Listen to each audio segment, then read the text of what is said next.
Okay, welcome everyone.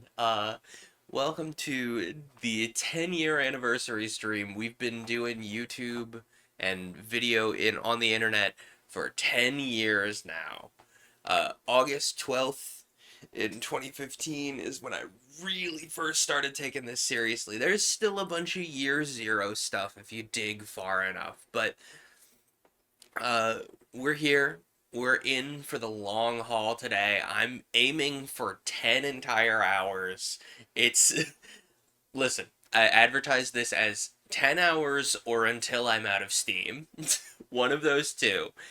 We've been posting the schedule pretty consistently here, there, everywhere. So if you've been keeping an eye on social media, you should, in fact, have seen it. Don't mind me, there was just something bothering me. I don't remember, does Undertale suddenly change resolutions, or was that one shot? We're off to a great start. We're off to such a great start here. As is tradition, there's a little jank.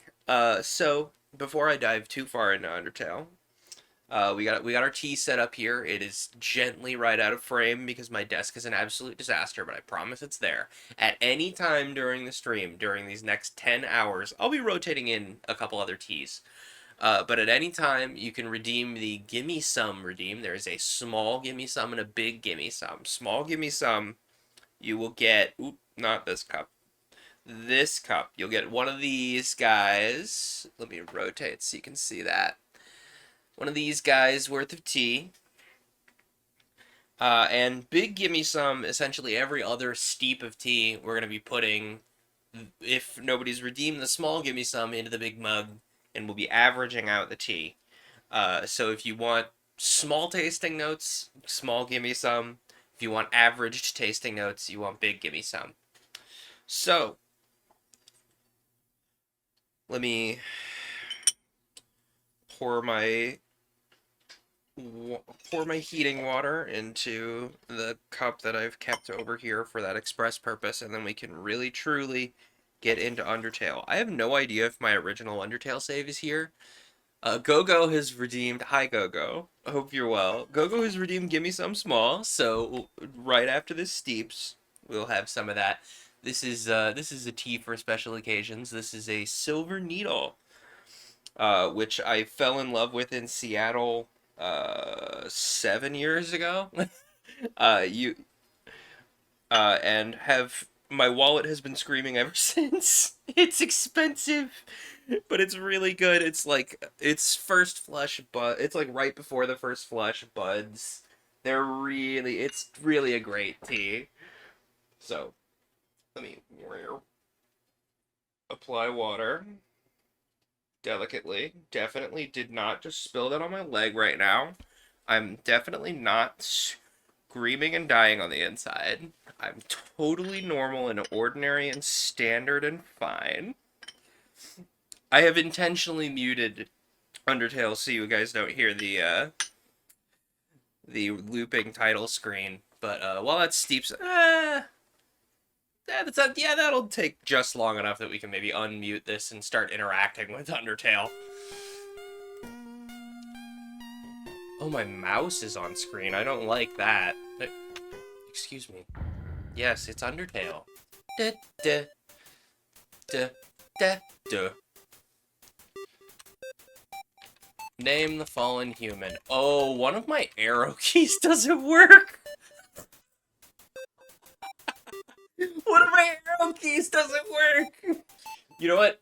Gogo, of all people I know, you would be the specific person to be able to play the like the like little. Are you serious right now? My right arrow key doesn't work. What a time for this. Okay. Nobody panic. I have a clever plan.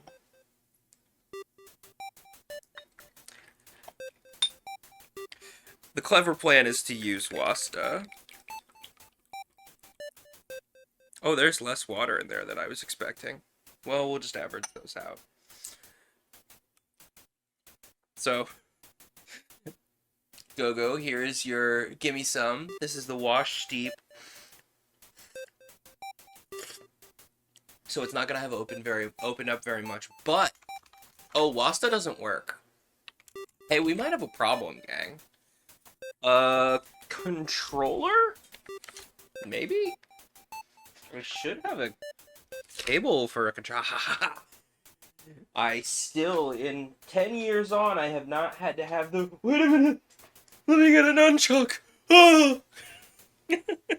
That's right, I started doing this. When we started here, we were doing Wii games. You remember that?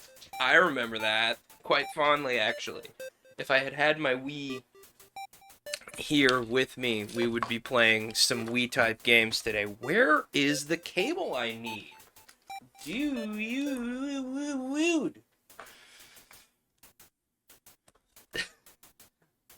You know what? I'll take it. This cable is not going to be long enough, I don't think. But, Gogo, your T-notes. It's kind of very nutty. It's got some nice tannins, as a white tea should. Very delicate. There's definitely... you can tell it's going to open up into some floral notes. Where is the cable I need? I'm dying, Squirtle. I was so sure of myself this morning. Where? Okay, cool. You know what? We don't need the right key. Controller feels better for Undertale and Deltarune IMO. Games with free motion feel weird with button controls. That's fair. Okay. Give me 5 seconds. Nobody explode. I'm sure I have a micro USB cable somewhere in this room. But the tea is very, very good, I promise.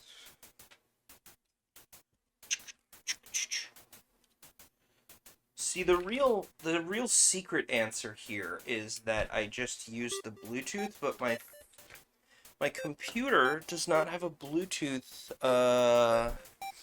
giga. You know what I mean? It doesn't speak Bluetooth. It didn't take that elective in college. Is the trouble. Are you serious? This is the worst day for this to happen on, too. Okay, well, we're just gonna have to make do. Nobody explode. Would you explode? Assume it explode. No! They got go-go! Head explode! Who's gonna write through thick and thin now? Not me. I only have like 2/3 of your notes. I can't do that. Alright. This is gonna have to do. Oh, this cable's extremely short. My hands have to be down here. Never you mind that the controller isn't working. Alright, cool. Everything's so normal and ordinary and standard and fine.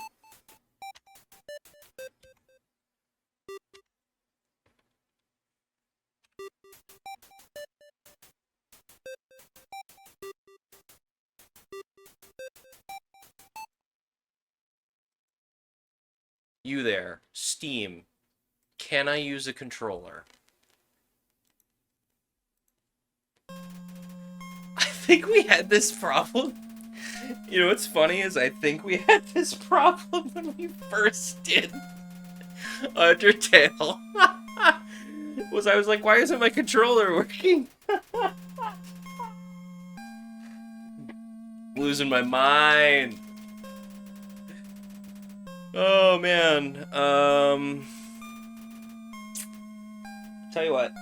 I'm gonna go steal a controller cable from my partner Raz. Nobody tell her. It's definitely a problem that I'm doing this. Sure.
And in so knowing, Raz starts doing things.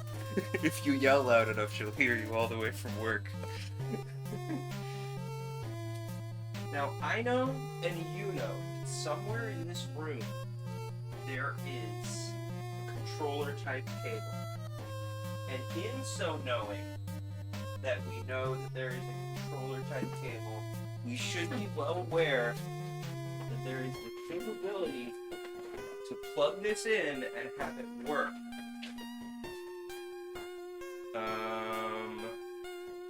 One of these might work. What's this guy? That's a mouse. That's the opposite of what I need. I need a keyboard. Of course, I don't have a spare keyboard. Of all the many million cables I have, the one spare I don't seem to have here. That's a USB-C. You know what? Like I said, jank is traditional. It comes with your Xbox. It came with your Xbox day one. You have Uno. Okay, that would work to charge the controller, but it's not a USB cable on the other end. My head is gonna pop. I'm gonna sit here and I'm gonna vibrate so hard that I approach the sun. You there? Are you there? Citizen, pick up that can. The worst way. Listen, I did not intend to make this a joke about how I didn't finish Undertale. But it's rapidly turning into a joke about how I didn't finish Undertale. So for those of you who haven't been here for all 10 years of this, I, in my first playthrough of Undertale, had the game crash at a non-standard crash point. In the middle of the final fight for the pacifist run, which I will not spoil for you if you've not played the game, but in the middle of what I presume to be the final fight for the pacifist run, the game just crashed on me. And, like, in the process, I had, like, had to turn off. This was when I was still doing facecam by way of, an external point-and-shoot camera that I was syncing manually. And the game crashed. Like, I had turned off my camera, and I was like, okay, I'll turn the camera back on when I've done the thing. Alright, so what if we tried to put the game... What if we tried to use Steam Big Picture mode? What explodes in the process of me doing that? Well, your eardrums, mainly. Big Picture mode is loud as heck. Dude, you're plugged in. Don't act like you're not plugged in, my guy. Don't do this, me. I'm just a little guy. Oh, I think I just turned on the PlayStation in the other room. No. You know what I'll do? I know what I'll do. Instead of stealing one of Raz's cables, I'll steal one of her controllers.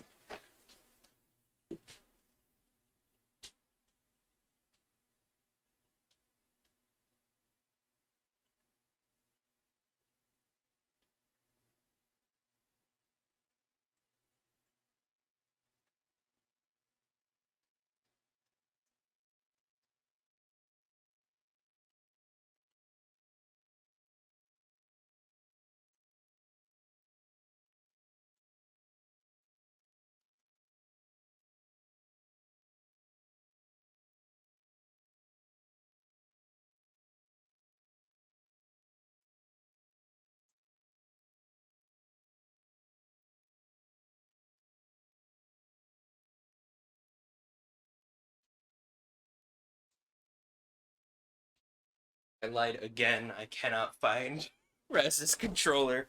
I know she has a spare PlayStation controller. It's true and real and accurate, but I don't know where it went. What I'm really concerned about is the micro USB plug. I had a really nice micro USB plug that was like, it had like a little, Like, the little nubbin. That's a real thing. Uh, what a note to start on, huh? Hmm. At least the tea is very good. Well, okay. Pivot time. I am a normal and functioning and standard human being. I work under all conditions. Let me look. Let me look at my playlist. What else did I do early?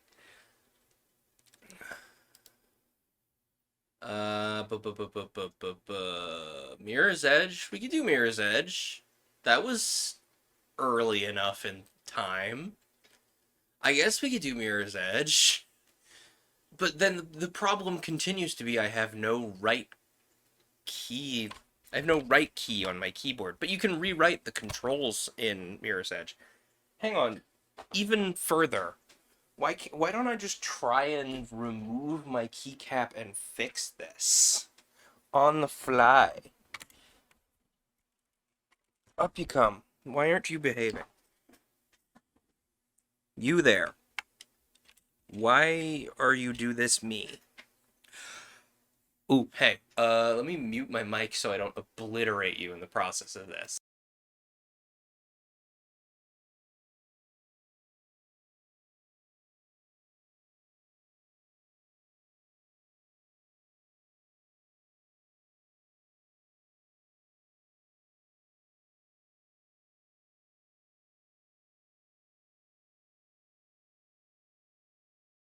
Betrayal! My keyboard! How dare. How dare. I was so sure we were gonna be fine today. I was like, everything's great, I've tested everything except for my keyboard arrow keys. I'm so miffed. Further, I'm confused why this controller isn't working. We've fixed this controller on camera. You all watched me do it. Yeah, maybe that's why it doesn't work. My head explode. That's it. The anniversary's canceled. Everybody take their ball and go home. No. Uh, like I said, we could do Undertale. Well, we can't do Undertale. We can't do that. We can't do that. Um,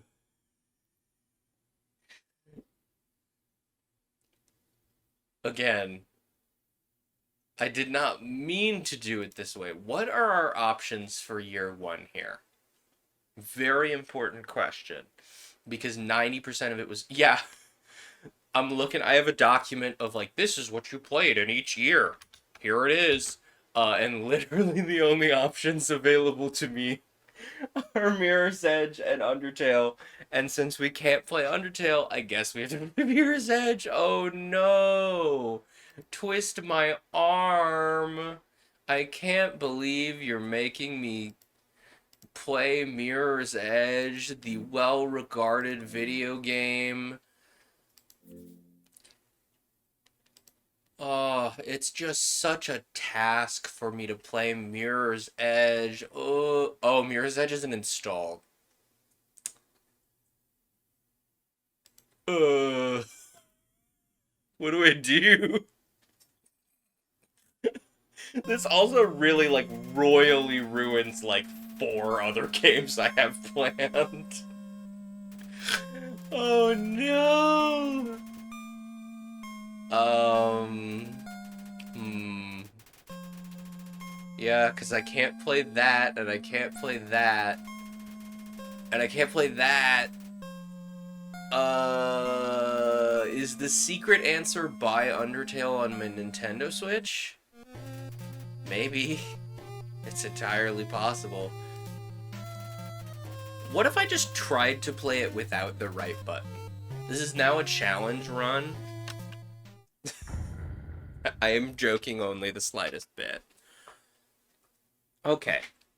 Now, again, I just... I don't understand how this has decided to stop working. Okay, that's not a cable.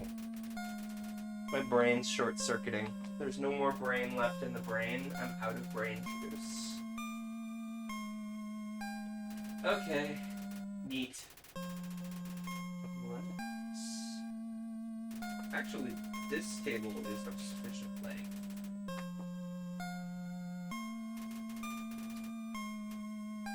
Everything's so normal and ordinary over here.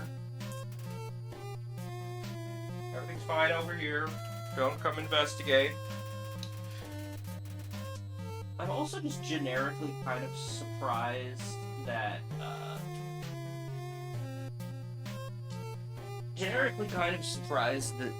Undertale is refusing to keep controller inputs.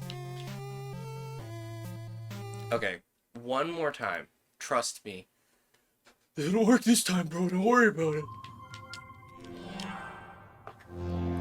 Okay. We see the controller is plugged in, and yet we get no response. Excuse me. Are my front panel USB ports dead? Is that what's happening? Hello? Okay, the controller is on. We see the little light. What's happening? I don't understand. Please. Am I gonna have to plug in? Wait. I have a solution to the problem. I'm so smart and clever. And you know why I'm so smart and clever? Because I have a GameCube controller that I can plug in instead. Which is more on theme because I played games on this stream with a GameCube controller for literal years. Now, where said GameCube controller adapter has gone is another story entirely.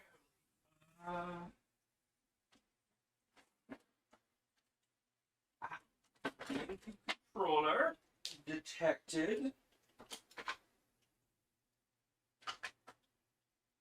Now, where the adapter went, it should be either in here, or in the closet.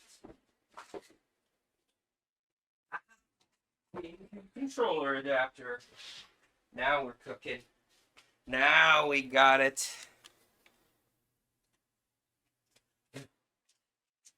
Literally blow the dust off of this.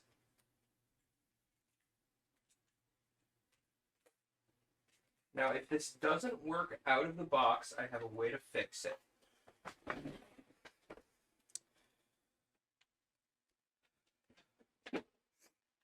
We're just playing a little improv. Don't worry about it. It's like jazz. Everything's so normal. Okay. Now, I know and you know. Now, hopefully, what will occur here is I plug this in and it works. But what might occur is that I plug this in and it is not recognized and I need to go find the driver. Okay. Come on, big money. Big money, no whammies. I think we're experiencing whammies. GameCube controller adapter. Wii U GameCube controller adapter. This is exactly what I was looking for. Okay. And so then... Aha! It's working! Start the GameCube controller. What do you mean GameCube controller adapter not connected? I'm looking right at it. It's plugged in right in front of me.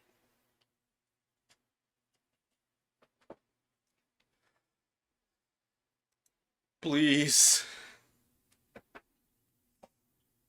Listen, I will climb under the desk and plug this into the back if you insist, but I'd really rather you not. Ah! Yes! Driver successfully started. Whew! Now we're cooking. We got the gas. We're cooking. Everything's working. Everything's ordinary and normal. Now we can party.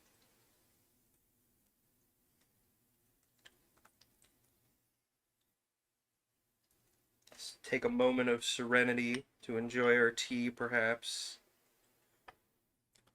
Okay. Now everyone cross your fingers very loudly and maybe the... Okay. Okay. I start the Undertale. And then the Undertale functions. Oh. What? Huh? What? Wait, but why can't I see the game? Hello?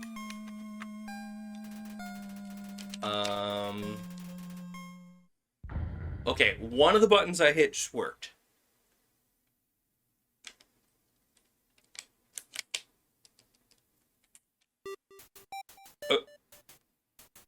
I think X is mapped to yes? Hello? Oh my... X is the confirm button? Who mapped this? This is a community layout. Who made this choice? I'm calling them out on my Blue Sky Dot app. Listen, the real answer is not the name I'm typing right now. The real answer is, not Chris, not Chara, not... Frisk. Frisk is the real answer. But we're gonna put Glacier in anyway, because that's tradition. So I have played, I would say, about 90% of the pacifist route of this game.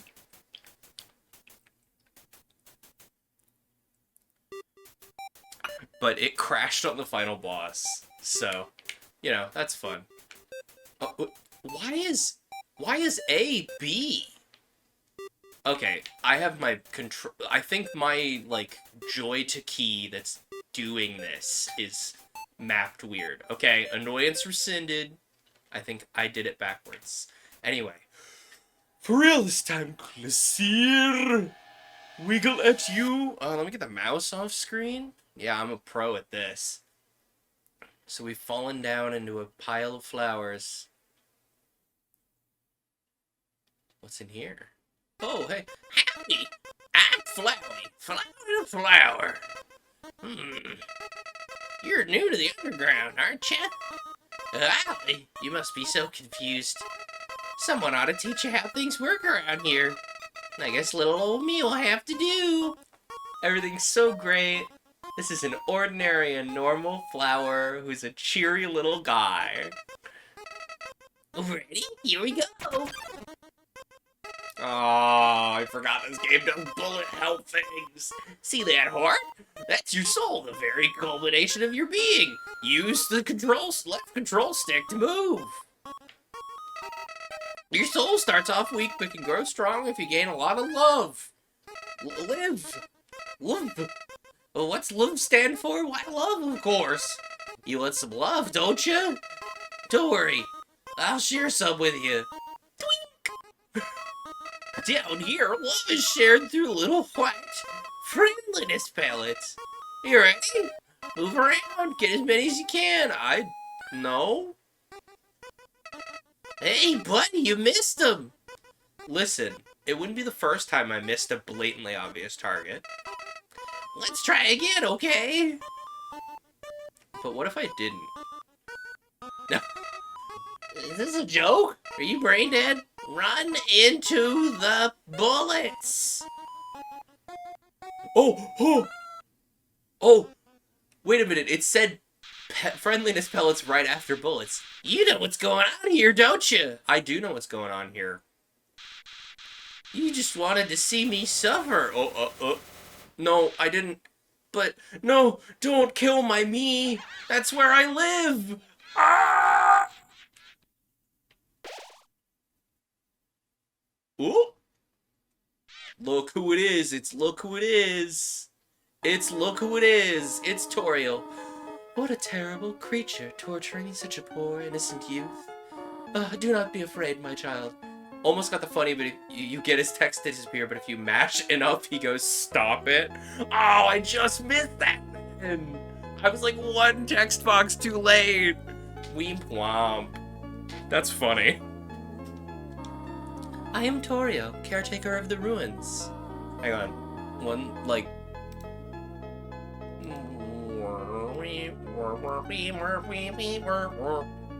I'm actually gonna bump the music down very slightly, or I'm gonna speak up. I pass through this place every day to see if anyone's fallen down. You're the first human to come here in a long time. Come, I will guide you through the catacombs. This way. What if we don't follow Torio? Oh, we can't. Nah, the room's only so big. Okay.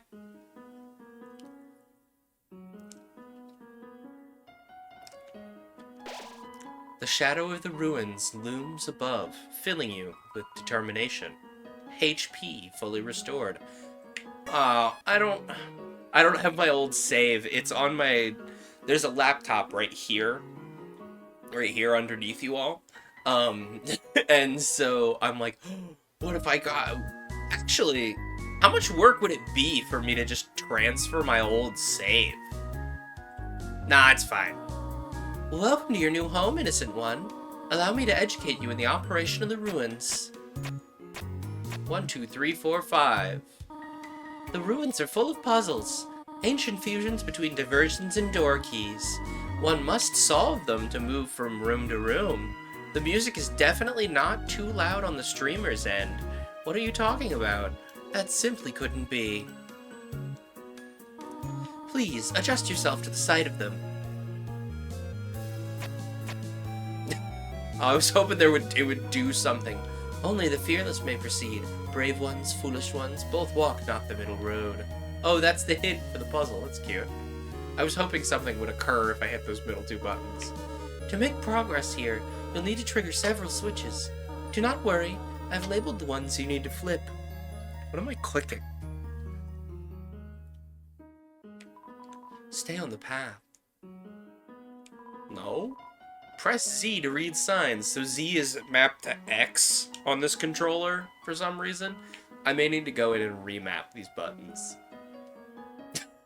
I'm sorry, I've forgotten, like, just the preponderance of arrows that she puts over the switches. Oh, I don't get it. What do I do? Come on, press the switch on the left. Oh, but what if I press the switch on the right? No, no, no, no! You want to press the other switch. I even labeled it for you. But what if I press the one on the right? Okay, we're gonna try this a few more times just for fun. Just because I feel like, due to the mashing with Flowey the Flower out front. Okay, well, we won't. Splendid! I'm proud of you, little one. Let us move to the next room. As a human living in the underground, monsters may attack you. You will need to be prepared for this situation. However, worry not. The process is simple. When you encounter a monster, you'll enter a fight. While you're in a fight, strike up a friendly conversation. Stall for time. I'll come to resolve the conflict. Practice talking to the dummy. I still got melee brainworms living in my head. The second we sit still for more than 5 seconds, I'm sitting here flicking the stick around.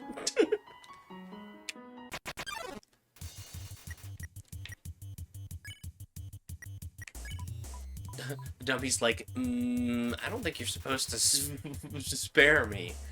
Dummy stands around absent-mindedly. Dummy looks like it's doing something we didn't read fast enough. Dummy stands around absent-mindedly. If you've got speedrunner movement precision to get to that switch fast enough, it says, wow, you're super fast at being wrong. That's incredible, actually. What a good thing to add.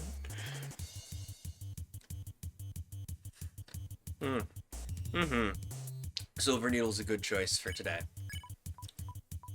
The one downside to Silver Needle is it's a very, like, delicate, light white tea, and so it kind of just runs out of gas really quickly, but that also gives us leisure to, Dummy looks like it's going to fall over. It gives us leisure to, switch teas between games. We'll probably... I don't know what we'll go with. I might, rummage around during one of the ad breaks. Pick out a couple more teas. Dummy stands around absent-mindedly. Can I... What if I run? Oh, I just run away. You ran away. Truthfully, that was not a poor choice. It's better to avoid conflict whenever possible. That, however, is only a dummy. It cannot harm you. It's made of cotton. It has no desire for revenge. Yet. Never mind. Stay close to me and I'll keep you safe. There's another puzzle in this room. I wonder if you can solve it. So what's funny is, like, I mentioned, oh yeah, I did the pacifist route, but, like, only the pacifist route? I never went back and played it more standard. Oh, Froglet! Hi, Froglet! The Froglet's like, oh, maybe not. What's the sign say? The western room is the eastern room's blueprint. Okay. Oh, this is the puzzle, but here, take my hand for a moment. Aw, I forgot she walks you through the spikes. How polite. Oh, and then because the sign says, oh, the eastern room is the western room's blueprint, you kind of wiggle through it in the same way. Puzzles seem a little too dangerous for now. Thank you, Toriel. You've done excellently thus far, my child. However, I have a difficult request to ask of you. I would like you to walk to the end of the room by yourself. Forgive me for this. Oh, that's pause, apparently. Apparently Y is pause for some reason. But not start? What is the mapping on this controller? Intense running sequence. Oh, look back and there's not a giant boulder there. Everything's so normal and great.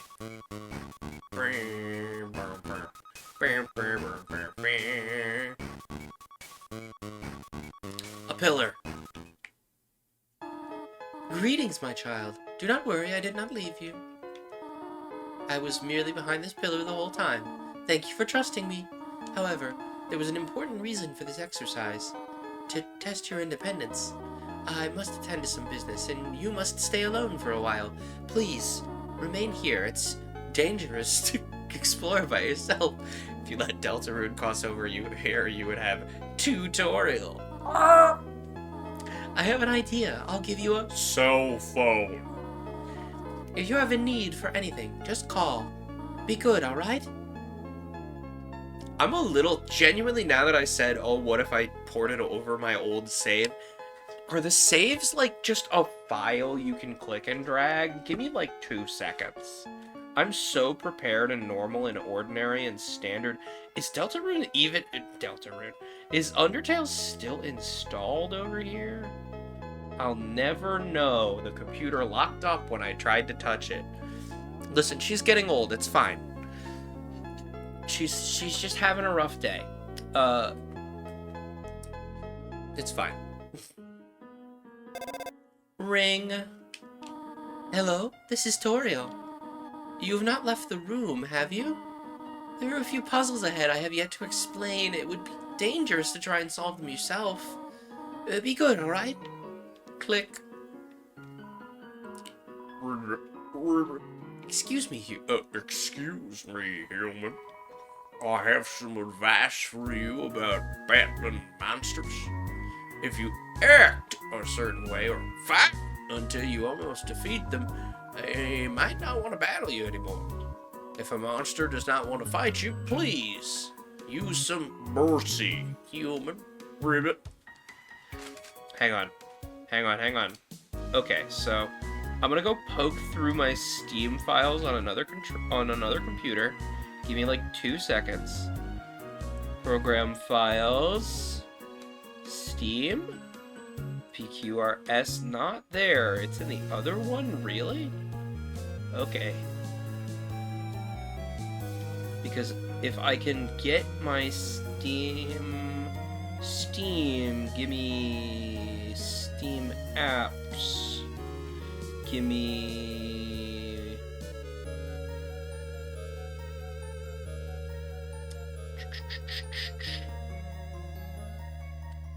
Disregard. My Undertale save is not on this computer anymore. So, that version of this character, playfully crinkling through the leaves, fills you with determination. Yes, it does. HP fully restored. Man, I can't believe I didn't back up that Undertale save file? Really?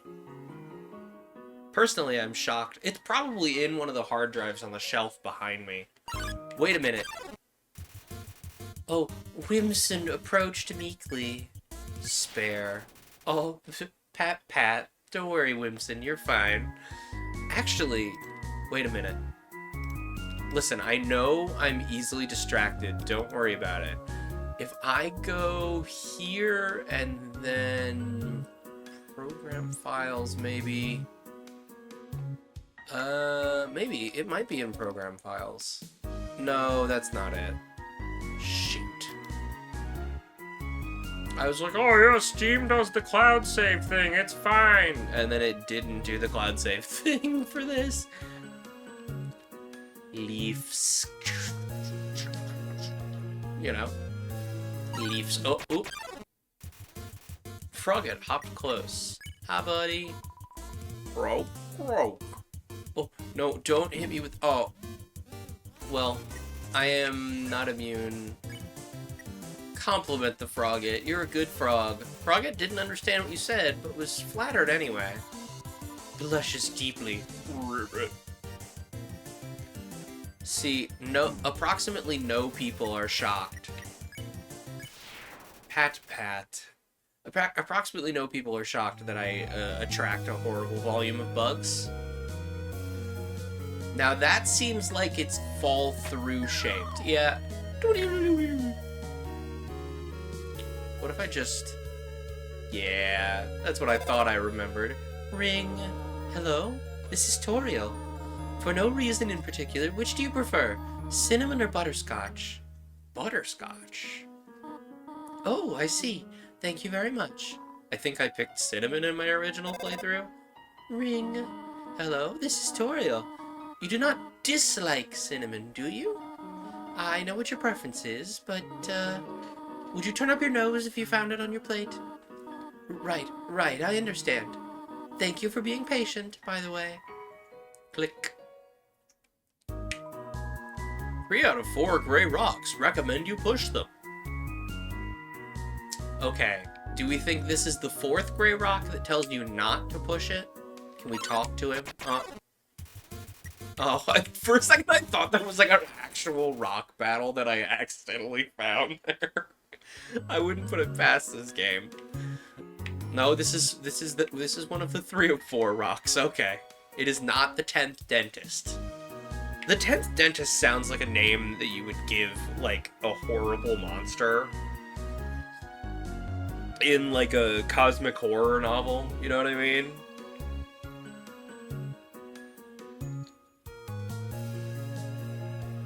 What is the 10th dentist's cosmic horror power? Because, you know, each cosmic horror is cosmically horrifying in some way. For example, I found one on... I was scrolling Tumblr the other day, and the people were talking about how cosmic horrors sure do seem to all be octopus-shaped. And then someone was like, yeah, I was playing a Call of Cthulhu game, and my DM, the keeper, came up with a eldritch horror called Wide Ape, which is... It is wider than any time you try to think of the widest thing you can think of. Wide Ape is slightly wider. And so I'm like, what is the 10th dentist's wideness? You know what I mean? This looks important. Hey, wait a minute. Now, if I'm... Oh! I was hoping to edge along the... Oh, yeah, it's this one. I remember now. I remember now, he says, and then immediately falls for the puzzle again. Don't worry about it, Frogget. What if we... Good old wide ape. See, now I'm joking about wide ape, and all I'm thinking about is that wide clip of Shulk. Just like, boom, boom, and it's like playing, like, really slow, Gar planes. It's just a video of Shulk that's been stretched. Oh, don't... No, wait, okay. Whew. I would like to know a funny secret about this room, actually. That I'm enjoying the director's commentary here from someone who's actually played the video game. Ah! I forgot. But from someone who's much more... Oh. Hop, hop, says Frogget. Oh, oh, wait. Oh, that's how that pattern works. I've always been like, wow, why am I getting obliterated by these flies? Blushes deeply, Ribbit. Oh. Hi! Me too.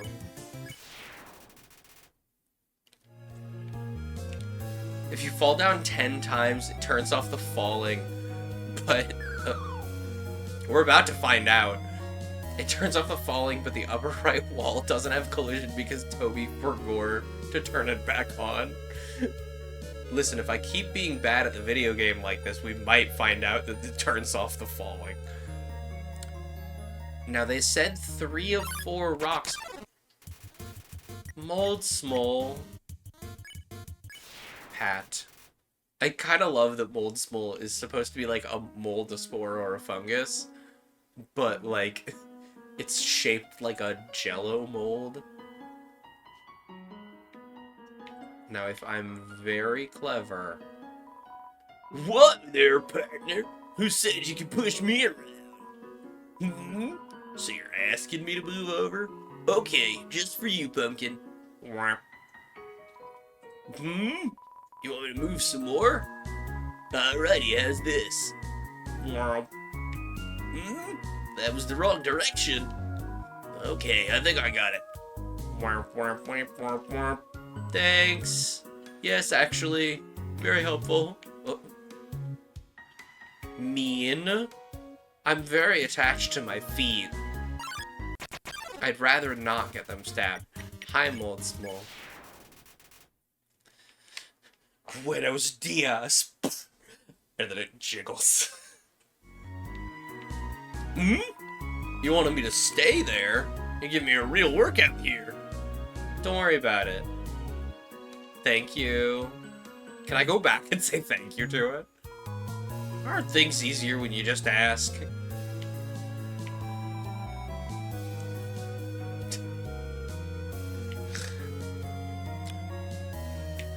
Mouse. You know he ate a cheese.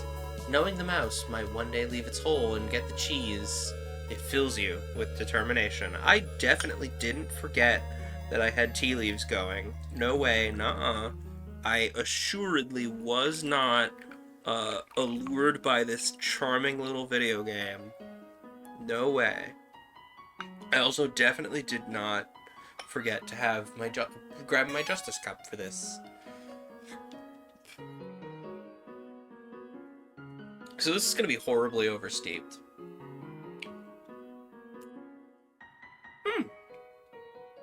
That's actually not near as bad as I was expecting it to be. Ghost wearing a cowboy hat without its cowboy hat?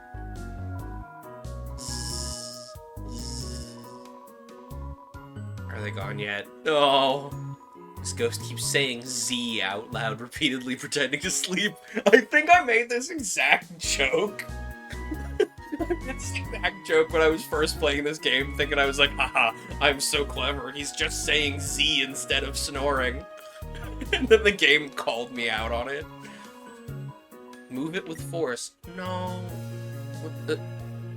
There is a character-sized hole there. Ooh, ads in 5 minutes. Excuse me, sir. What are you crinkling back there? You may not be able to see Magnus is behind me, crinkling a small bag. Oh, you can see his paw. Everything's fine. Are they gone yet? This ghost keeps saying Z. Well, I don't want to shove him. If I stand here and listen to them say Z out loud repeatedly.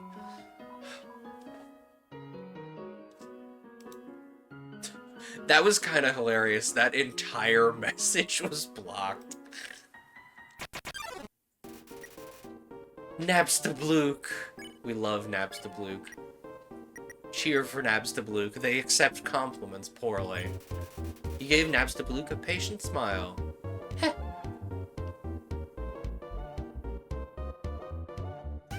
Oh, I don't know why I expected those to move out of the way. Napstablook looks like just a little bit better. You told Napstablook a little joke. Hey, what time do you go to the dentist, Napstablook? Huh? 2:30. Hehe. Really not feeling up to it right now, sorry. Me too. Wiggle. Cheering seems to have done something to Napstablook, but I did not see what it was. Cheering seems to improve Napstablook's mood again. Can I spare him? Just plugging along.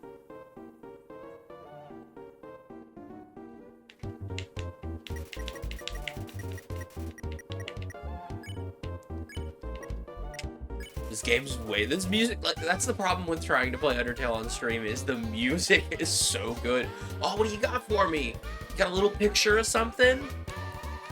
Let me try. Oh, yeah! The Dapper Blook, your little top hat. It's made out of ectoplasm tears. We do not mind if Napstablook smokes in here. Oh, jeez. I usually come to the ruins because there's nobody around, but today I met somebody nice. Oh, I'm Ramboed again. I'll get out of your way. Okay, thank you for throwing up a peace sign. Bye, Napstablook. Wait. It's over here. Spider webs. Leave 7 gold in the web? Yes. I don't have enough gold. Spider bake sale! All proceeds go to real spiders. We're gonna bake up some real spiders. We need some gold to buy the spider dough. Did you miss it? Spider bake sale. Come eat food made by spiders, for spiders, out of spiders. Ribbit. My friend never listens to me. Whenever I talk, they skip through my words by pressing the button. That's right. Pressing the button. Well, at least you listen to me. There's a little gremlin that lives in the back of my brain that's like, all of these bricks being in a pattern means that something's happening. Oh, Moldspool is seducing us. Ow. Moldspool is ruminating. Hang on, let me just... La la la, just be yourself. Yeah, boogieing. Look at him go. Oh wait, no, you're good. Why are my buttons buttoning the way they are? I don't like this. I'm gonna have to fix this in the ad break. Ribbit. I heard using F4 can make you have a full screen. What does F4 stand for? 4 frogs? I've only seen a maximum of 3 frogs in this room. What if I'm a frog? Then we all press each other, and then the screen fills with frogs. I've heard you're quite merciful for a human. Surely you know by now a monster wears a yellow name when you could spare it. Yeah, I figured that out. What do you think of that? Very helpful. It's bad. It's helpful bad. Remember, sparing is just saying you won't fight. Maybe one day you'll have to do it even if their name isn't yellow. That's definitely not foreshadowing. Go left along the wall and press A. Hang on, I gotta smack this Migos across its little head. Does his little dance. Oh, so then when it does its little dance, then you get to leave. That's cute. That's actually really charming. Wait, we have gold. Spider bake sale.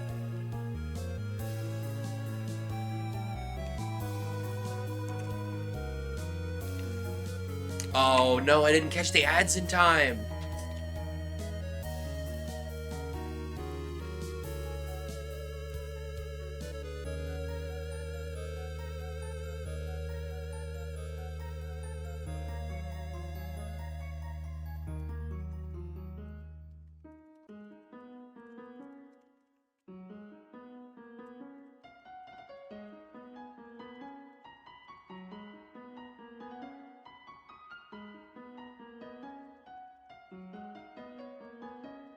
Wait a minute, is my ad manager like several minutes out of sync from the actual stream? That's incredibly frustrating. I don't know how to fix that. Yeah, sorry to send you to the Totino's realm unannounced. I was like looking down at my little ad manager. I was like, okay, we're running out of time. I need to get to a good stopping point with Undertale. Hang on, let me contribute to the spider bake sale. Yeah, I want to leave 7 gold in the web for spiders. Some spiders called down and gave you a donut. Thank you, spiders! No, it just played one ad. Huh? Okay, well, you have the... Leave 18 gold. I don't have 18 gold. Sit there and... I didn't have enough gold. Okay, sit there and grind. It just played one ad. I guess you have the good fortune to be a bad advertising target, which I am occasionally. Okay. There's an ant-sized frog in the crack in the wall. It waves at you. Hi! Hi, hello! That's incredible. I love that. Superb. Thank you for telling me about the ant-sized frog in the wall. Do your little dance. Do your little dance. Yeah!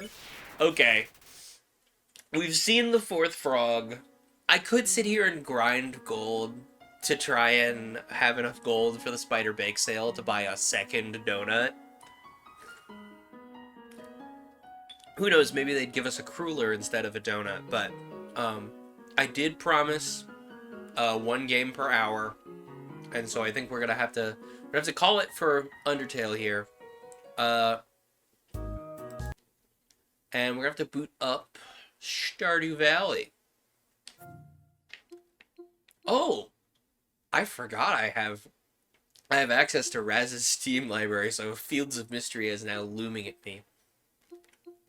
Let's see here. Stardew Valley's next. Hopefully, my recommended template works. It's launching Stardew. It might take a sec. Uh-oh. That's not a good sign. That's not a good sign that my controller... You should probably dip out and nap so you're not too EP for tabletop later. Fair. I am unreasonably excited for Monster of the Week later. My controller is not working. Hang on, let me activate the... Let me decrease the increase real quick. Bump, bump.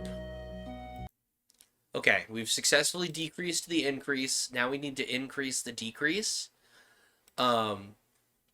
Okay, controller layout, please. Use...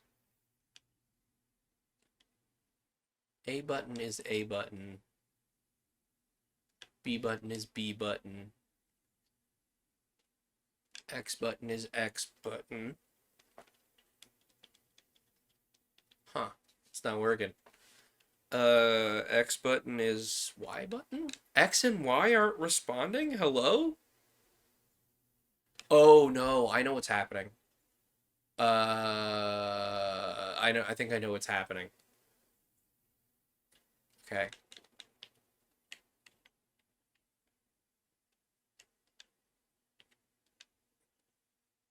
Oh, because the triggers are analog, right? And so the triggers immediately.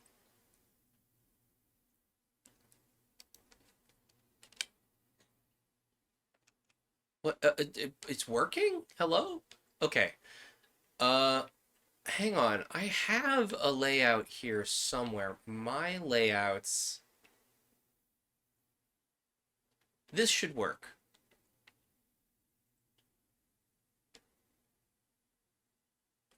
That that one should work. Okay. Uh, let's try this. Ideally, this should work. In theory. No, my buttons. My buttons aren't buttoning. It worked perfectly for Stardew. It worked perfectly for Undertale. Hello?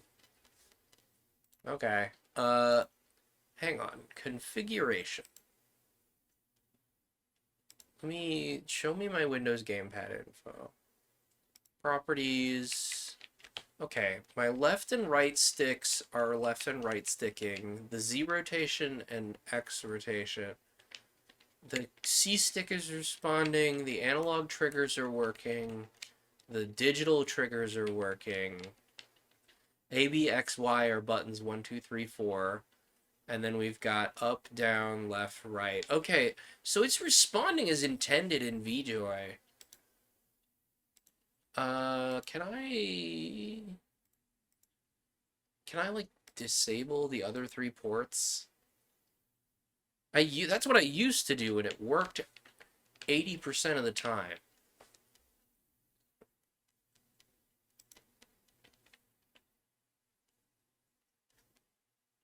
What if I turn off Steam input? What happens then? This game will use its built-in controller support, and so it should work.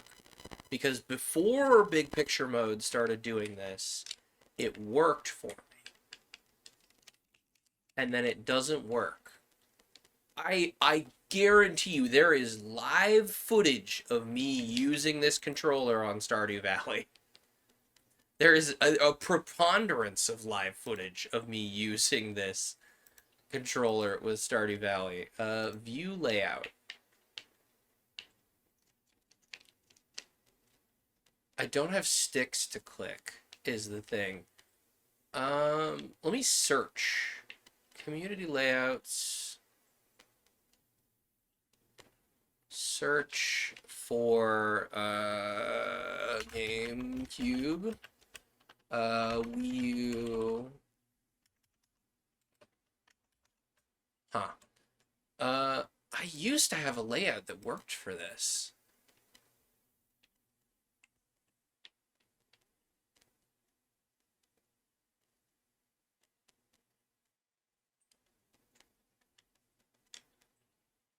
What do you mean? That's not set to left trigger. Oh.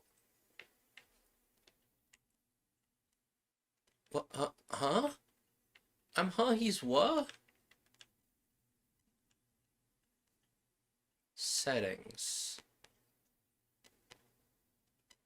Well, this worked previously.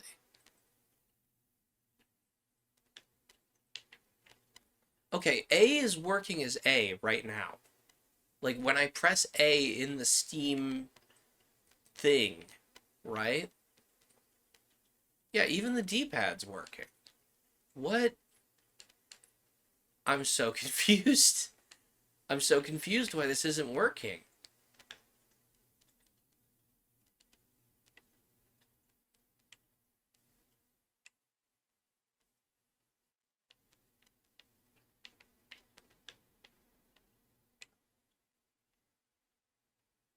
Oh, so it sees all 4 ports. Hang on, I need to turn off 3 of the other ports.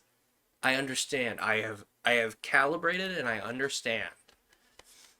Where did I do that? See, this is why we double check things before we start stream. Deviches. Da da da da da. Devices and printers. So, give me the fancy version of this.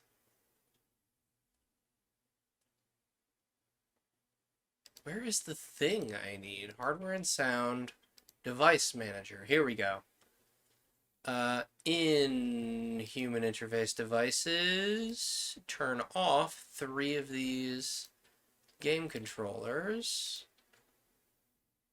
2 and 3. We should maybe give Stardew some extra time for this. Okay. So now, when I go to Steam, what should happen? Should being the operative word there.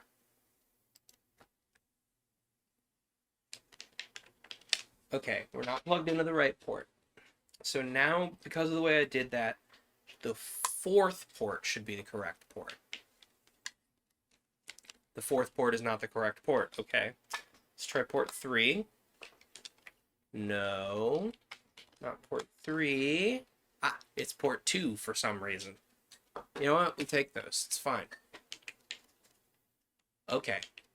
So now if we go to the controller settings, there is only one controller plugged in.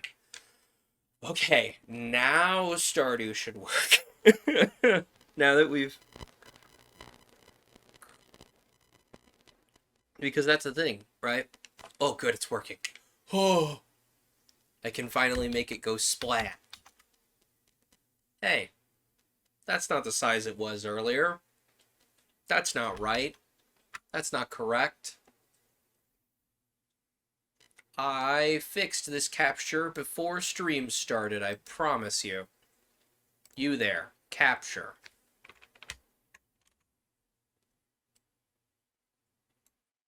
Become the correct size. Beware. Actually, it's pretty close to the correct size, to its credit.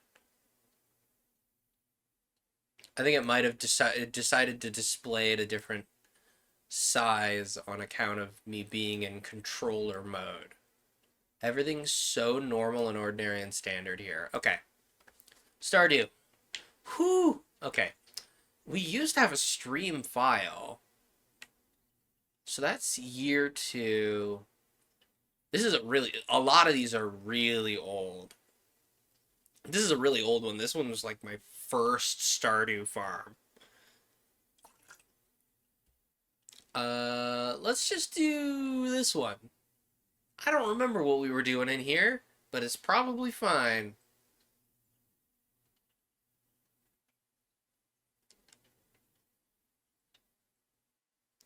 Hang on, wait a minute. My Twitch category. Is my Twitch category still what it ought to be?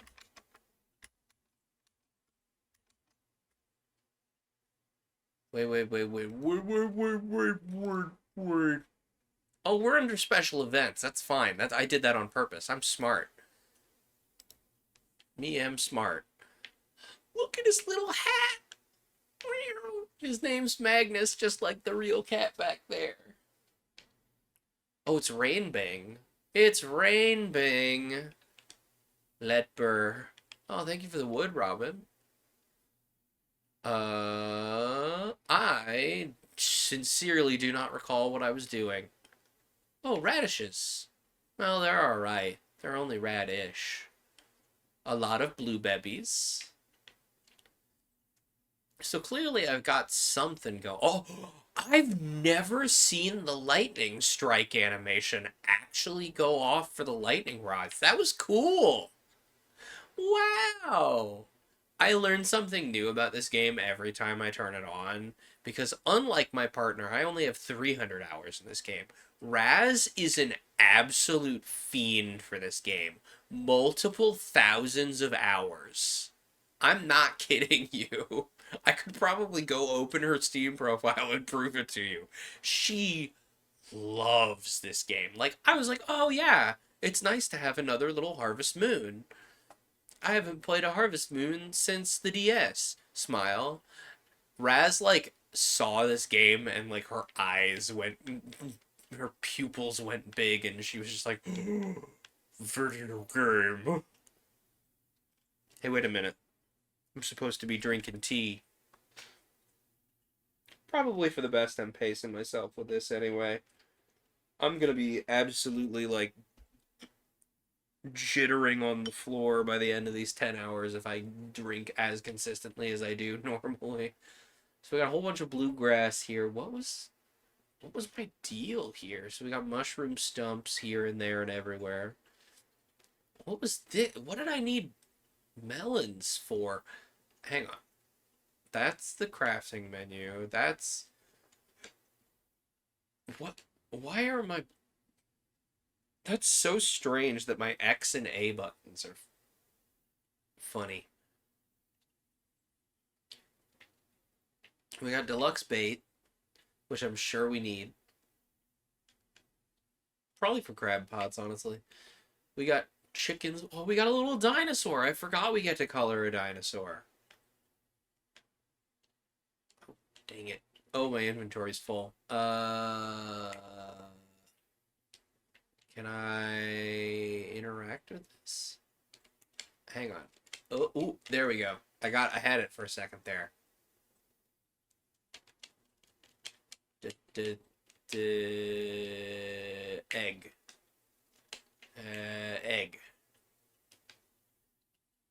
Egg. Egg. Let's pet all our chickens. Pap. Oh, his name's Gravy. Hang on. I gotta go put these eggs in the chest. I got a whole bunch of them. Beep. Okay. And then we go and we take and we get more eggy. Egg.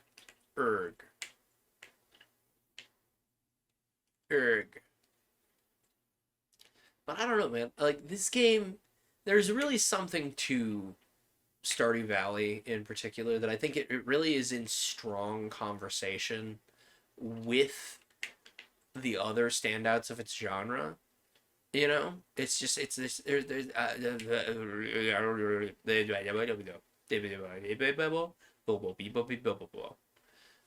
so as we've progressed here, we're now in the heady year of 2016. Cast your mind back and back and back.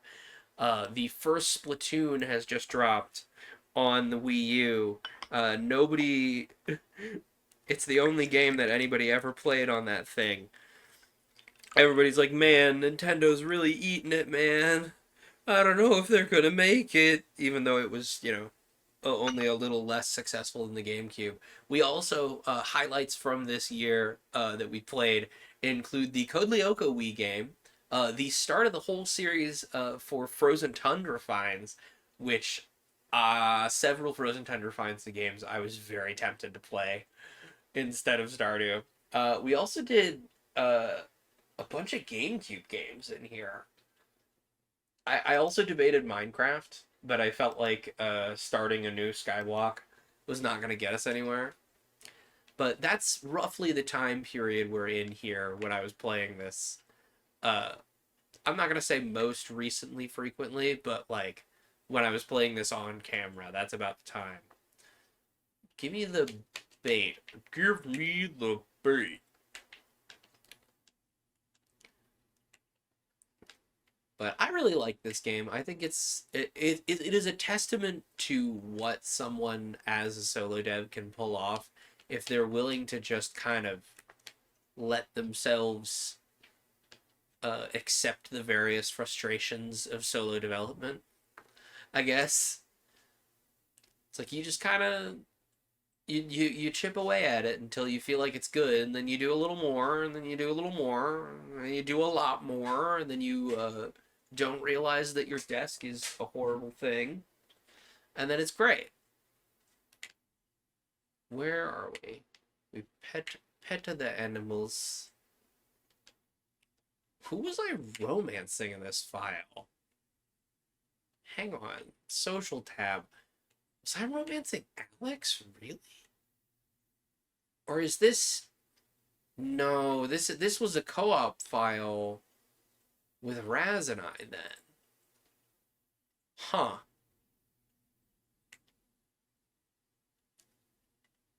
Actually, she'll probably be like, what's going on? Hang on, let me exit the title screen without saving. I don't want to just start a new file. Do I have a solo game? This was a solo game, I think.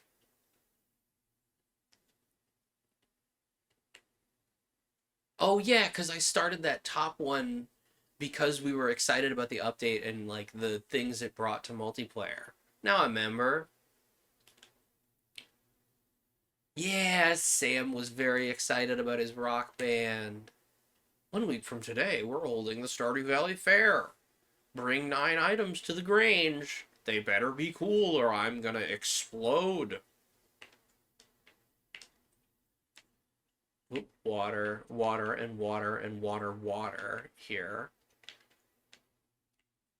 I don't know. I don't know. There's a lot of things that like Stardew really gets right, and then you play like we went back and played the PlayStation Harvest Moon fairly recently, and like I think that was on camera, wasn't it? It all kind of blurs together. I spend so much time on camera with microfiche now that I'm just like, what is on camera? What's off camera? What year is it? This isn't helping. But it's like you go back and you play an older Harvest Moon, and it's like there's so much that was considered a genre convention then that you don't really do now.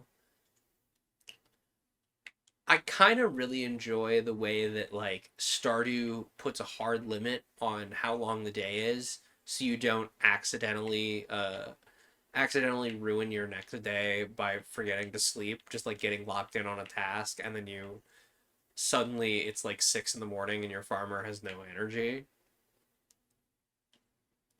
You know what I mean?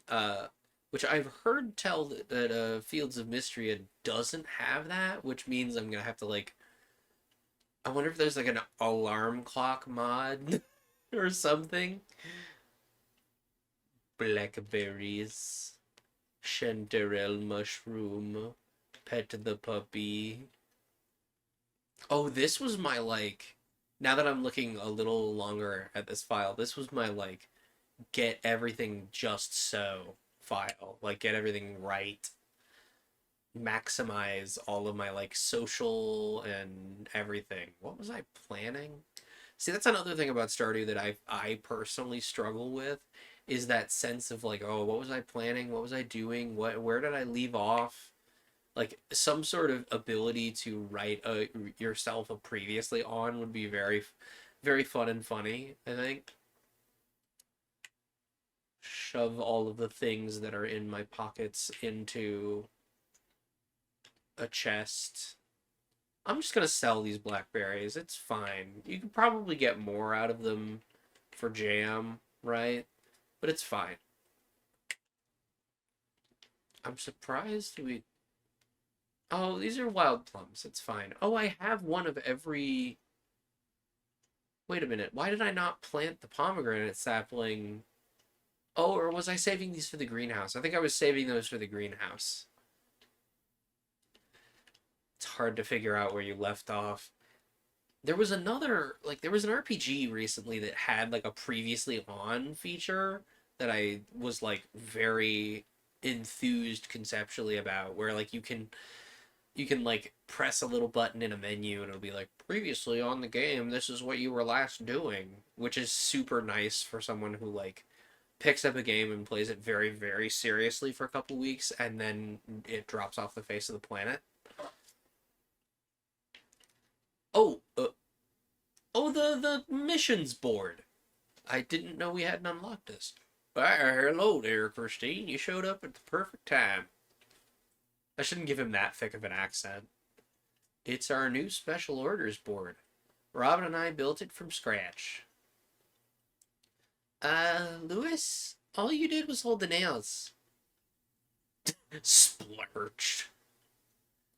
Ignore her. Now, let me explain. You see, with Veritas Farm back in business, the local economy's really been picking up. As a result, some of the local townsfolk have been asking me for a way to source local ingredients for their businesses or personal projects. So Robin and I came up with the idea of a new special orders board where people can post bigger jobs than would make sense for the old billboard outside Pierre's, which I've definitely been checking. Uh-huh. Yeah, for example, I plan on requesting some hardwood for a bed I want to make. I won't put you on the spot, but if you want to help me out, you can just accept the job from the board. Who knows, maybe if the bed turns out well, I'll start selling them in my shop. I look forward to helping. I thought so. Wouldn't expect anything less from you, Christine. Okay, now that Gogo isn't here. Now that Gogo isn't here, let me make sure Alternate isn't here in case we need.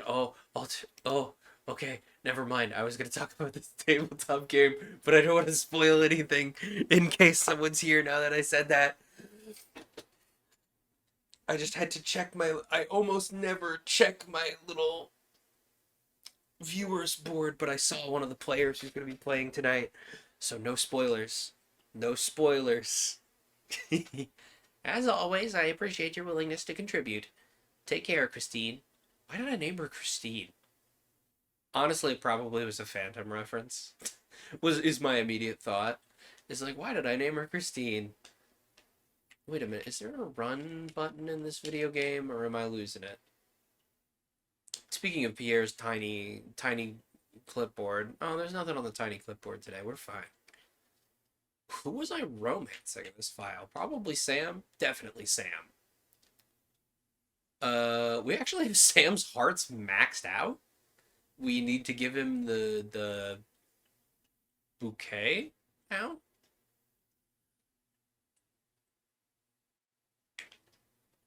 I have an idea for a new style of bed, but I'll need 80 hardwood to make it happen. Or, for unknown reasons, the population of ocean fish has grown to an unsustainable level. I need a local angler to help reduce their numbers. I'm going to take Demetrius's quest here just on the in the sense of I'm much better at the fishing minigame than I am at finding hardwood right now. Which some people really hate the fishing minigame in this game. I personally don't get it.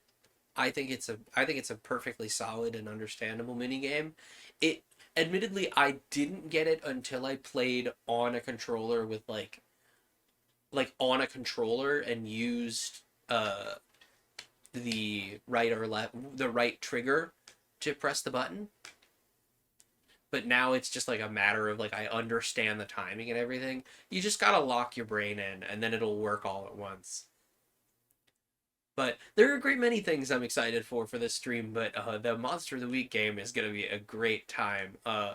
I have a long history of playing tabletop games on camera. My very first D&D game, actually, uh, was on stream. It was on somebody else's stream, but it was on stream. Uh, and so I'm very excited to have an on-camera game again. Um, I'm pretty sure I have everything set up that I need to have set up. We'll see. A tilapia. I got a new record for a tilapia even. Oh, this tea's so good. You know what? Actually, Gogo's give me some tasting notes were pretty scattered. Let me give you a little fuller one that's not uh strongly afflicted by me running around searching for a controller cable. Um this white tea, like it's like I said, it's got that almost like this is gonna be a very unrefined note to give, but it's got, as most white teas that I like do, an almost fruit punch like tannin note. You know how like your mouth gets a little dry after drinking like a Hawaiian punch? That to me is like the essence of a tannin, which is a very like a completely different angle than which most people approach tannins. Most people are like, ah, red wine, but I'm like, fruit punch?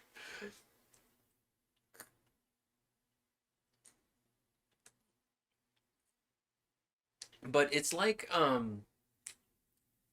It's floral. It's very floral. I would not say it is overwhelmingly floral, but it's definitely got a floral aspect to it. It's got some tannins to it. Honestly, this is very silly, but you know how you look at an orchid and you go, I bet I know how that tastes. Like, as a small child, you look at the orchids that are in the grocery store, in the fancy grocery store, and you look at them and you go, oh, I bet those taste a certain way. This is kind of that to me. Like, just picturing it, it kind of tastes similar to what you would expect a like white and purple tropical flower to taste like. I guess. Um, I guess kind of like I think I've described it as having a grape skin note before, in the best way.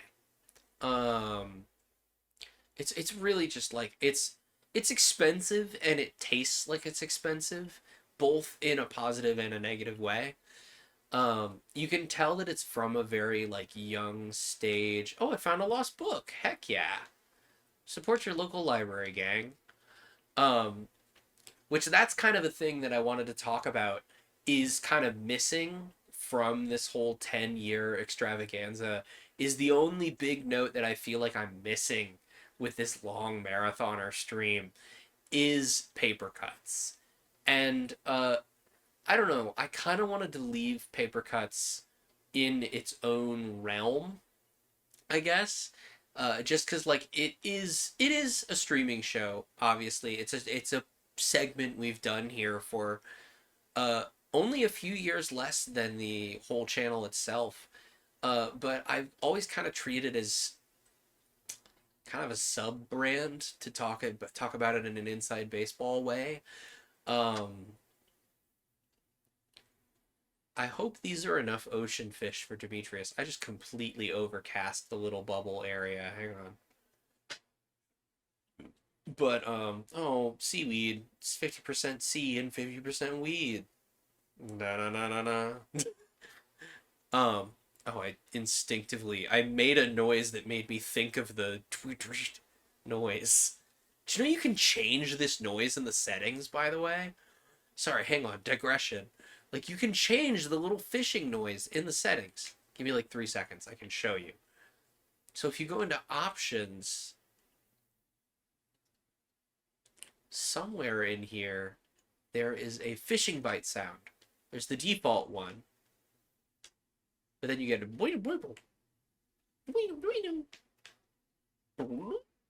which I actually really like for. It feels a little Animal Crossing to me, which is a game I'm shocked we never did any dailies for. Like I was digging through all of the stuff we've done on stream here. I don't know that I can open the quest menu. 20 ocean fish.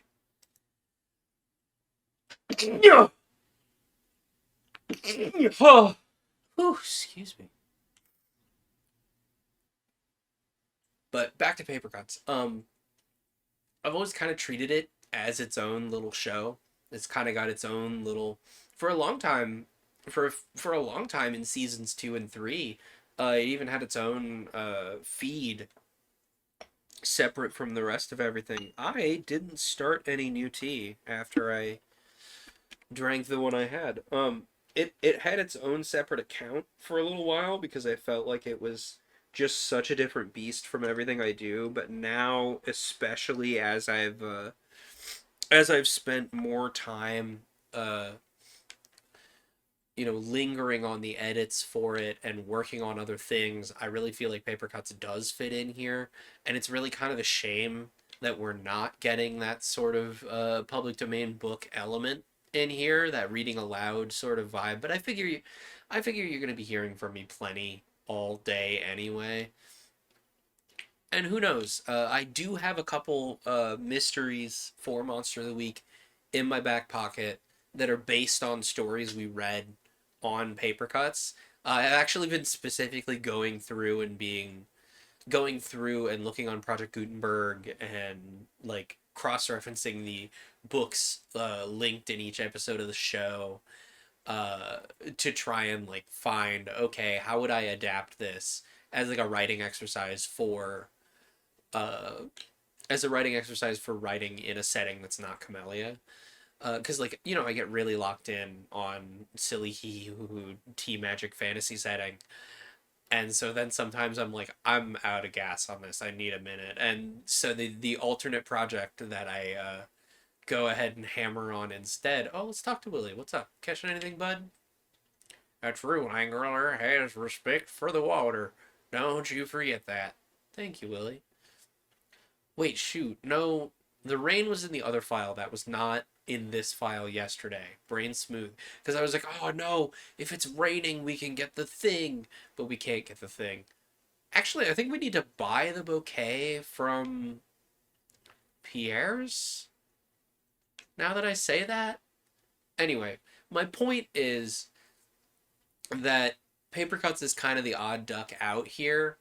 And I want you to know I am thinking about the show very, very frequently, especially with my newfound work at the Internet Archive and like the way I've been helping bring things into public accessibility. Uh, the public domain focus of Paper Cuts has really been squatting in the back of my mind. I've been digging for new books uh, for if we ever get around to season 4. I don't know. I just kind of want to take the show in a little bit of a different direction than I have previously. I had a ton of fun with the old issues of Analog, right? It's really just delightful to read these back issues and find this uh I've heard people describe, the stuff that comes up in science fiction magazines as an embarrassment of riches, and I strongly agree. There's some really, truly fantastic tales in there, and there's a lot of concepts that like still work pretty well for a modern audience. They're not like bulletproof. Oh, we just missed the treasure chest. How dare you? Hang on. How many more? We need 5 more fish. Okay. I don't know.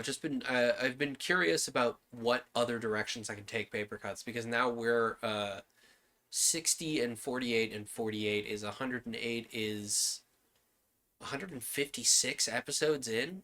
Once I finish editing the rest of season 3, which I know that's been on the shelf, but now that I have a microfiche job, it should actually be possible for me to edit these things.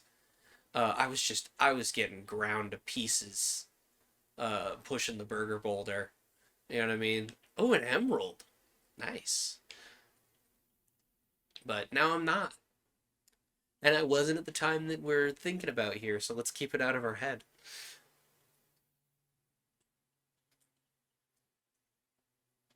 There's no way this is run out of gas already. No, the water needs heated. At the next ad break, I'm gonna go refill the kettle and heat up the water and maybe grab a second set of leaves. We'll see what I can finish in 3 minutes. But my point is, I know. I did this for how many? I did that show for how long, and I promise I'm not intentionally neglecting it.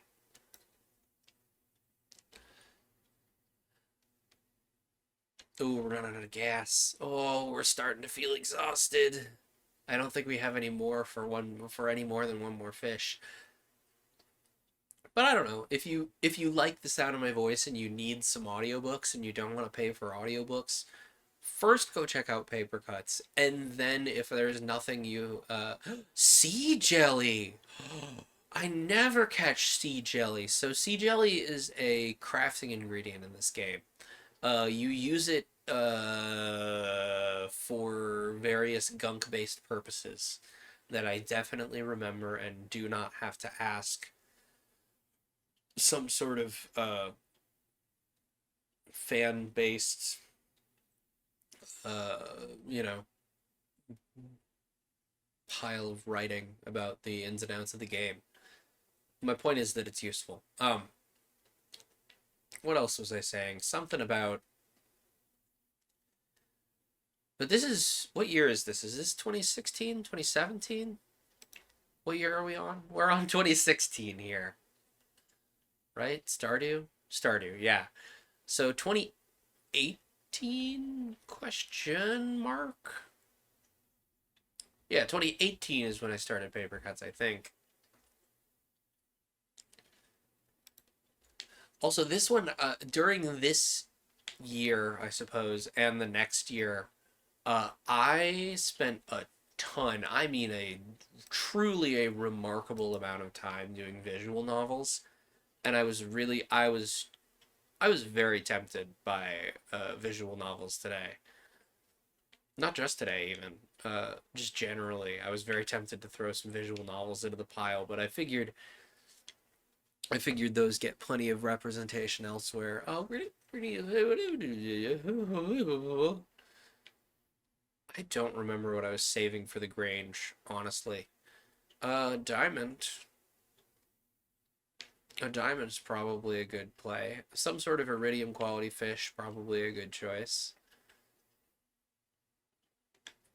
We'll just save all the iridium quality fish and it'll be fine.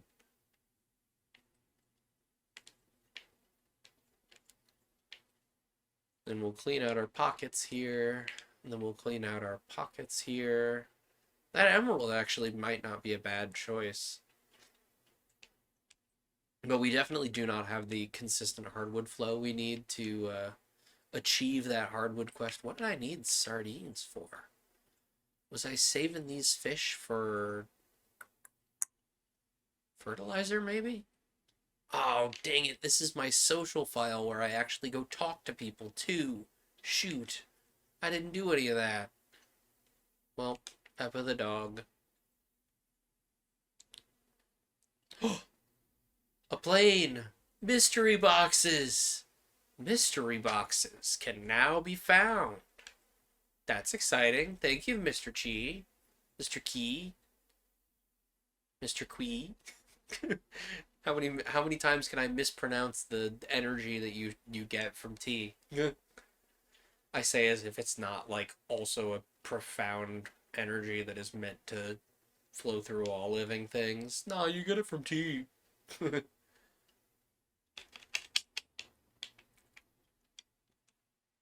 This is water our crops. My partner and I often joke that if farming was as lucrative as it is here in Stardew Valley, I would be an absurdly rich trust fund baby. It's crazy the amount of like gold you can get from doing this.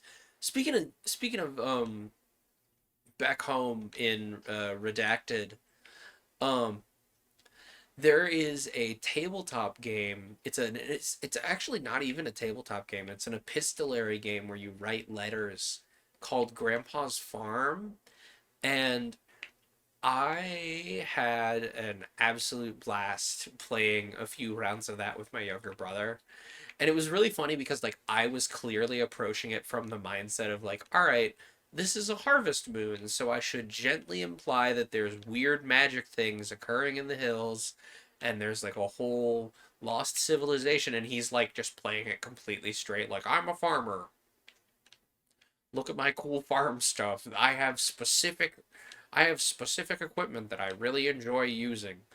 And it made me smile because it really illustrates the stark difference between my brother and I. Like we landed on such completely different things to enjoy. Hang on, there are multiple worm bees. Also, those are supposed to be like little roots, apparently, like swaying in the wind. I've never seen it. I've always thought they're like little worms. Puppy dog running from place to place. I don't remember. Do you remember? Black babies. Do I have a barn on this farm? I wish I could like check my farm layout. But I digress. A great deal, apparently. I'm really looking forward to Monster of the Week. Oh, a train! Hang on. We gotta run, we gotta go. We gotta go see what the train has for us. Yeah, sure, 50% of the time. 60% of the time it doesn't work at all and I don't get any items. But the other 4% of the time, that when it does work, it does give me neat things and black babies. Oh, I don't have a magnet ring on. I'm so used to my item radius being wider. That's another thing about Stardew Valley and like other life sim games like it is it's very easy for me to immediate oh yes, stones and geodes. Let's go. I love the little like space themed graffiti. I don't know when they oh, you're incredible. Look at this little Pac-Man looking guy. He's hepped up. Delightful. Truly delightful. But that's another thing about these games is like I get so that's a ton of iron. Oh my gosh, look at how much iron and copper we're getting. Let's go. This is why you run for the train. Um,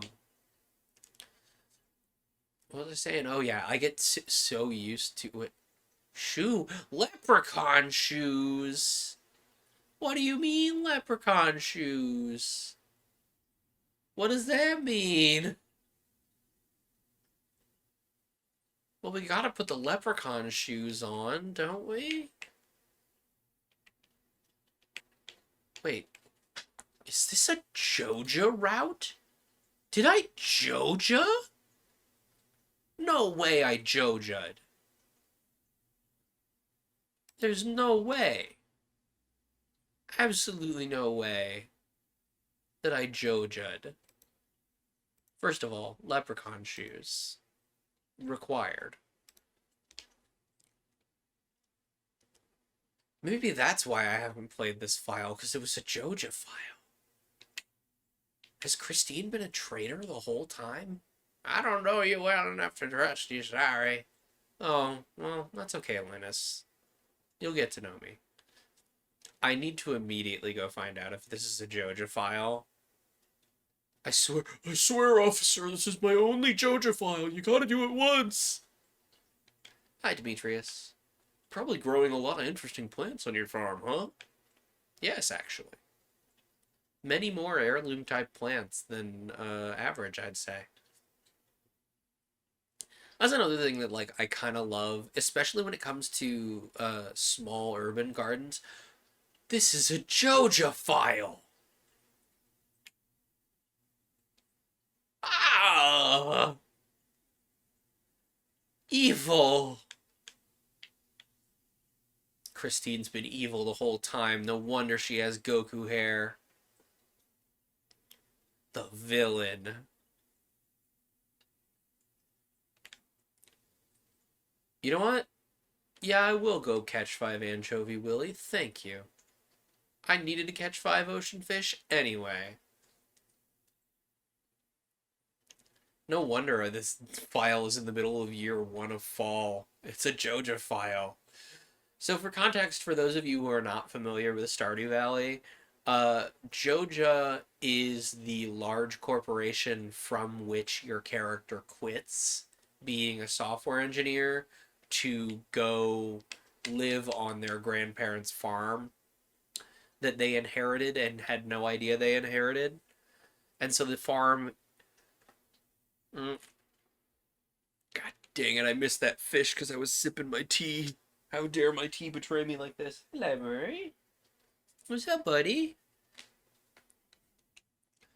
Um, but Joja is the large corporation who your farmer was previously employed at a desk job. I like to assume that they were a computer programmer because for every computer programmer that did not grow up on a farm, it is their secret innermost desire to retreat to a farm in the middle of nowhere and never see a computer again. uh, you know, and so for and so you open in the video game in a thoroughly unfulfilled life in the city, and you're just like, man, I hate it here. My grandpa always said If I was too tired of living life the way I am now, I should open this letter that he gave me on his deathbed. And then you open the letter, and surprise, you're the one who's inherited your grandpa's farm this whole time. It is in horrible disrepair. Welcome to Stardew Valley. It's now your job to be a steward of this land. Um, and so Joja is the company that you were behind a desk for.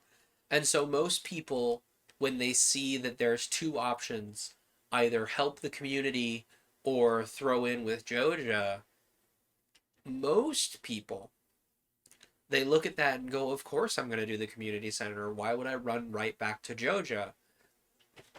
But also, most people I know who play this game enough to do more than one route say I have to do one Joja route just to see what it's like. And apparently, this is my one Joja route file. And so Joja differs from the standard community center. The community center goals are all about interacting with nature and all about like the interaction with nature and helping the people around you become their better selves and like completing goals by progressing naturally in the game. Like you have to um there's like a crops bundle for each season that you have to grow each season a good number of each seasonal crop, and you have to grow a number of gold star crops. It's like stuff that you would probably naturally do, and it nudges you toward the relevant progression system in the game anyway. We'll throw out this drift to it as well. um But Joja, the entire progression system is built upon how much money can you make. Like, you get every progression item that's normally unlocked by interacting with the world and the community around you by instead just buying it from Joja's little catalog. Oh, cool, I got biome balance. We've completed the big quest, and now we need to catch the little quest. Hopefully, we can grab some anchovies.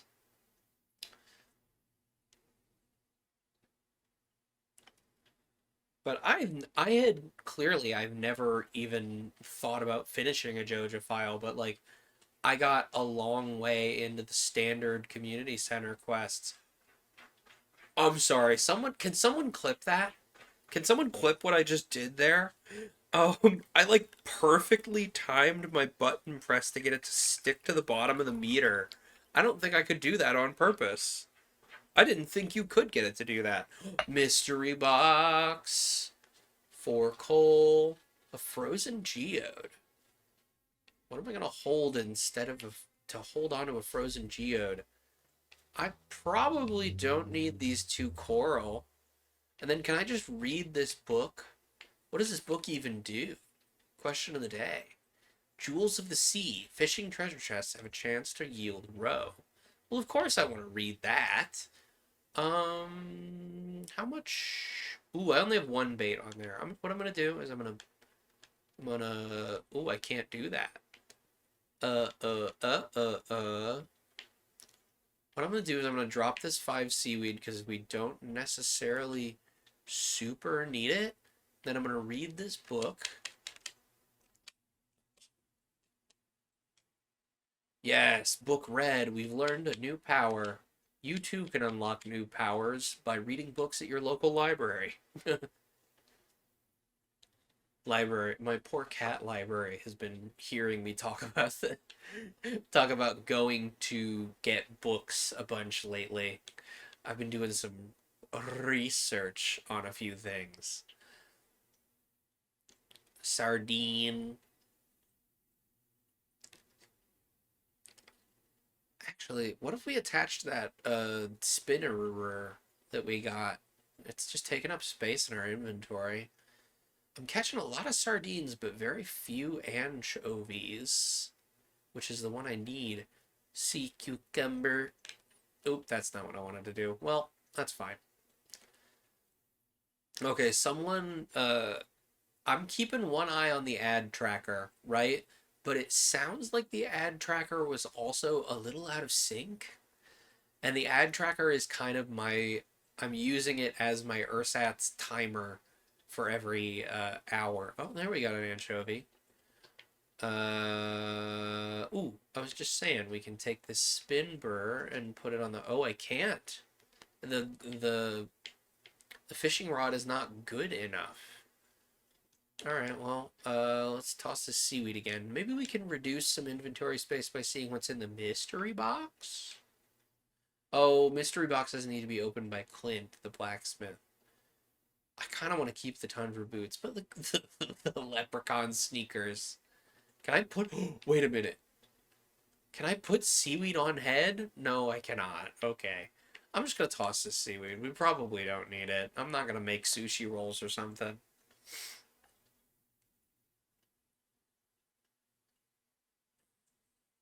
Hmm.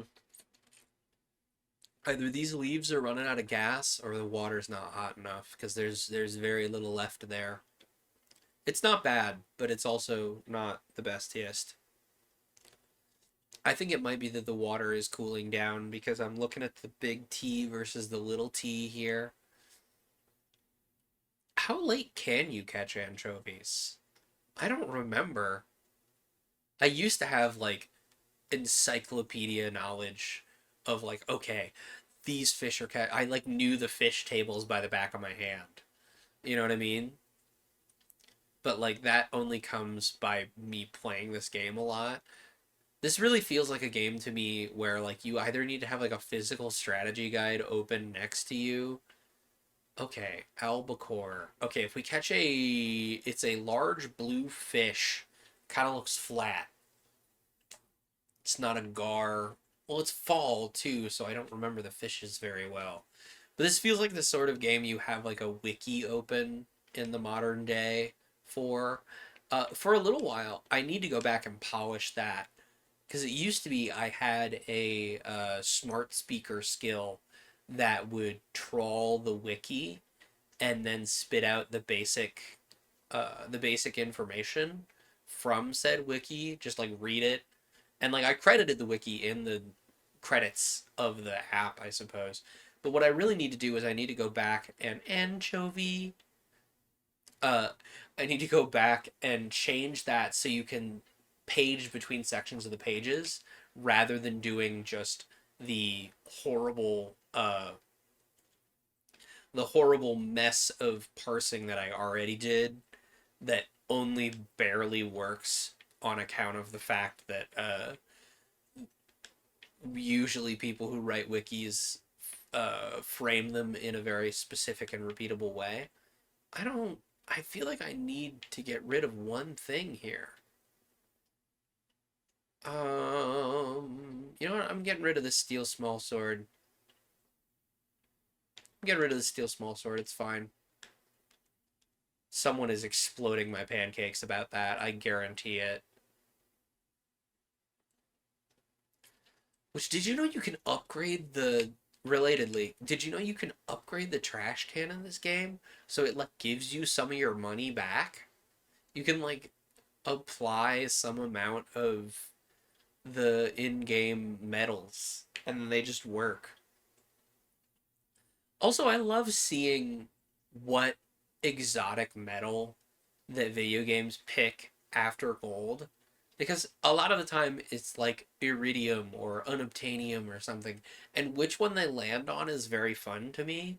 I know someone I know definitely someone did you know what I'm actually going to do? I'm going to snooze the ads for just a little while, just 5 minutes because we had to do all that controller fush. Fush. We had to do all that controller fush. We had to do all that messing about with the controller at the beginning of this, so I'm gonna give Stardew 5 extra minutes. Um, what was I saying? Oh yeah, someone specific. Oh, I have to go talk to Willie about this. Weemus Womp. Horrible inconvenience. How dare you make me do things? But someone I know specifically made it bismuth so they could do those cool square crystals. Wait a minute, gold bar doesn't go in this chest. No, wait. Gold bar does go in this chest. These fish don't go in this chest. Fish, fish, fish, fish, fish, fish, fish, fish, fish, fish, fish, fish. Neither of these fruits. We'll fix that in a minute. Fish. Apparently I need to either sell these fish or get a bigger chest. Get another chest. Wood skip. Rainbow trout. Halibut. Anchovies. Sardines. Halibut. Listen, the real answer here is that we need to go through and sell some of these fish for selling fish purposes. Oh, hey, the bone flute. We must wait a minute. Did we get that? How long ago did we get that? We need to go talk to Museum Man, his name, who has a real, normal, and understandable name. There's fish in here too. You guys don't belong in here. Oh, bream is the fish I was thinking of, by the way. No, we're just gonna shove cram these fish in here. If we're gonna have fish everywhere, we might as well just commit to having fish everywhere.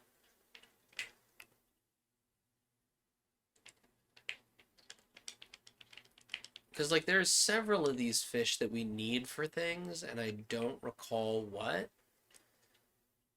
Relatedly, while we're talking about storage space, you know how there's, like, there's furniture items that are like, oh yes, I'm an armoire. I can hold clothes. They actually do hold clothes, like the dressers and stuff, which I did not know. And so I was just like, wow, those sure are decorative, smile. And then they weren't decorative at all. They were actually real. What am I doing? What am I doing with my day? Oh, blackberries. Eventually you can unlock a thing that gives you access to everything you forage from off the ground or off bushes like this is iridium quality, or you can get more of them, which is, I think, really satisfying. And like mechanically, it's supposed to represent like, okay, you're looking at the bush and you know which ones are good to grab in comparison. Like you're just very good at foraging. But to me, it kind of feels a little bit like, no, I'm just looking at this bush and I'm like, grow better fruits. And the bush is like, oh, geez, this person forages a lot. I better listen to them.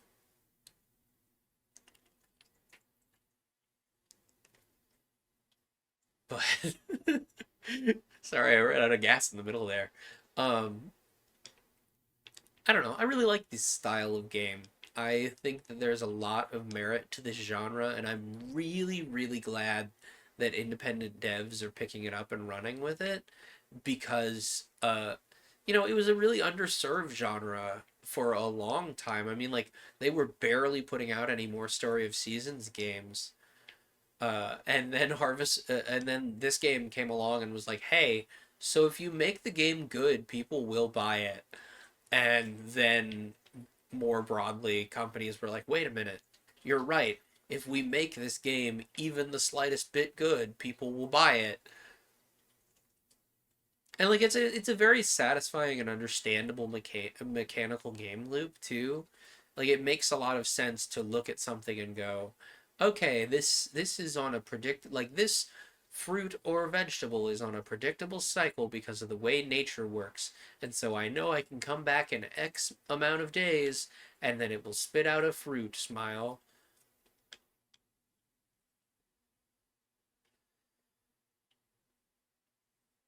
Hmm. Oh, hey, I think we're getting close to an ad here. How close are we to? Oh, ad starts in 10 seconds. All right, ads are about to go off. I really appreciate you sticking through the ads here. I tried to space them out so there's only one an hour. This is a great time to go get a drink, go get a snack, do something similar. Uh, I am going to go and grab some. I'm gonna reheat the water in the kettle and maybe grab some new tea leaves. I will be right back. Hey, the Stardew audio has been muted this whole time. Well, now you get to hear the music while I'm right back. The real thing I should do here, by the way, is play clips, but I don't really have a way to play clips. I don't think. Do I actually have a way to play clips in here? Oh, I have the reruns frame. What if I just turned on the reruns? What happens then?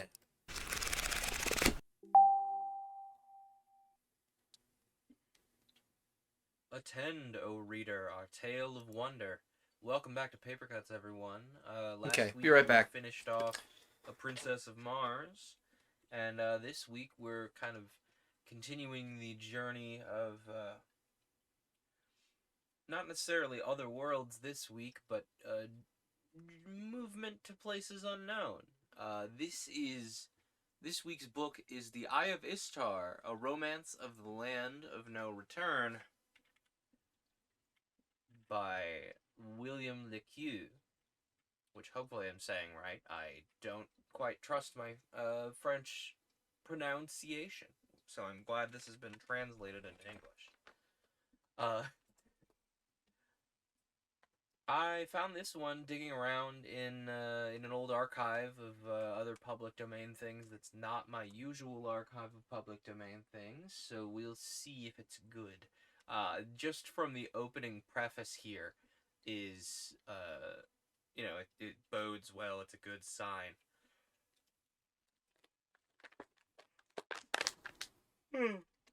Thank you for your input, library. I wonder if you all could hear him.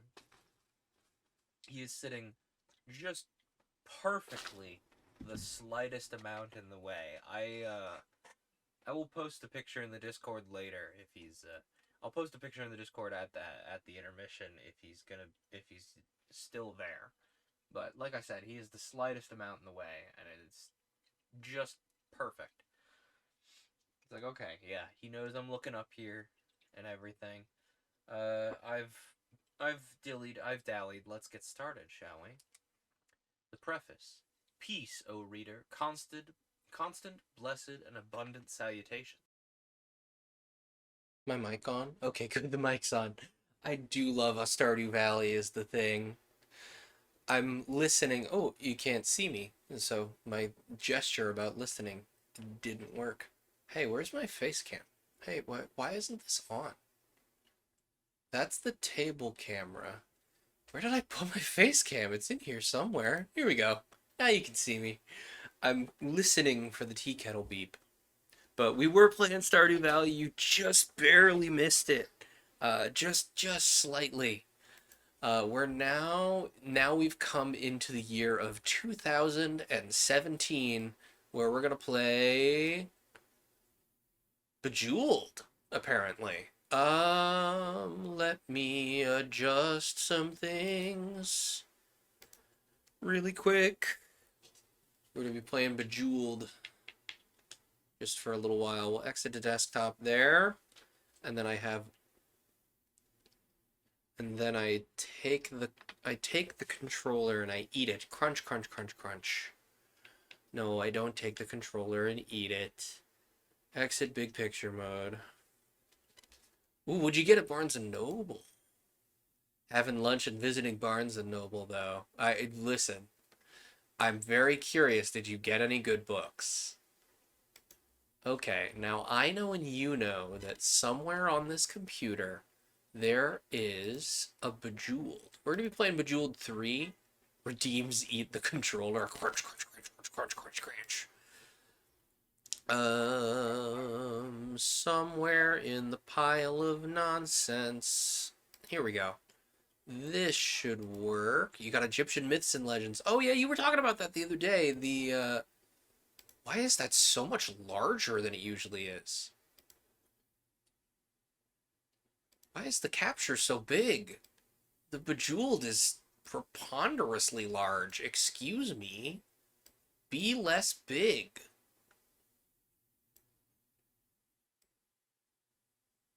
So we're gonna zone in and play Bejeweled for a few moments. Surprise! The Bejeweled is larger than you thought it was gonna be. Watch me actually start the game, and then it's just like it's suddenly way smaller. Oh, I completely turned off the music. Let me turn off the music a little ways. Oh, because I was doing reruns with this last time. So this is really interesting. There is a mode in Bejeweled 3 somewhere. Zen mode has you can like hang on. Menu. Wait a minute. There's like a mode in this game that lets you do there's a mode somewhere that lets you like add little subliminals someplace. Yeah, here we go. You can add little mantras. They like play, they make little text behind you.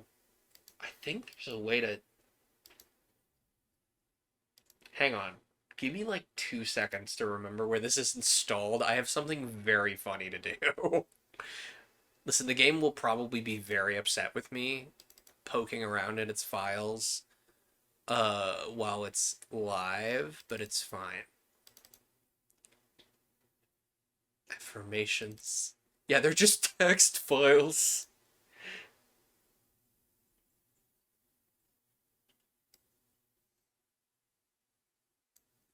Hang on a second.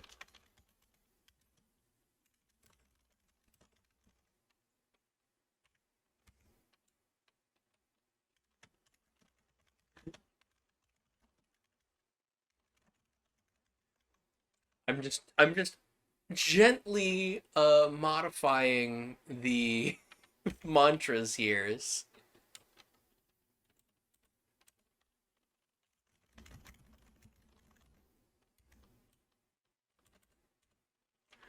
I love visual novels.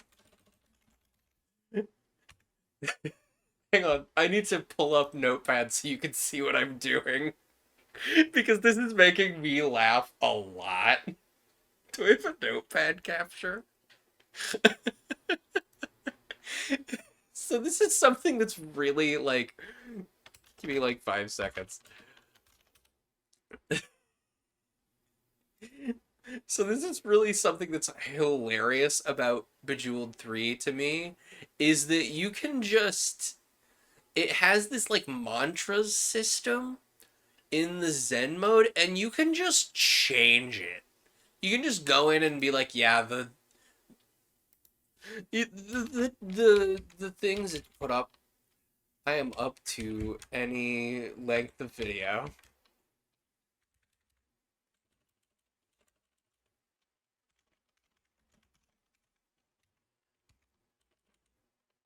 Except life has tea in it. I appreciate that. I appreciate that the controller might not work. And these will actually show up.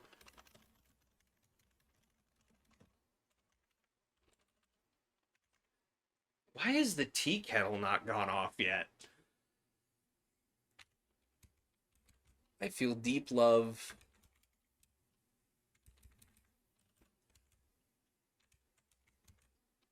Oh, by the way, my right arrow key doesn't work. We figured that out this morning. Old time radio. I am more courageous in my stream watching. I trust that I will always find an alternative. I'll keep that one actually, it's fun. I have courage and wit enough to play solo. I am peaceful. I am peaceful actually. I show grace under pressure. I show grace how to read.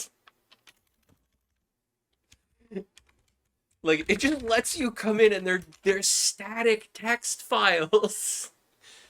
There's a lot of these. How many are these? Yeah, and they're just they're a bunch of mantras that sit in the background, and then you have subliminal messaging to put behind the game that blinks like just barely seeable. Subscribe. Follow.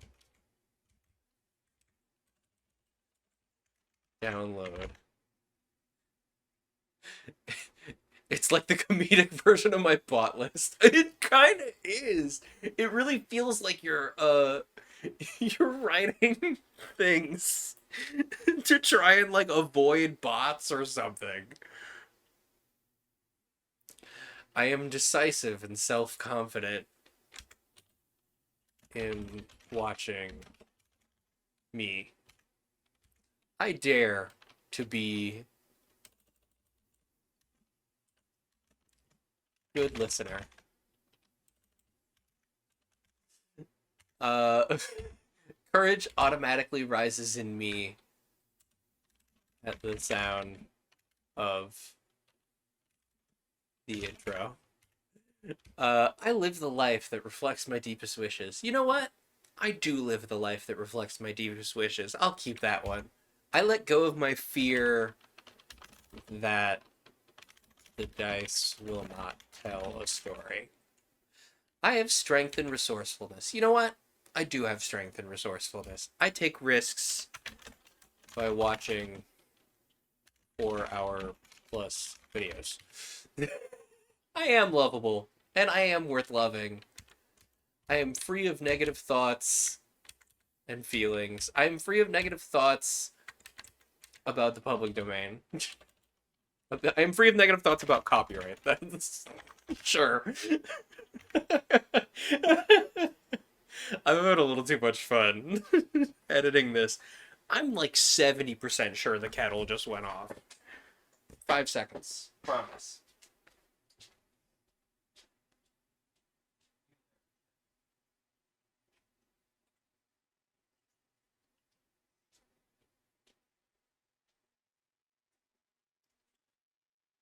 Kettle detected.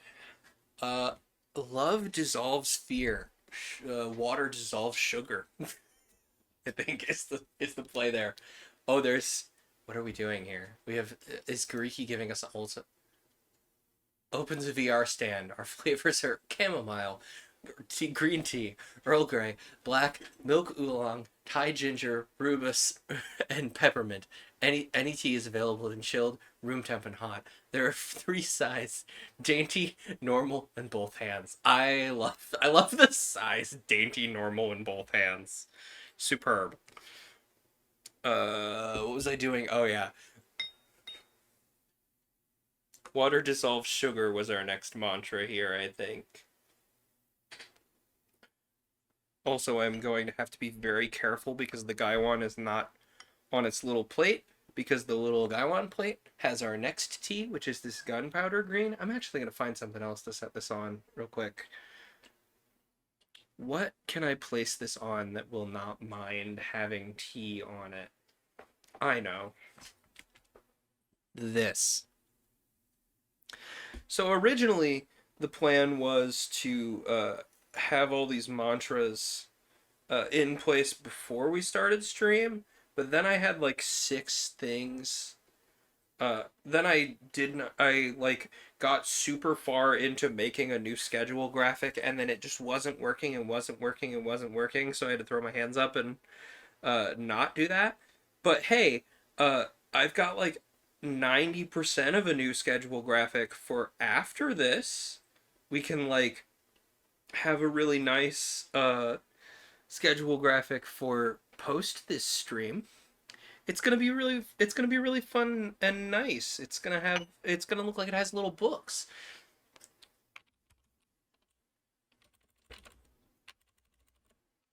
Water dissolves sugar.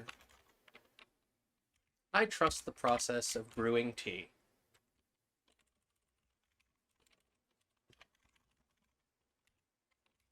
All answers are within the subscribe button. I follow my inner wisdom and watch. Listen, I can put this back to normal at the end of stream. It's fine. I am safe while the talking continues. The universe supports me. The universe does support me. Love is a state of being. Reading is love is a state of being. Reading is a state of life. Perhaps.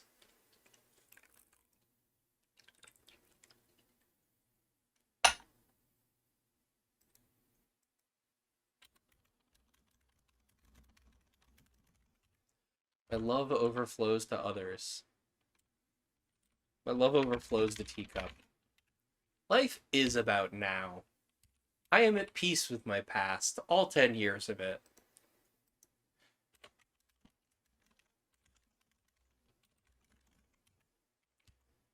I release all anger by not throwing controllers. I deserve the best. Especially in tea. I relax into my... Oh, hot. I relax into my natural well-being. I relax by listening to reading aloud.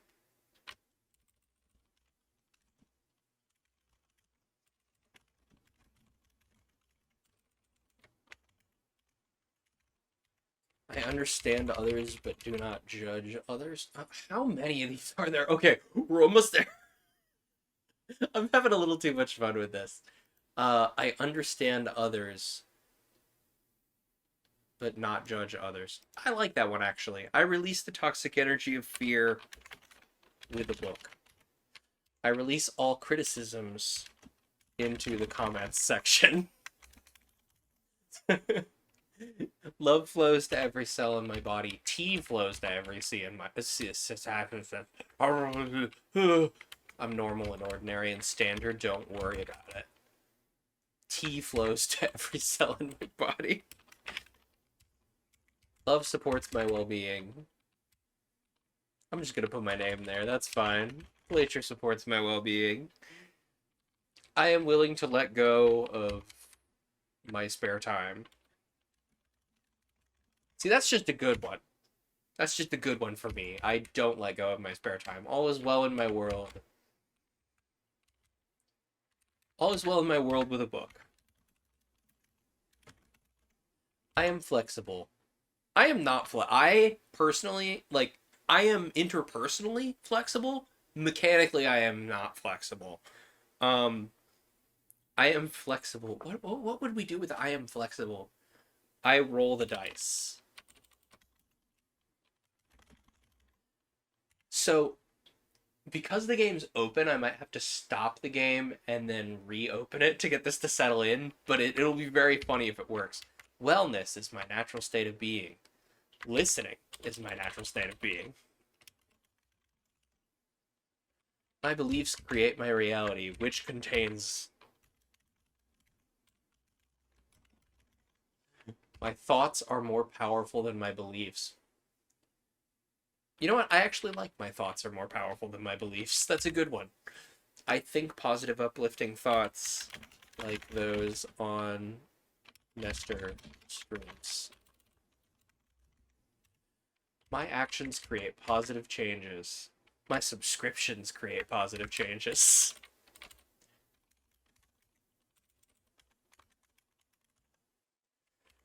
Subscribe, follow, download, read.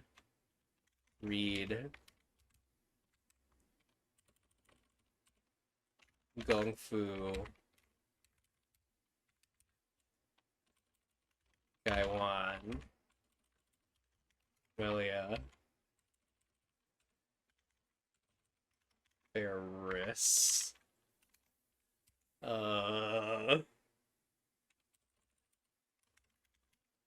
We're just gonna, you know, podcasts. I like peace and joy. We'll leave those in there.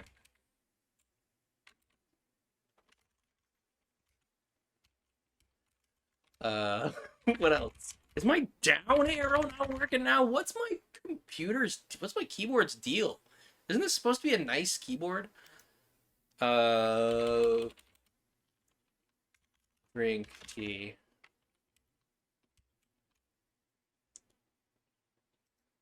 Roll dice.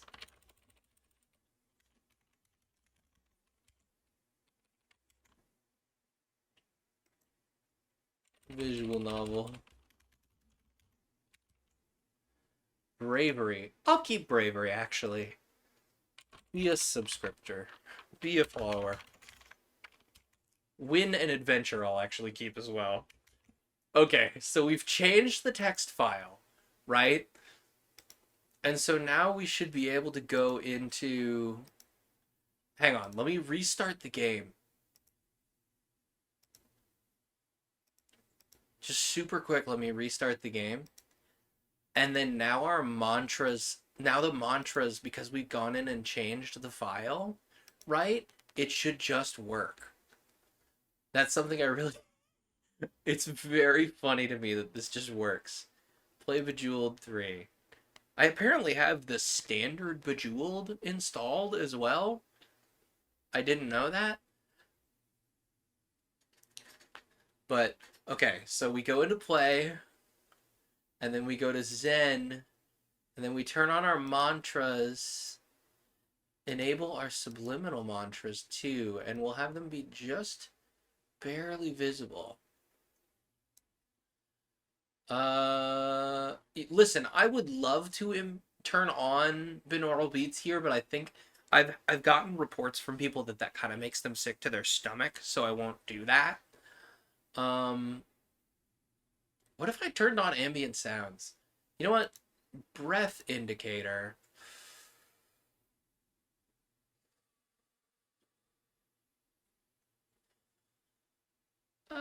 Let's pump that just a little farther.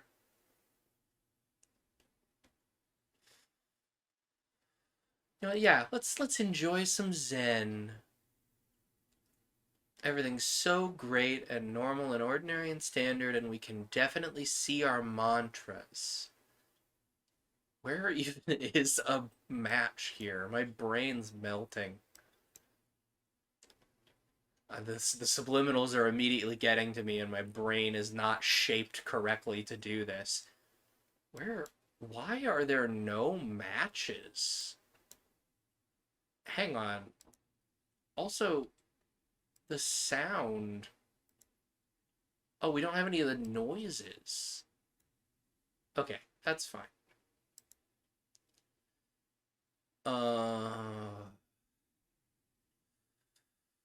Everybody just breathe your Zen with me. I'm actually going to turn off the breathing indicator. That's driving me crazy. Can we see the mantras? Can we see the subliminals? I actually don't think I can. They're in there somewhere. Somewhere on the screen there is a mantra occurring. I physically cannot see them. Oh, there was one! Did you see it? It was there for just a second. I saw it behind the, like, right in here it went...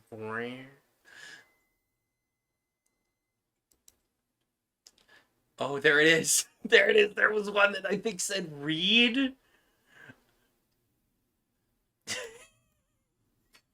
I love this. I don't know where the actual mantras themselves are. I know the subliminals are like pulsing right here, but I don't know where the normal mantras are. Maybe the normal mantras are supposed to be like a voice thing? Let's turn the voices up and see if they read the mantras in a text-to-speech voice. It doesn't seem to. That's unfortunate. Well, the mantras are here somewhere. I feel like I'm not getting very many good matches here, gang. Oh, no. Well, that works. Awesome. There's something about this sort of like very specific era of match 3 gameplay that's very, very satisfying to me. Like, before it was so strongly laden with 5 million ads to keep the game company afloat. Like, oh, nice. We got 3 of them in a row there. So deeply satisfying. I could. I'm so glad that there is an hour limit on this game that we specifically said, all right, I can only play this video game for an hour because the problem with games like this, I have the same problem with Tetris, um, is that I can just lock in on this and just do nothing else with the rest of my day if I'm not careful. Hey, wait a minute. We have tea to drink. That's pretty good. That's pretty good. Yeah, those leaves are definitely running out of gas. We're gonna have to transition to we're gonna have to transition to the gunpowder green here in a minute. And then I'll probably rotate in one more really good tea a little closer to the end of the day. There was one of the subliminals. I saw it extending behind the blue gems there. Every time one of the subliminals like throbs out of the screen at me, it's making me laugh. And these are just subscribe.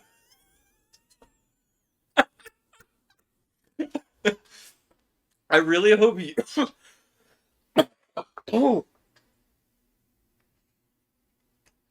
excuse me, I laughed a little too hard. I really. There was one of them. I really hope you guys can see these too. But especially the one that was just like subscribe is incredibly funny to me.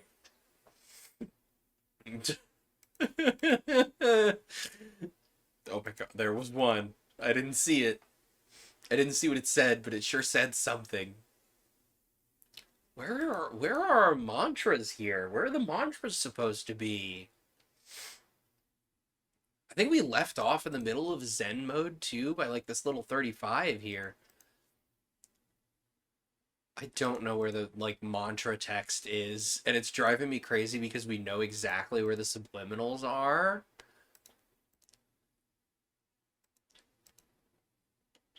Oh, there was one. I don't know what it said. I'm making this. The whole point of the subliminals is you're supposed to not be aware of when they are here or when they are not here, and so I keep pointing them out. But it's so funny to me. To just be living your life, matching gems, then all of a sudden there will be a little word that's like, do a thing, buy Pepsi, consume Prilosec. Surely there's a setting for size and clarity. Maybe. Because it seems like there is, so there's 5 different mantra settings, and then there's a visibility slider, and we can visibly see them when they're all the way up. So let me put it right about here and see if we can still perceive it.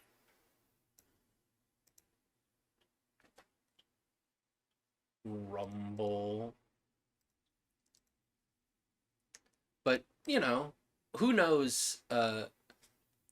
Personally, I feel like all hypnosis is self-hypnosis. You know what I mean? Like, even if it doesn't work, okay, we can still see them. I just saw one.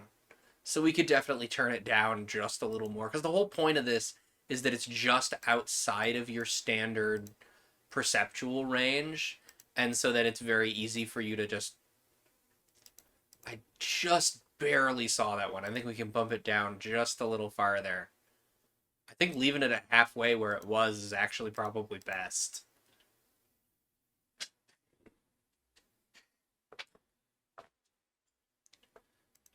Excellent.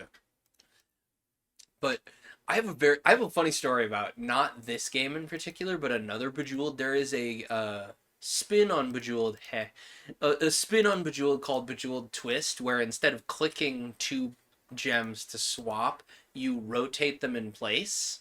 Like you would have a square of 4 of them, and they rotate. So these two blue ones would rotate to be here and here. Can you see my mouse? You can see my mouse. So the blue ones would be here and here, and then the yellow one would be here, and the white one would be here, right? And so that's the gimmick of Bejeweled Twist, right? And I got that on my level complete. Is this when we see our mantras? Or do our mantras come in anew? Apparently. Well, our mantras are somewhere on screen, I promise. But, what was I saying? Bejeweled Twist. I got it on my DSi, which I have another story about the DSi that I'll probably tell later. But, I got it on my DSi, right? Because it was the style at the time. There was the DSiWare. And, as was the style at the time. You had the downloadable content for your DSi, and I got Bejeweled Twist, and I think I spent an entire camping trip playing one like continuous game of Bejeweled Twist. Like I would pause to like eat meals and go do camping things, but like I had like it had like an endless mode that like you as long as you kept matching little guys, right? You could still you could still keep playing. The score would go higher and higher and higher. And I managed to keep that going for the whole camping trip. It was like a whole like 4 or 5 day camping trip. And I was playing it pretty consistently. And so like I still have buried in the back of my mind every time I'm playing normal Bejeweled, I have to make sure to not think about it as though it is Bejeweled Twist because that's a completely different take on this game. And like obviously Bejeweled is not the only or the first match 3 game, but it is probably the game that did it uh did it the most solidly on the nose off the top of my head. I mean, obviously Candy Crush has got to have something going for it if it's oh that was sick. Like Candy Crush has to have something going for it. It's inarguably one of the most popular games of all time, right? Like legions of people are playing it. I think I just saw one of them. Did you guys see that? Did you guys see the little word pulse out at the screen for you? But the whole shtick, right, of subliminals is you're not supposed to know when they're happening and they're supposed to like bury themselves in your moment to moment perception and inflict, literally extra perceptual data on you. Like, because your brain is constantly filtering things to see and to understand the world. You're constantly, you're continuously processing the world. Your brain is about 3 to 5 seconds behind the real world perceptually, so to speak. I think it's way less than 3 to 5 seconds. It's like a much smaller amount of time. But the idea behind subliminals is that it's supposed to like embed in that perceptual buffer and change the way that you're thinking moment to moment. I think it's a placebo broadly, but also the placebo effect is incredibly strong. I don't know if you've ever read up on how strong placebos can be, but like it is significant. Like more than 50% of people, like for example, for a pharmaceutical effect to count as like effective, it has to be more effective than a placebo in 50% of cases, which is depending on the size of your trial. Oh, I didn't mean to do that. Depending on the size of your trial, a lot of people. Like it has to have a very profound effect. And so like the placebo and its related its best friend the nocebo effect are really really strong. So like even like I will use this in my day-to-day life where I'm like I'm aware this is a placebo. I'm going to focus on the fact that it is going to help me because it's a placebo. And then it just works better. If you can talk yourself into it, it is absolutely a like obviously it's not going to like heal a broken bone or whatever, but like it's powerful to use in your day to day for like little things. And so I think if you're like willing to buy in, like, okay, the subliminals are a placebo, but they are going to help me. I'm thinking about the fact that this placebo is occurring to me right now and it's going to help me smile, it may have more of an effect than you would reasonably expect. But also, that's anecdotal, you know? Like, I might be full of it. That may have no basis in actual, like, real anything. I might just be talking. But I would be far from the first streamer to just be talking. I see all these green ones right here. Look at all these green ones all lumped together, and I'm like, how do I leverage this? Oh, satisfying. Oop, that's not what I wanted to do. I wanted to do this.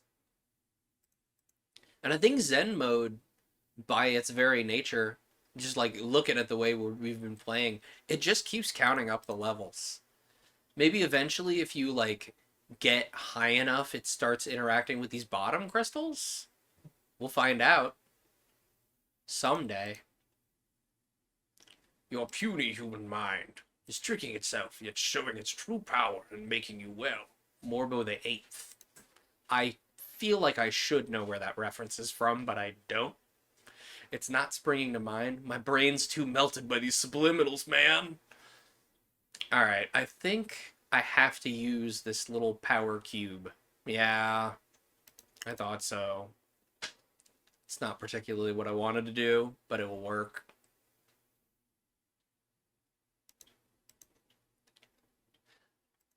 Gariki, that sounds like a reference that you butchered a Futurama line intentionally. Okay, that's why I felt like I know it. I was like, Morbo from Futurama? Yeah, that's it.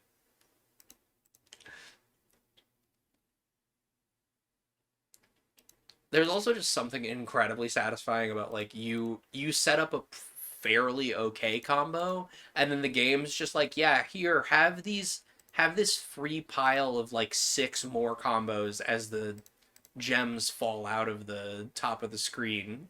Enjoy.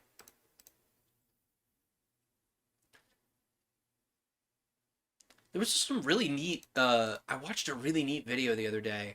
Speaking of like, you know, the fact that we've been doing videos for a million years, I watch a lot of other people's videos. This may not shock you. Uh I'm a known enjoyer of entertainments. And so I watched a video the other day. This guy had found a like a screener copy of the first episode of Futurama, and so because it was a screener copy before it had been edited for like fully edited and completed for broadcast, he managed to prove that there was a line that had been removed or changed from the original script that people had been speculating on for a long time. I think it was a line about like, oh my gosh, spectacular. I agree with you, announcer man. That was a spectacular combo. See, and that's the thing is if you're like really galaxy brain about Bejeweled, you can think many moves ahead and be like, all right, this is going to iterate the board here, and that's going to iterate the board there, and da da da da da da. And you can like set up huge combo strings, which like I do a little of that. Really, what I'm actually doing is trying to pile as many uh unique effect gems into one space so that I can set off a bunch of them in a row because then it just clears the board and increases the chances of that thing that just happened just right there. You know? Actually, am I gonna let's hang on. These have one more. Yes, I can tell how many steeps the leaves have left by sniff power only. Gariki knows. Gariki knows what I'm talking about. Hang on one sec. Let me read that because it is liable to be correct because I'm seeing a section of it and I'm like, oh yeah, it is that. Gariki pointing out the thing. Yes, a line in the Futurama pilot episode, Space Pilot 3000, was changed after its original broadcast due to the death of JFK Jr. in the original airing. JFK Jr. In the original airing, a man entering a pneumatic tube is being sent to JFK Junior Airport, but this was changed to Radio City Mutant Hall for subsequent broadcasts and home releases, as the line referencing the airport felt too close to the real-life plane crash. Real thing. Hey, you guys have not been able to hear the music from this game. I'm really in fine form about sound today. But what else is... That's actually very, like... You want to talk about a thing I am accidentally making accurate... You want to talk about a thing I'm accidentally doing accurately for a trend for the 10-year anniversary stream? It's the audio trouble. I really got to be careful at the end, as we're getting closer to the end of the night. Because I'm gonna be attempting to continue playing Control, and we've had audio we've had audio trouble with Control previously. The first episode to air after 9/11 had the typical credits crash removed, but then it later came back. Huh. It's wild to me. Like, I lived through that era of time, as many people did. And it's still wild to me, like, how much had to change. Like, there were entire, like... Oh! I am now a junior appraiser. I'm good at the videos game. Oh, check it out. Now we got a yellow boy. And then you... So, the thing on the left here is increasing. And then this is yellow, and then these will go yellow, and then this will go yellow.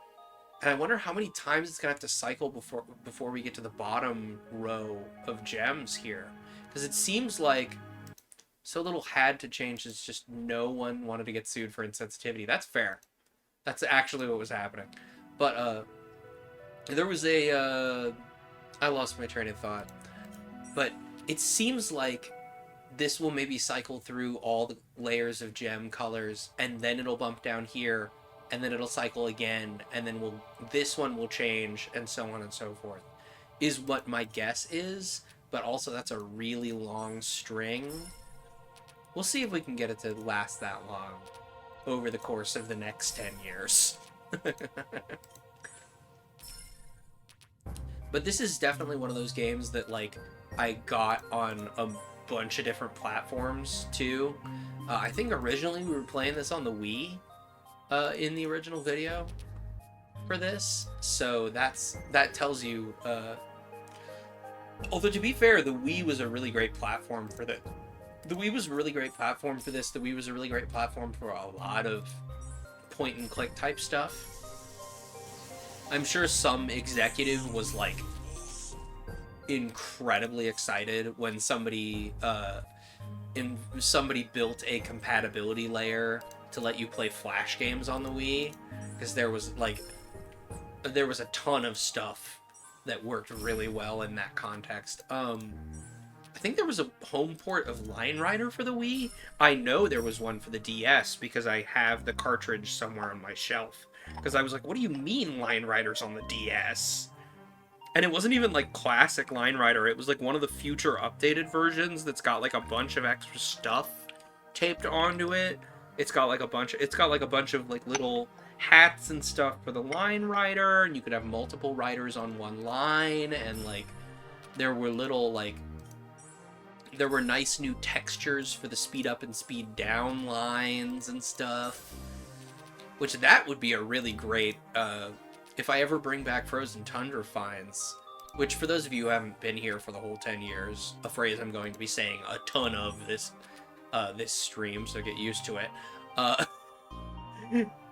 For those of you who haven't been here for the whole 10 years, I used to do a series of 15-minute first impression videos of, I found this game in a thrift store, I found this game here, I found this game there, and here's my first 15-minute impression of the video game. Is it good? Should you go find it? Called Frozen Tundra Finds. And I kind of miss it. I think it was very fun. And I think there are a lot, and the whole shtick was, I found this game, I really liked it, and then at the end of the season of, X number of episodes, I would then put it to the community like, hey, I found all these games. Do you find any of them enjoyable enough that we can keep playing them? What's the game we're gonna do a full series on? And I liked Frozen Tundra Finds. I still like the concept of Frozen Tundra Finds. I think kind of the internet has the format maybe would have to change from the way it was for the modern internet. I think honestly that type of thing is now more so done on short video platforms. I think I'd have to do like little, like edited down from a 15-minute first impressions 1-minute segments these days. If I was going to do Frozen Tundra Finds again, that's what I do in the modern day. And who knows, I might do that. I kind of miss it. Like I said, I kind of miss it. It was fun to like be able to hold up like, I found this at a thrift store. Does it work? Let's find out. Type thing. Was I found it extremely satisfying to film. But that's just one of many things in the 10-year backlog that you could go find. I think we gotta... No, actually, we can do this. Okay, do we have to use our little power gem here? Or can we... Oh, that's kind of neat. If you hold over it, if you've never played before, it gives you a little tooltip. That's handy. Alright, I think we kind of have to use our little guy here. Orange probably get us the most, I'd say. Yeah, that wasn't the greatest, but it worked. It opened up the board enough. I don't know. I like I said, I really love this style of game. We're in... What year is it here? How far are we in? We're in... We're in 2017 now, I think. Yeah. And actually we're playing Bejeweled because it was one of the Frozen Tundra Finds games. That's actually... I did not plan that. I don't know.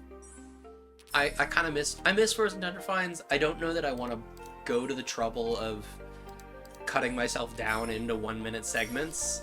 As you all know, I am a particularly verbose sort of person, and so cutting me down to fit into 1 minute leads to a lot of sounding like this as I clip together pieces of a sentence from wide chunks of video. You know what I mean? Which I don't super love. But that's also kind of like, that's my hang-up, honestly. I mean, there's plenty of time I have spent making stuff like that and people have been interested, so maybe I'm just an old curmudgeon who doesn't like the short video format. I'm not gonna lie, it's very satisfying to look over and see that that's changed color. Have a little tea here. Yeah, those are... I could maybe squeeze those for a couple more steeps if we really wanted to, but I think those are out of gas.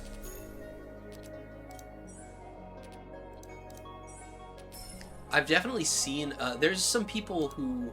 I follow a lot of, like, tabletop game creators now, just because, like, it's the easiest way for me to find new solo games to throw Camellia stuff at. Oh, nice. Double. We got a... I didn't know we got a free hypercube out of that. That's exciting. But I follow a lot of tabletop creators, and there's a lot of people doing Frozen Tundra Find, like that... The concept that I'm like, oh yeah, it's edited down, clearly edited down from a longer video, and it's a 1-minute snippet. That type of thing for tabletop games, and I think being able to elevator pitch games like that is a very valuable skill. Okay. Is there a match? Okay, there's a match I can make to not have to use this guy, which means there's a match I can do that for. Oh, if we could get a triangle right here. Maybe we do something like this. If we make these two columns fall often enough, We can maybe try and shake a triangle out of the... Yes! Perfect! Good at the video game. This is what happens when I use my brain. I'm so pumped for this. I know I shouldn't, like, you know, advertise myself while I'm advertising myself, but, like, I'm so excited for this Monster of the Week game. I have been off and on trying to find a group who's willing to get on camera for a long time. And I'm very excited about it. Which, that's coming later today. I don't know if I could stress that enough. Yeah, I guess I could do that. That's fine.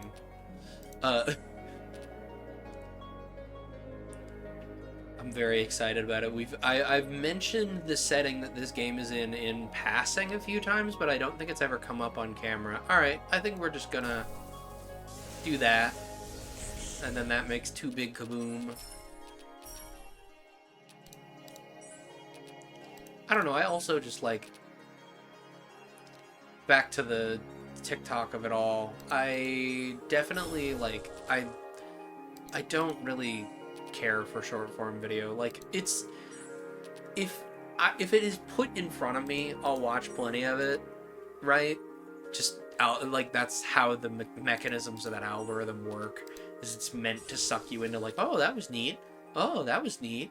Oh, that was neat. Huh, I didn't know that. Oh, that was neat. You know, you just keep scrolling to find more. But, like, I like things that take their time. I like things that meander off and do other stuff, you know?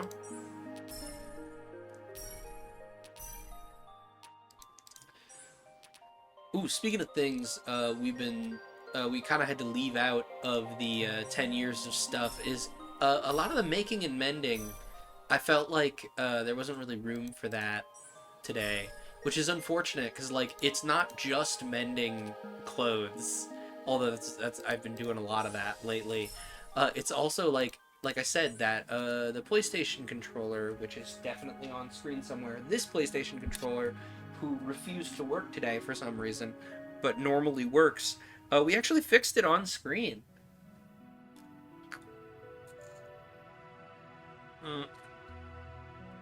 And I quite enjoyed that process. I would not mind maybe streaming to the Discord while I've been meaning to... Gariki, that's fantastic. There's a very specific bound that I like them to yes and.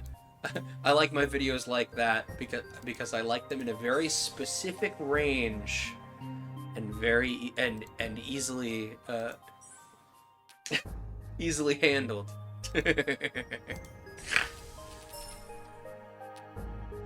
What was I saying? Something about mending and making. Oh yes, I have a book reader on the shelf behind me. So I've got this book reader, which is very politely holding our gunpowder green tea. It's doing a great job. But I also have a second one that's got a dead battery. That'd be very easy to...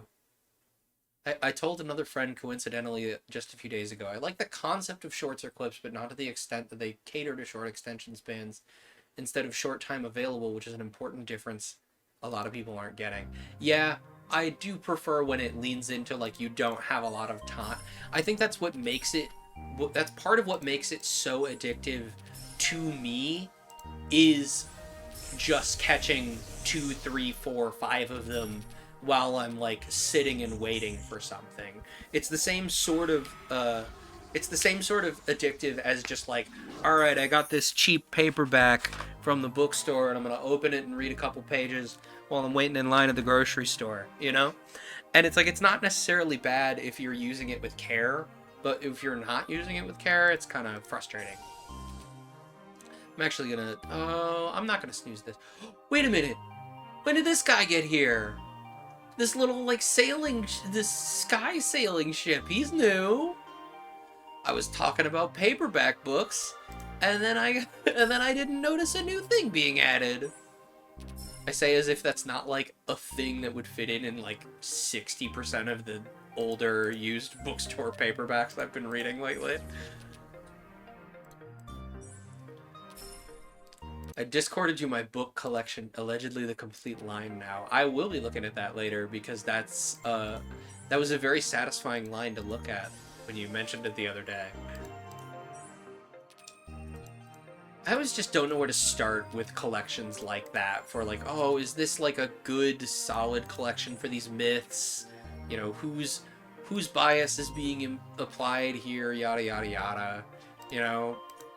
But also, maybe I shouldn't think that hard about it and just be like, yeah, like I should just start with whatever collection has the most immediate appeal to me, and then from there, if a story reaches out and bites me, then I can dig farther on like actual academic interpretations to find the quote-unquote good one, you know?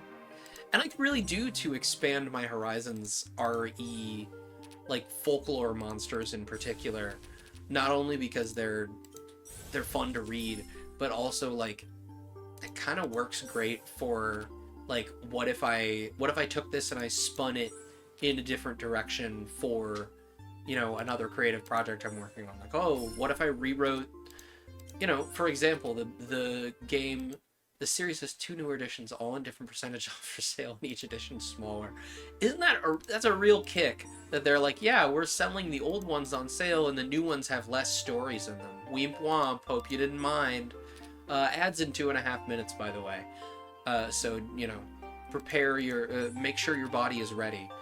What was I saying? Oh yeah, folklore monsters. Like, for example, the setting we're going to be running for Monster of the Week tonight is one that we've kind of poked our heads into on stream, where it's a bunch of people shrunken down in a mad scientist's basement to be about 6-7 inches tall. And so that makes for a really great way to be like, okay, this traditional folklore monster normally does XYZ, right? What does it look like for this folklore monster to be interpreted through the lens of this other setting? How would I have to change it to make it make sense as, like, either make sense in the setting as, like, something that this mad scientist would make on a whim, or make it make sense in the sense of, like, how would it still retain the bite that the original story gave it, so to speak.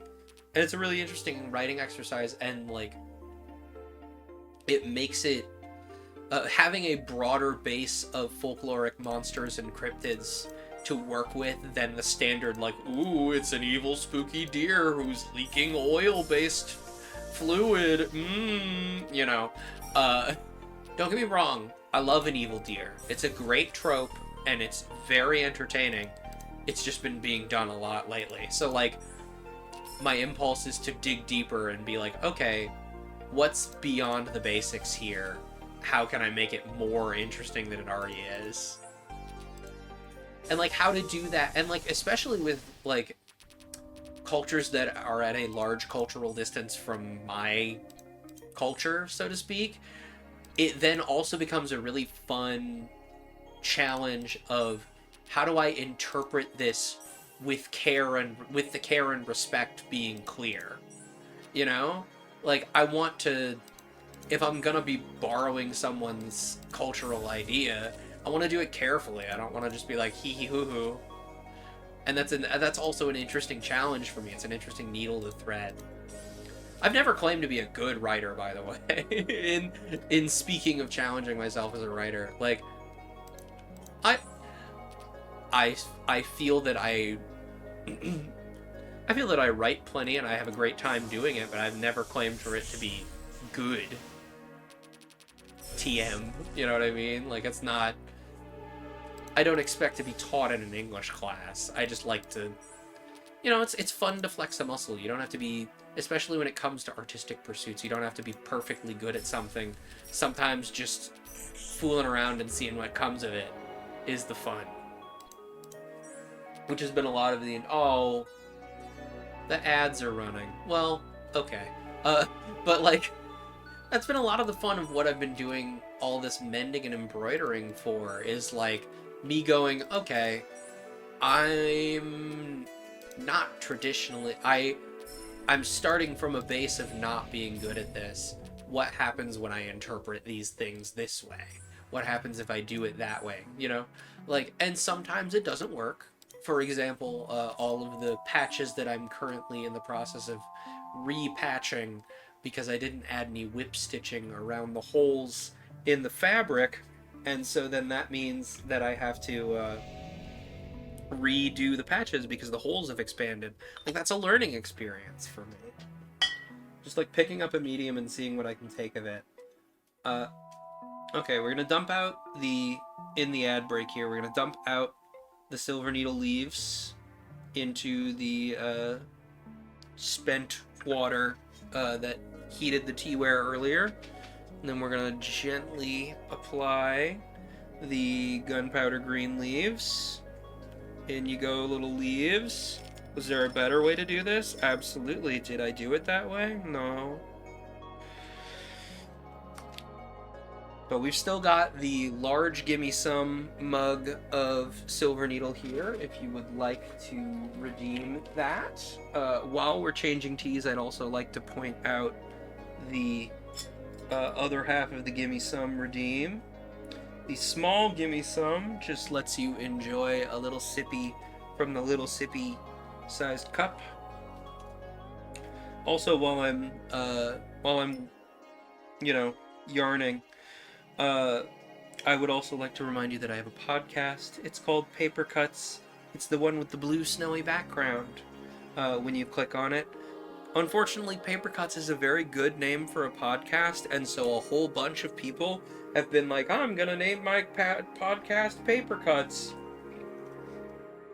And so there's a lot of podcasts named with that same name. But thankfully I have not found any that also do live audiobook. I think I need another mug for this gunpowder green. I have 13 seconds to go grab a mug. Let me just do that real quick. Just deedle.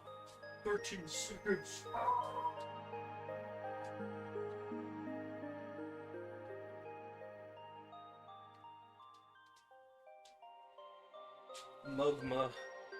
Mugma tea. I think it also tried to give me a hint the second I went and... Oh, are we out of Bejeweled time? No, we're out of Bejeweled time. The ad going off means we're out of time for Bejeweled. Next up is Zelda Oracle of Seasons. Oh, I do owe you guys Oracle of Seasons, though, is the thing. Okay. Tell you what, we're gonna do this just to set off the one big thing. And we're gonna go to the menu. We're gonna go back to the main menu. Okay. No, we're Bejeweled. Sorry, Bejeweled. Goodbye. Okay, now we need not Notepad, not that. We also don't need the Stardew Valley capture anymore. We also don't need the PopCap games. We need Elgato. And then I need to turn on my Switch.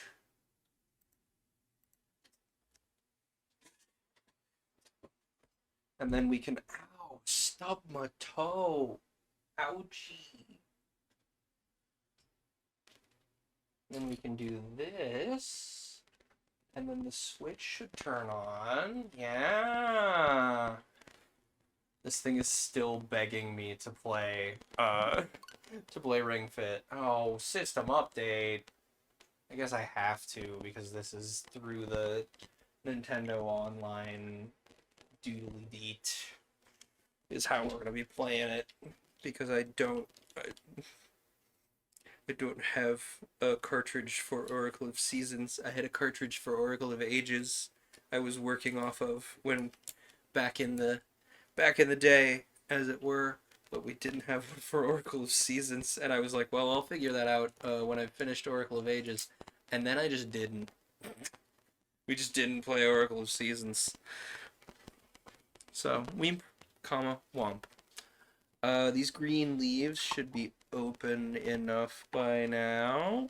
So in they go.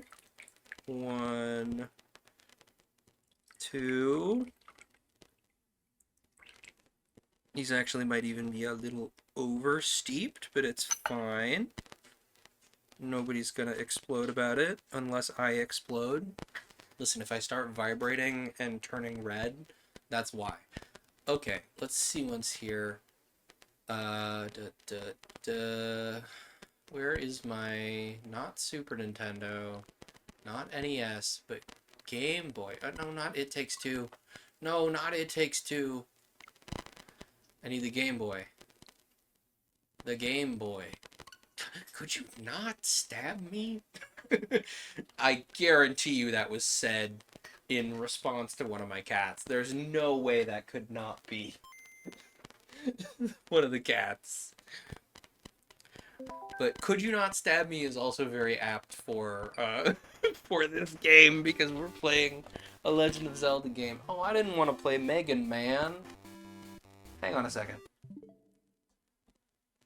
Let me make it so I can actually see the screen instead of the screen 3 seconds ago. And then I will open chat on my phone so that I know you all are not being funny being funnier than me in my own Twitch stream. How very dare could you imagine doing this thing? Hi, I would like to see my own stream. Is that permitted? Cool. D chat. We only have 4 quotes? Nobody else has been using the quote command, Gariki. You're missing it. Everybody else is missing out. Gariki's getting all these good quotes for us to quote me on. Alright, we don't want Mega Man.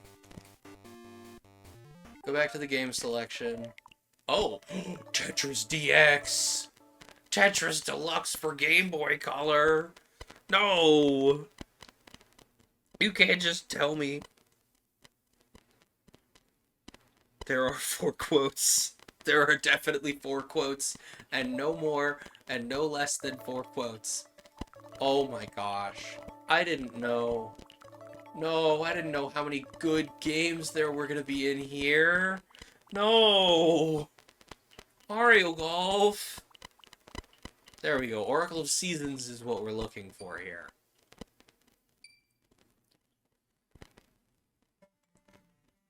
Hopefully this is this... Hang on. I need to check that this is not echoing. It does not seem to be. Good. This is a good game, by the way. I don't know if you know that. This is a very good video game. Okay. So, I'm gonna do a new file. Nintendo uses all the feels. It's highly effective. There are so many games in this, there's so many games in particularly the Game Boy and Game Boy Color library that I'm like, oh, I need this. I need to play this. Okay. I need the secrets thing, which I definitely put on Blue Sky recently, so I would have it. Here we go. So our secrets is equal circle F triangle 2 M /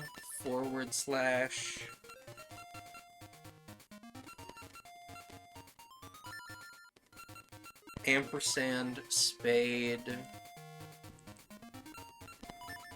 small w, R, clover, 9L2, 9 capital L, 2, open parentheses, capital S. So for those of you who are confused, part of the gimmick of Oracle of Ages and Oracle of Seasons is that they were two connected games. And so when you beat one, you would get a password to put in the other and use to unlock new things in the other game. So this is actually going to be different from the default start for Oracle of Seasons, because we beat Oracle of Ages previously. I didn't lose my childhood, it's right there. I know, right? Okay. So in file 2, we'll crank up the message speed, it's fine. So this opening here, giggle, giggle, giggle, says the 2 pieces of Twin Rova, probably. Sorry, I have small notifications that are probably a good idea to interact with. Probably. Oh, I didn't know you could see quotes in Stream Elements. That's exciting.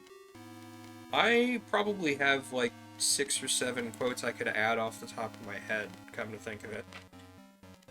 Anyway, Veteran sorceress of shadows, Twin Rova will not let your deeds be wasted.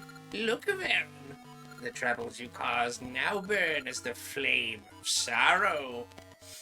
When the flames of destruction and despair are lit, we will offer up our sacrifice, and the dark rites of the Gerudo will be complete. so you may note that these are in a Triforce shape. Originally, this game was pitched as 3 games: Oracle of Ages, Seasons, and Secrets.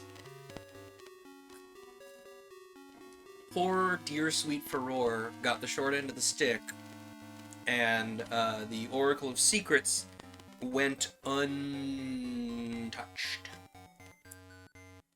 But it is in a Triforce orientation, so we got power on the top, wisdom on the right, and courage on the left. Then the evil king shall return. And so then Link is being flung from Labrina to Holodrum. And then he goes...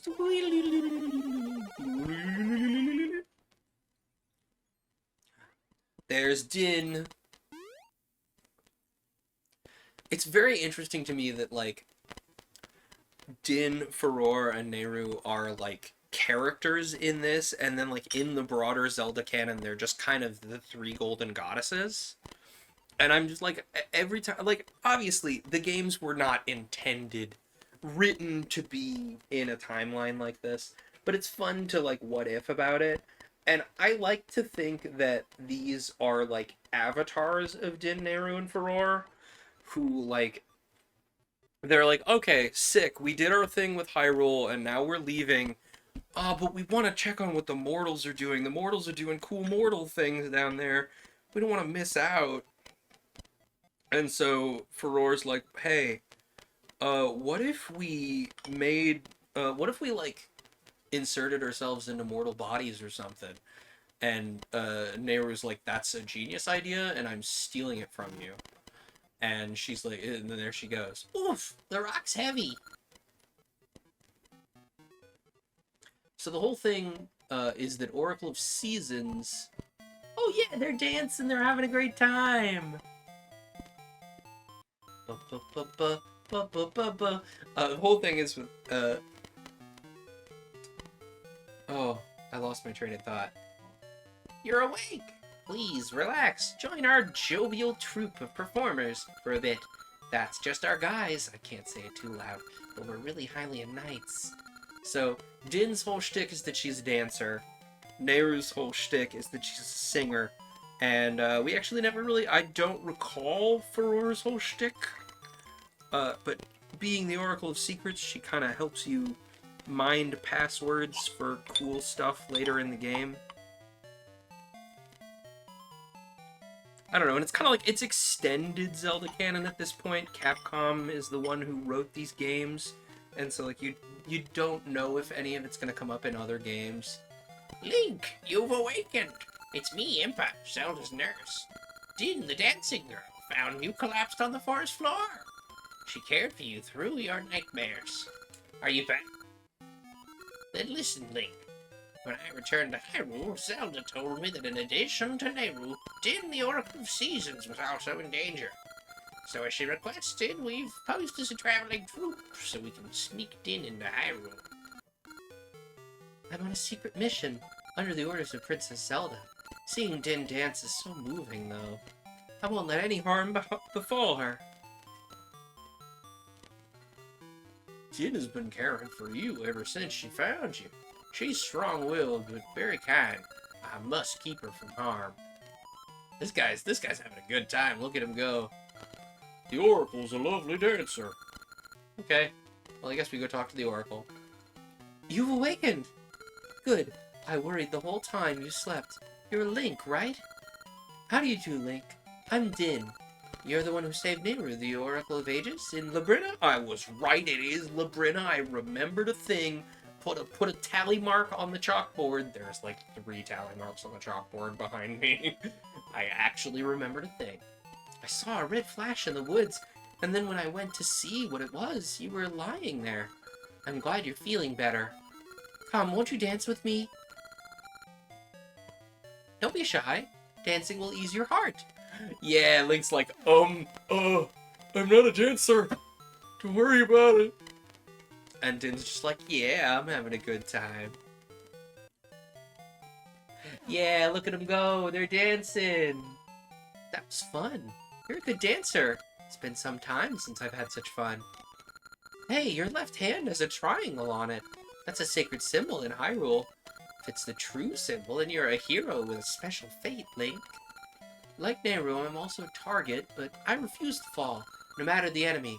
And my heart lifts when Link is beside me. Let us dance! You'd think being related to the goddess of power, she wouldn't get whammied as badly as everybody else. But nope. 5 million dramatic bolts of lightning time. I found you, Din. You hid yourself well. But you cannot escape, Onyx, General of Darkness. Check it out, I'm a tornado. Hope you didn't need any of these people. I'm throwing them all over the place. So, you're the boy who defeated Venom, Sorceress of Shadows. I'll not fail as easily as she. Yeet! Well, Link! Yeet! Farther! Goodbye! Off to do evil nonsense. Hope you didn't need those seasons you were using, because I get to control the seasons now, you fool. Well, what do you plan to do with me?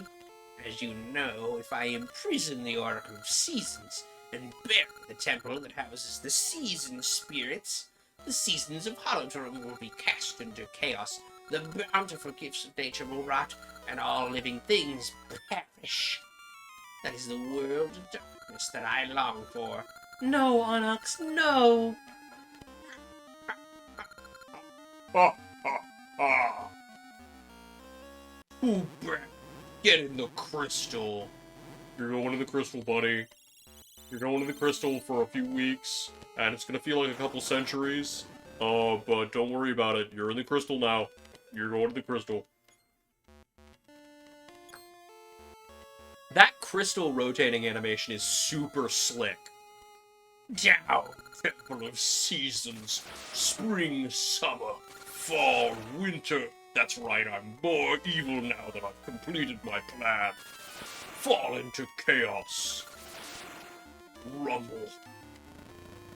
Down goes the temple. This is so good for the Game Boy Color. Like, look at all this. This is so slick. The seasons, they're in chaos.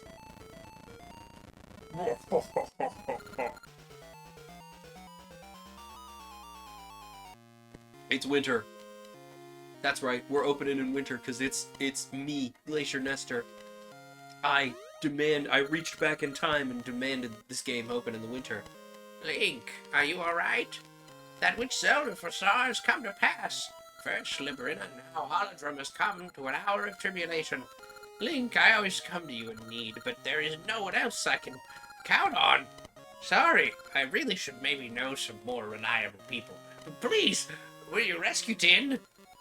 Take my message to the Mapu Tree in Horon Village. The Mapu Tree's the guardian of all Holodrum. Surely he can help. I'm gonna go stand in front of this cave now. Please, take my message to the Mapu Tree. It's really important. It's all I can say to you. It's really all I can think about right now. I'm like, okay, I guess. Sword. I do kind of like that you can equip things to different buttons in the 2D Zeldas, in the 2D portable Zeldas. Minish Cap, actually, I'm shocked we haven't done Minish Cap on screen.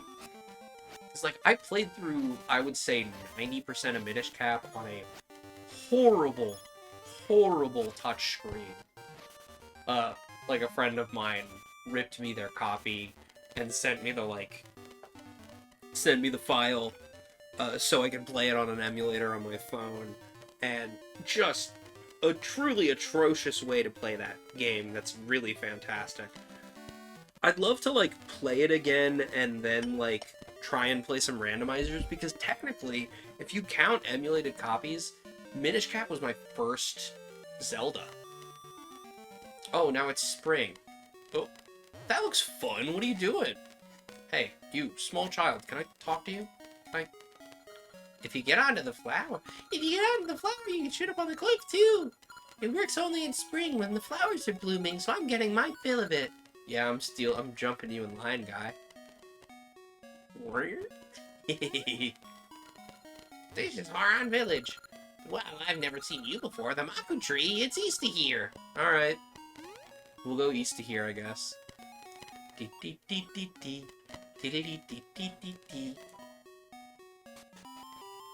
This is the mayor's house. The mayor's fascinated with gotcha nuts now. The place, the planter's deeds affect what the newt produces.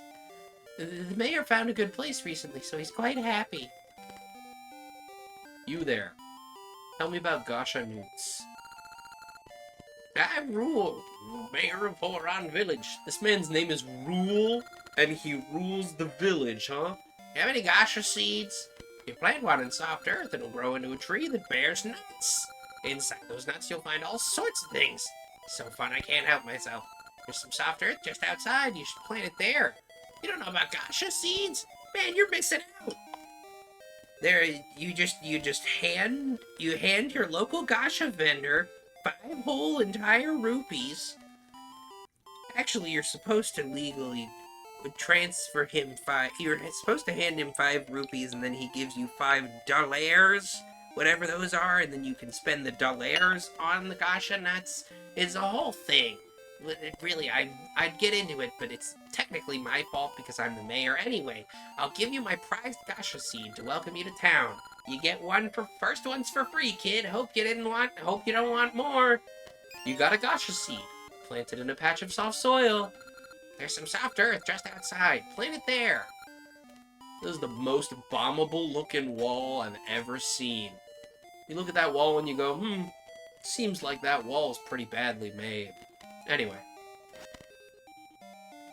I think I'm gonna put my sword on B, actually.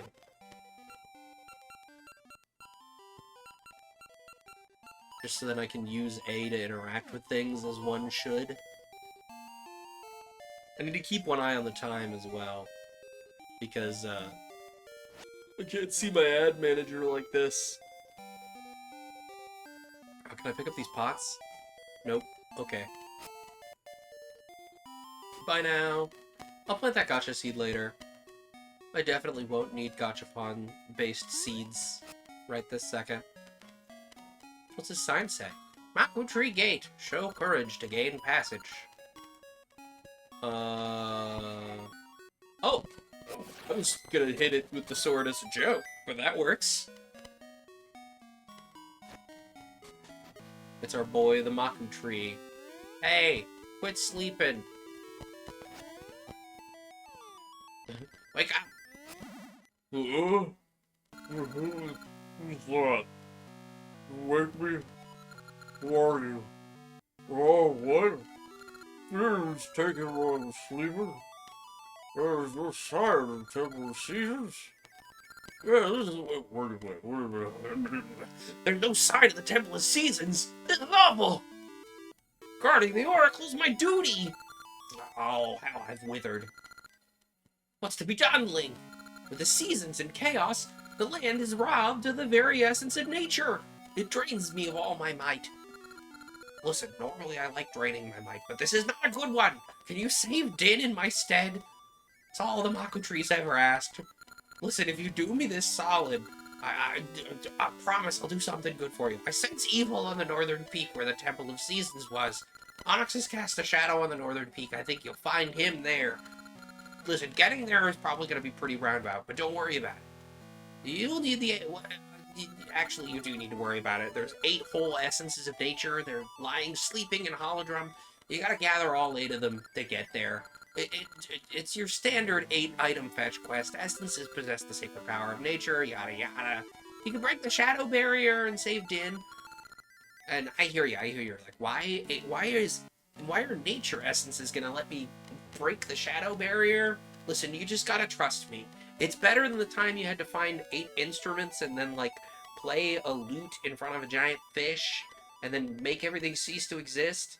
Wait, I'm not supposed to know about that. Never mind. Go save Din. Do I need to repeat myself? No, I'm good.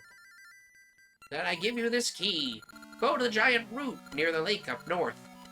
The first essence should be there, but I'd expect some resistance. Be careful. I'll just rest until... Oh, I got no energy. I shouldn't have taken that.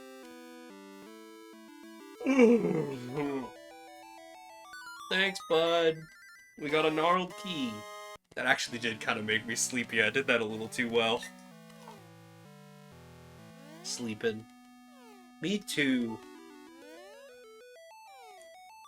I'm gonna be drained of energy and need to find 8 essences tomorrow after I'm done with this. 10 hours is so much longer than 4 hours. Why did I do this to myself? Everybody's sleeping in this town. What's the deal? Z. Wake up. Hey, you. Wake up. He's like, nah, dude. I'm way too busy sleeping. You can burn small saplings. Just be careful with the flame. Fire. I'm gonna throw this ball for my dog. Ring shop. You got anything good for me, Ringmeister?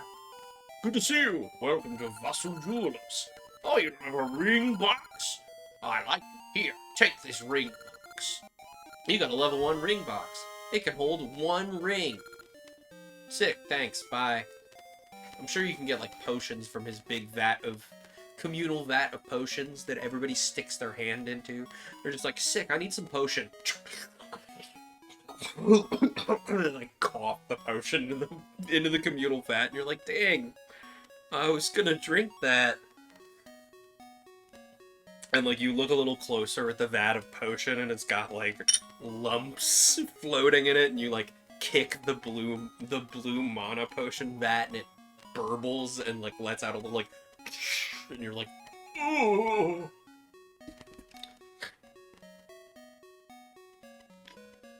But listen, it's the only way to get your mana back. You have to trust that it's a good idea. Trust me, bro. It's a great idea. Where did the gnarled key go? Did he say up to the north? Who are you? I found you. You're Link. I saw the statue in Lina, and I had to meet you. In honor of our meeting, I can teach you the happiness secret that the fairies in Labrina's fairy woods taught me. What do you say? Grrr. This is just since you're so cool, Link. You tell this happiness secret to the fairies in Labrina, you can be even happier, got it? Okay. Here's the secret. Clubs. Got it? Yeah, sure. Now we can both be happy.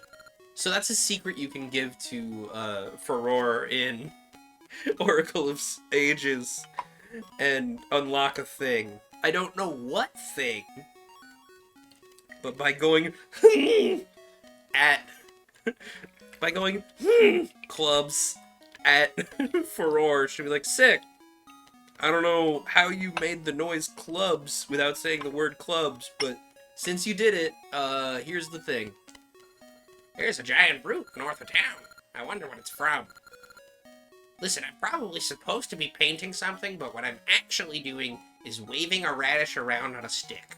It's the hottest new hobby. You just take a radish, and you take the greens off of it, and you take your local stick. You know, any local stick, and you shunk the radish onto the stick, and then you just wave it around. It's a great time. And I'm using this board here to enhance the enjoyment I'm having of this radish. I'm just going dunk, dunk, dunk against this canvas, and I'm really enjoying the sound it makes. It's a performance art project, really. Anyway, bye. What's this? Mayor rules residence. The Maku tree's over there. What's with this clock, though? Hey, clock guy, what's your deal?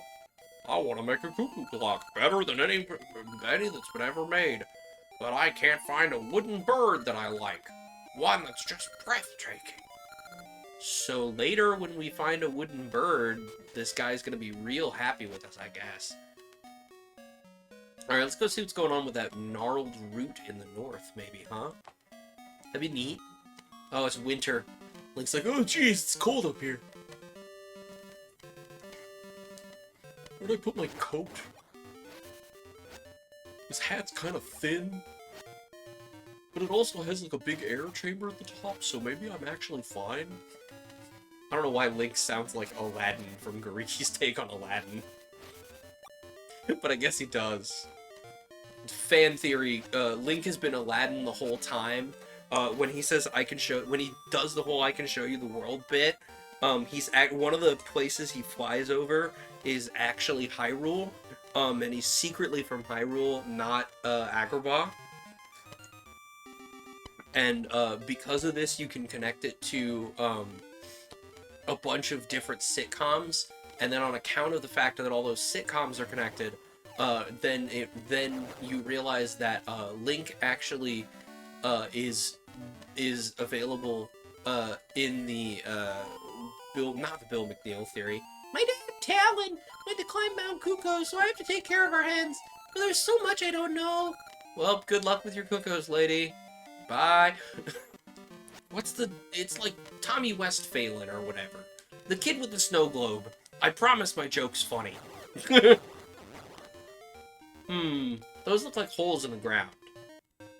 I don't think we can jump over holes in the ground yet. We'll come back for that. Listen, my point is that no creative franchise is real because they all live in a snow globe being thought about in a sitcom. Oh hey, the gnarled key. Don't worry about the fact that this just raised a dead tree out of the ground. Everything's so normal and totally ordinary and standard. Level 1 of the gnarled root. The gnarled root dungeon. Oh, they follow me. What are you guys looking at, huh? I feel like we don't have the dungeon item here. A fairy. I wish I had a bottle. We could have bottled that fairy. Well, that's fine. Okay. So what we need to do is not cut any more of those in case I need a fairy. So we're locked in here. What do you think? Do we have an item? We have no items. I have no money. Oh, I was like, we gotta push on these rocks. I'm sure of it. Hello, wizard. Return light to unlit torches. Yeah, I'd love to do that. I need a lamp for that, I think. I have no money. I shouldn't have brought up I have no money. I'll be thinking about it for the rest of the day. Deedle, deedle, deedle, deedle. We're skeletons. Deedle, deedle, deedle, deedle, deedle. Don't worry about it. Everything's so normal. Oh, key! The room in the other room. You know, the room with the room with the room with the key. There's a key on this door, beep bump. See, that's the thing, is Oracle of Seasons is all about, like, it's less puzzle-focused, it's more combat-focused. Which makes sense, given that Din is, like, you know, the goddess of power or whatever. But it's also just like, wow, I can just breeze through these dungeons, huh? It's a dungeon map. Dee-dee-dee-dee. You got the dungeon map. Press select to see it. You can't see into rooms you haven't been in, so they're dark. Neat. What's up here? Goopies. Oh no, I'm being goopulated. How dare you goopulence me? I'm just a little guy. Let me go. Okay. So we can't go this way because we don't have we don't have a match. What if I jump in this minecart? Oh, well, we're about to find out. Oh, sick. I can actually hit the bats. What's up? We're probably pigmen, but we kind of look like dogs. Don't worry about it. If you kill us, we go back into a jar. Wait a minute. I have 4 hearts. Are you supposed to start with 3 hearts? Was that a bonus I got for free for not starting with this game? No, the bats. They're bats. I love Halloween. You found the compass. Use it to track your position, locate chests, and find keys. You gotta love a compass, is the thing. Compass, very helpful. You would think, like... Okay, so we've switched the tracks, and then we go this way, and then that way. And then we go this way. I do kind of love, like, the little bats. Oh, I wish I could get off in this room. Oh, well, I don't have to. Do-do-do-do! I love, like... There's something very, like, extremely charming. You got 10 bombs! Sick! We're gonna go blow up that guy's wall later. Do-do-do-do! There's something, like, really, like, extremely charming to me about especially Game Boy Color sprites, because they're still very simple. And, like, look at the little bat! It's just very... Oh. Excuse me. Can you press this button for me? Oh, no. That's not what I wanted. No, I wanted you to land on the button. That's fine, I guess. Sick, a small key! You can use it to open a locked door or block in this dungeon. You love to see it. Who's making all these keys and leaving them around, huh? Maybe it's like, you know, it's like a very elaborate, hide-a-key is just this whole dungeon. You know? Could be. I keep getting my zoots zeeted, and I'm like, I can't pay attention to this right now. I have very important kingdoms to save. Ow! My head explode! Okay, so we need to save at least 1 bomb for that guy's wall! You know, I should have known. Whoa! Scary! I should have known that this was about baiting these goobers out, right? Because of the way this was structured. Okay. Ooh. Oh, I was kind of hoping I could, like, get that guy to go and then get him to... What? What do you mean that clinks there? What's it running into? Y'all see that, right? It's, like, running into nothing. Like, not that I'm complaining. It would have been really annoying if it had... Fury! Oh. Let's go. Okay, beep. Woo. And then we open the... And then we decrease the increase, and then... Rawr, you cannot pass! Oh. Dun, dun, dun, dun, dun, dun. Wait, why do you guys get to have a boomerang? Isn't that like a whole item? Where'd you guys buy a boomerang? Evil boomerang store, I guess? Oh, well, we'll never know. We didn't get enough time to ask them. So we got the red teleporter, which teleports us to the door. Handy. Hang on. Wait a minute. Give me like 2 seconds. I need to like note how much time we have left with this game, because this is absolutely a game I could spend altogether too long on.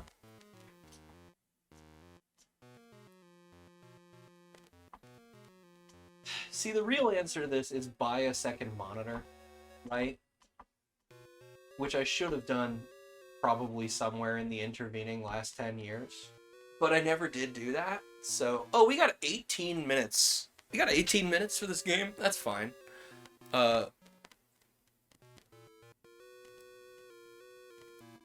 fine, that's good. And then... Who's up after Zelda? Ooh... You guys are really gonna like what we have going after Zelda. I say as if you guys aren't also gonna adore Zelda.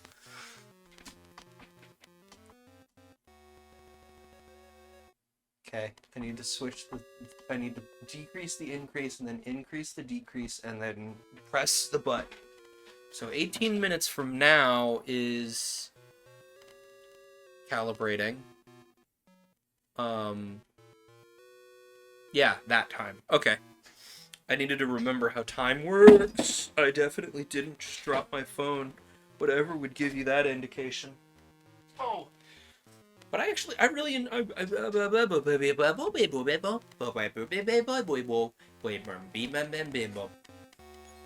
know? It's just that simple. Can we just... shove ma rocks? No? More like crush my bones. I feel like one of these rocks is pushable, right? Maybe it's pushable from the other direction? Wait a minute, dungeon map. Yeah? I guess we could go the other way. But the stairs. I warned you about the stairs, dude. I told you, bro. I warned you, dog. Stairs, dude. Yeah, let me into the stove. There we go. Crisis averted. What's in here? A little bag. A little bag-shaped bag. What is this? You got a seed satchel. That's 20 ember seeds. Oh, 6. So now we can light stuff on fire. Fire. Now we can go commit various crimes. Hey. How do I get out of here? Can I push one of these? Excuse me. Am I just trapped in here? Can't believe the video game would do this to me. Oh, no. Never mind. Crisis averted. We are not trapped in the obvious trap-shaped trap.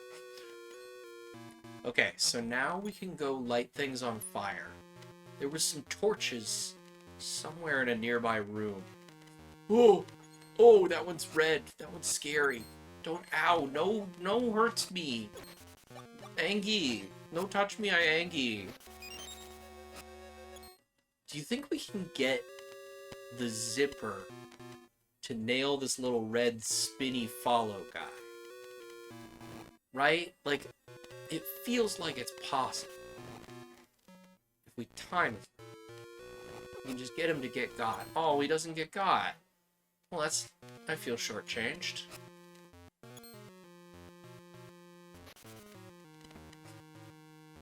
You just gotta be good at the video game, just sort of... Or you can be bad at the video game. You know, that is technically an option available to you. Alright, we need to not get obliterated. We need to not get obliterated by these bats. And it's pretty important to not get obliterated by these bats. I don't know if you know that. Okay, so we already went this way. We already did that. Where were those torches? Hey, Maz, how you doing? I hope you're looking forward to monsters later today, because I am, and I cannot wait to see what you three cook up for characters. Oh, speaking of, RE characters. You should be able to do everything with character setup other than the history tags, which we will need to do in, which I suppose you guys can do without my input, and I can just read them. But you will need to reach out to each other for the history tags, which is the last thing on the character sheet, I should note. But I hope you're well. I hope you've not been sitting there for 5,000 years while I talk about definitely not getting my absolute face obliterated by a random bat. Doing okay. Making character now. Got caught up in overtime this morning or afternoon, but I'm finally free again. Fair. That's one thing that I really appreciate about Monster of the Week is it's very light and simple to work with. So you're not about to get like, you know, you're not about to have to sit there with like 17 layers of interlocking spreadsheets to make a character. You can just kind of throw somebody together. Okay. So this is the thing that I was looking for with the fire seeds. So we take the seeds, and we definitely don't eat them. They're too spicy. But what we can do is light the torches. Necromancer, hi! I hope you're also well. We're Zelding Oz right now. Oh, yeah, we're Zelding Oz right now, which is... we did Oracle of Ages previously in the year that we're representing with this hour, by the way. And so I was like, well, Oracle of Seasons is connected to Oracle of Ages, so that works. Cool, a chest. I love a chest. You found the boss key. But I hope you're well, Necromancer. Sorry, I have to keep looking down at chat. Let me prop my phone up so I'm not just randomly looking downward. We also have tea. I've been trying to explain the tea redeem to people as they come in. We got two options if you want to enjoy some tea by way of me explaining what it tastes like to you. We got the tiny gimme some for the immediate steep that we're on, because we're doing our tea in the Chinese Kung Fu style, which means we got tiny little cups that you do a bunch of really fast steeps on. And so you have a little gimme some, which, you know, lets you have the small immediate steep. Or I've been pouring the small immediate steeps into a big mug so you can try the average of the tea rather than the immediate specifics. Personally, I prefer the small gimme sums because then you can tell what the tea is like in the immediate steep. We're on steep 3 of this gunpowder green tea. We also have, I should note, just mention it in chat, if you would rather have the big steep for the previous tea, which is Silver Needle. It's over here off screen. I'll be having some of it myself later. Anyway, Zelding Oz, I think is what we were doing.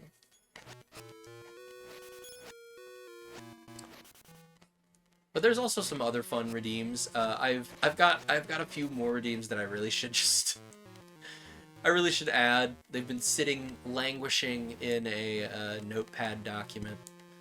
I've also been just generally been meaning to update that kind of thing.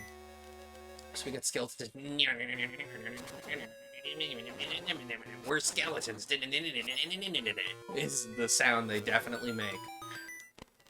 Take the seeds and do not eat the spicy seeds, but let the spicy seeds light the torch.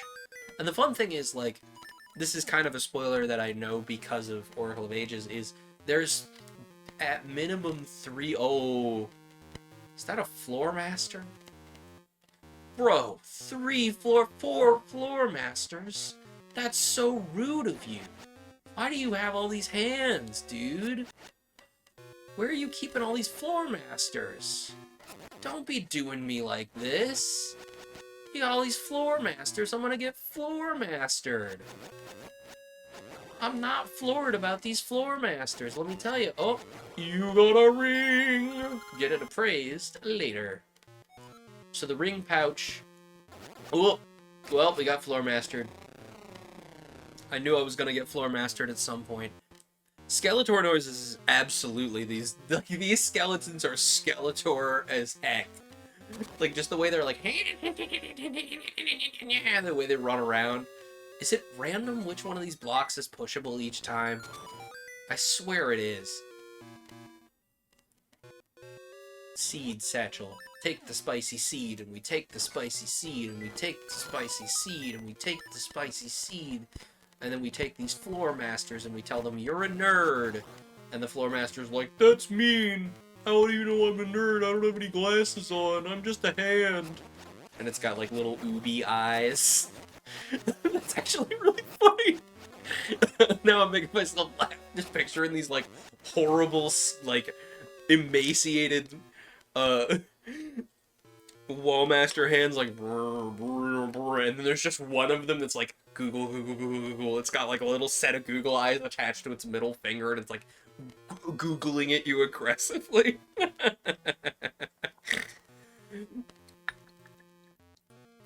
Honestly, if I were ever to write a spin on a Zelda, you know, top-down dungeon crawler, I would absolutely give my Wallmasters goofy little Google eyes.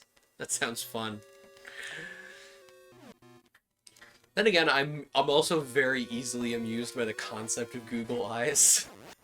Just like they just like at you, and it's fun. I've found them charming from a very young age. Lore Masterant. Also, lore question for the lore knower abouters. Ah, dang it. Lore question for the lore knower abouters in chat. What's the difference between a floor master and a wall master, right? Like, they're ostensibly the same, like, family of monsters. We know this. They have the similar name, but, like, a friend of mine added googly eyes to her VR headset. That's fantastic, actually. I love that. So they're just like, they're doing their VR things, and like the Google eyes are right here Googling while they're doing VR stuff. That's delightful. I've been resisting the urge to buy large Google eyes and attach them to Raz's sleeping mask. And just not explain. Because, like, she sleeps with a sleeping mask on, right? Because she's much more sensitive to light than I am. Yeah. But, like, ostensibly, right, like, a wall master and a floor master, like, clearly one is based on a wall and one's based on a floor. So is it, like, are they just, is the difference that they fade in and out of a wall versus a floor, or is there more consequence to that? Hang on a second. We're already at the boss? Are you sure? Just like, now I'm making myself laugh again. Just picturing somebody tossing and turning in their sleep, having like a horrible dream, and they're like, ah, help me! And they just Google, and you're like, I want to wake them up so they feel better, but the Googling eyes are Googling. I don't know, maybe the Google eyes scare off a bad dream. Oh, big dragon. Oh, and then it just big unicorn horns at you? Do you need to, like... Alright, so there's two options for attacking this thing. It's attack it after it's done its big unicorn horn charge. Oh, dink, dink, dink. Maybe we need to have it charge into the seed satchel? Can I throw fire seeds at it? So then it just... Okay, it doesn't run through the... Okay, this is a job for the bombs, then. I think. That's my guess. Is my immediate gut reaction. Is like, well, we gotta use one of the options given to us in the castle here. Hey, you. Eat a bomb. Yeah, there we go. So then do I just bomb this guy? Is that his whole shtick? Also, why are you not cool enough to have 3 heads, huh? Yeah, why aren't you cool enough to have 3 heads? Usually dragons like this in a Zelda boss have 3 heads. Are you not cool enough? Did you not go to 3-head school? Yeah, you didn't finish your 3-head school. You didn't do all your electives, so you only got 1 head. You get a unicorn horn. You're not cool enough. I'm gonna die. Maybe I shouldn't taunt this guy so strongly. Maybe I didn't finish going to 3-head school, you know? Wow, I really can hit the broadside of a barn. Wow, I really can hit the broadside of a barn. I think we're about to get got. Well, at least it's got a clear little attack cue. Enjoy those the low health beeps. Wait a minute. I definitely got him. What's the deal?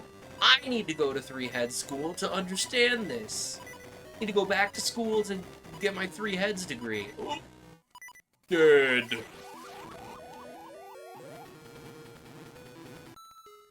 Save and continue. Ugh, now we gotta walk our way through there again.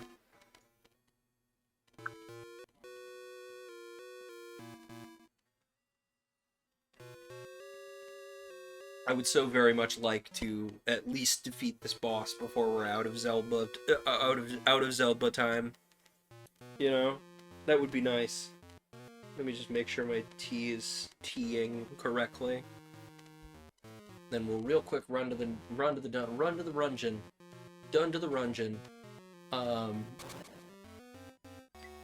then we'll go and says the skeletons. Look at them go. Man, now we only got 3 bombs. It's gonna be way harder to hit that guy. Maybe we do need to just... I don't want to deal with these floor masters, man. We're just gonna avoid them. We're just gonna be good at the video game. And I know that's a big ask for me. But if you're good enough at the video game, you can just kind of swoosh. You know what I mean? Watch me swoosh. Oh, swoosh! Like I said, I need to be good at the video game, and I'm not particularly good at being good at the video game. Dang it! Dang it! 2 fairies! Come here! Wasted 2 perfectly good fairies. Well, part of the problem is I'm playing with an analog stick. That's not doing me any favors. I feel like maybe I could leave the little fire in his path, right? Instead of using the bombs. Can someone, like, check a walkthrough for me? Just to make sure I'm on the right track here? Because, like, I feel like I've got it, but I want to make sure. Because it doesn't exactly make great radio if I'm sitting here failing at the boss 5 million times and I'm over time, you know? And I want to beat this boss. So I want to make sure I'm on the right track. Hang on. I feel like maybe... Okay, that assuredly did not work. We took a hit for it, and it for sure did not work.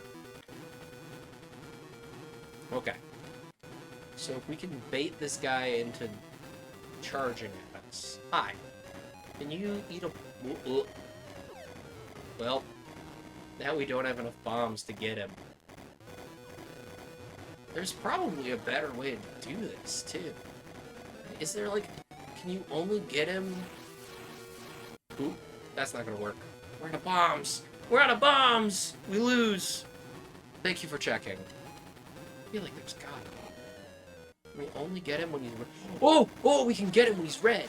Okay. Oh, you can only get him in his... Oh, I'm stupid. We could have just been slashing him in the horn the whole time. Honka Beepa. Full shoes. Anyway, with T. Real quick. Hits myself with the T-beam. Real quick. Bump bump. Dee-dee-dee. I'm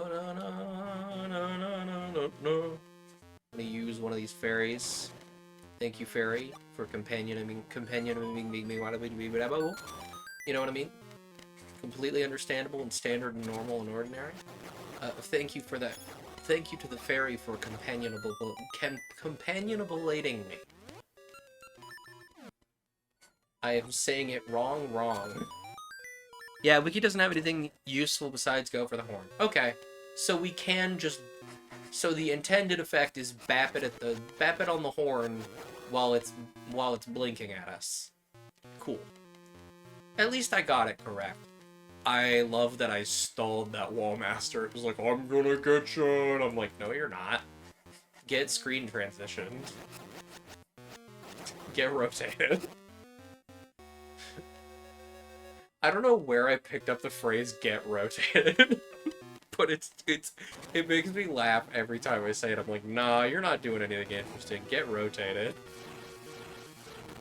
Oh, so we should have stayed straight, so it would crash into the wall. Hey, beep beep beep beep beep. He looks so happy to be like, Yeah, I'm gonna get you. oh, rude. You're being so mean to me right now. Excuse you, I'm a minor? I mean, Link is a minor, ostensibly. I'm a minor? How dare you do this to me? Rotate the shark or banana. That's the thing is, sometimes it's get rotated in the sense of ow. Sometimes it's get rotated in the sense of rotate. Banana. Yes, rotate. Gain sped. God dang, this guy's got a lot of health. And sometimes it's like, oh, I'm being assailed by a shark. Why don't you just get rotated 90 degrees real quick? Oh, okay. Never mind. Get got. I was like, dang, this guy's got like 1,000,000 health. Nah. He had like one more shot at him. This looks important. This is one of the seasonal essences. You got the fertile soil, an essence of nature. Seeds scattered across bountiful lands are nourished in this fertile soil. Cool.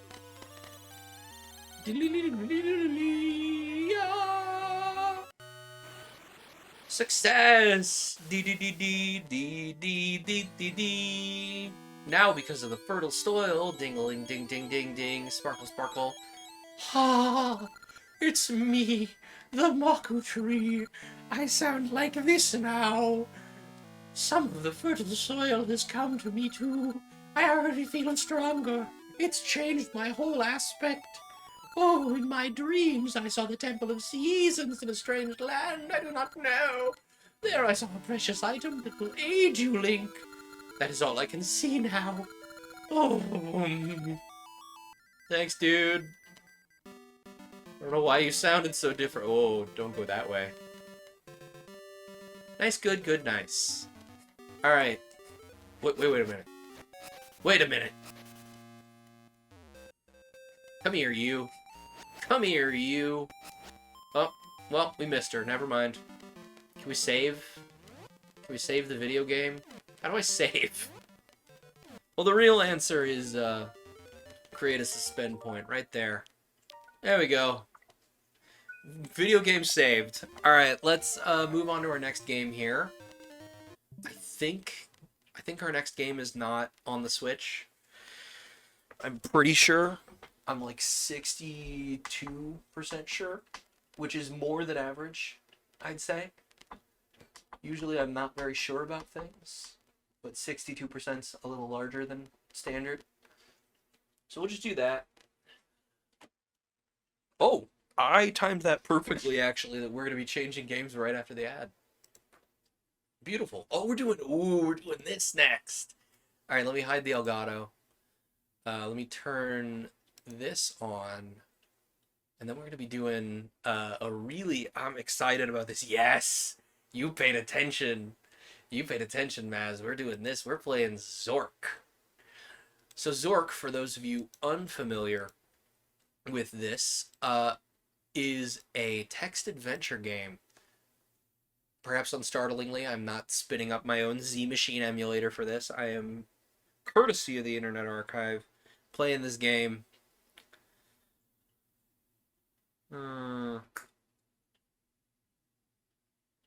Hey, listen. I work at the Internet Archive. I am, like, strongly obligated to use this thing. So, Zork is a text adventure game. First released commercially, let's say, in 1981, as implied by the copyright date here. It bounced around half finished on server-type computers in the 70s. It's a text adventure, and this is kind of an older style of adventure game where you have no graphics. Everything is run on the Infocom copy was the strongest graphics processor of all time, the human mind. So you read everything and imagine it for yourself. This is the type of game that you sit down and you have a notebook and you write out your map and you remember everything and you read the game. So Zork was one of the really early pioneering text adventures. It's followed very closely after Colossal Cave Adventure, which was arguably the first text adventure.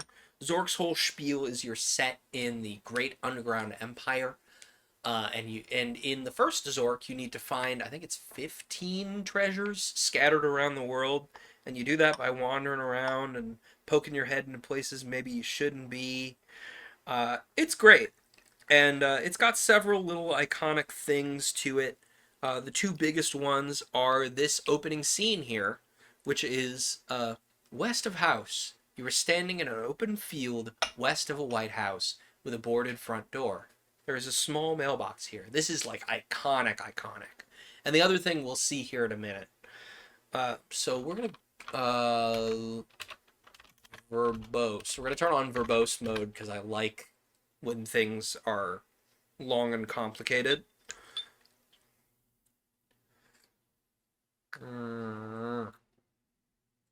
T.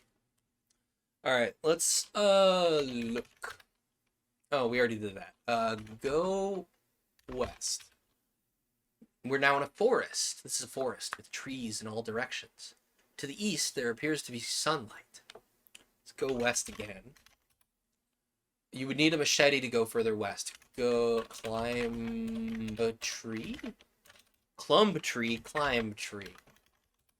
There is no tree here suitable for climbing. Go south? You're in a dimly lit forest with large trees around. You hear in the distance the chirping of a songbird. Okay, go south again. Storm-tossed trees block your way. You hear in the distance the chirping of a songbird. Climb tree? Is this where I climb tree? Go east. The rank undergrowth prevents eastward movement. Okay, go west. There's a forest with trees in all directions. To the east, there appears to be sunlight. We already went this way. Go E. There's a path winding through a dimly lit forest. The path heads north-south here. One particularly large tree with low branches stands at the edge of the path. This is where we need to climb. Climb tree. Up a tree. You're about 10 feet above the ground, nestled among some large branches. The nearest branch above you is above your reach. Beside you on the branch is a small bird's nest. In the bird's nest, there's a large egg encrusted with precious jewels, apparently scavenged by a childless songbird. The egg is covered with fine gold inlay and ornamented in lapis lazuli and mother of pearl. Unlike most eggs, this one's hinged and closed with a delicate-looking clasp. The egg appears extremely fragile. Take eggy. Taken. You hear in the distance a chirping of a songbird. Alright, go down. Go north along the forest path. A path leads south. You are in a clearing. The forest surrounding you on all sides. On the ground is a pile of leaves. Move leaves? In disturbing the pile of leaves, a grating is revealed. Open grating? Maybe? The grating is locked. Go north. The forest becomes impenetrable to the north. We cannot go north. Go south. And now we're back in that path. Go south. North house. You are facing the north side of a white house. There's no door here. All the windows are boarded up. To the north, a narrow path winds around the trees. So we've kind of gone in a circle in the forest here. I think we need to go in. I feel like we need to go into the house. Go west. So I actually found this game in a really interesting way.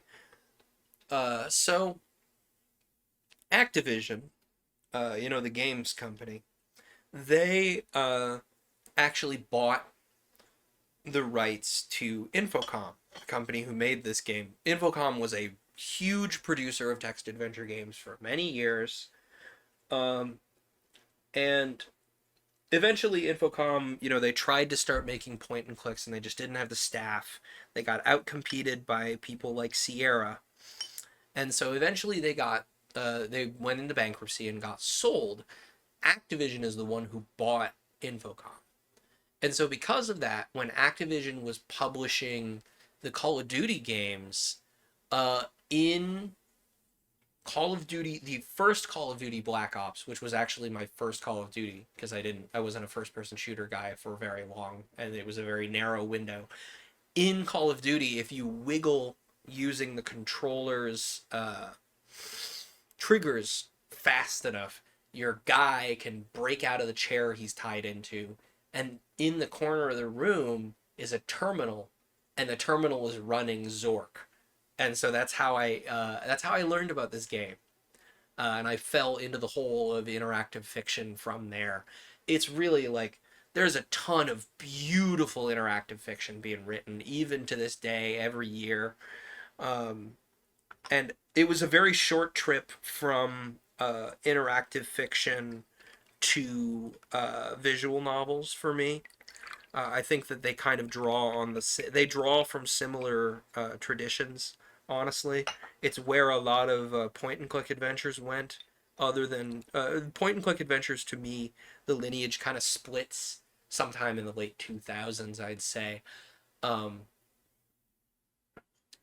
Splits between these find the hidden object type games and find the hidden object type games and visual novels. To me, it just kind of splits naturally there. And so like I've plumbed both sides of that family tree, and I played a ton of interactive fiction. There's this really great one that I've been meaning to play on camera called 9:10 a.m. It's a beautiful introduction to the concept of interactive fiction, because it's just kind of a very simple wander around and solve the problem type game. Let's go west one more. Oh no, open mailbox. We never opened the mailbox. Opening the mailbox reveals a leaflet. Read leaflet. We've taken the leaflet that says, "Welcome to Zork. Zork is a game of adventure, danger, and low cunning. In it, you will explore some of the most amazing territory ever seen by mortals. No computer should be without one." This game's been ported a million times. Just because anything you can get the text parser to run on, it's just then the game's running. I have a half-finished copy of a Java port of Zork somewhere in my files on, you guys know me. I'm a huge hoarder, and so I've got a giant pile of files here and there, stretching all the way back all 10 years of this channel, by the way. If someone were to, don't do this, please, I beg you, don't do this. But if someone or something were to obliterate my YouTube channel, I have the files for 99% of the channel to upload it back up again. It would take me a long time to sort through everything and edit it all back together, and like it'd be a terrible process, and I would hate to do it. But if I had to, I think 90% of this channel is still, I have physical archives of it.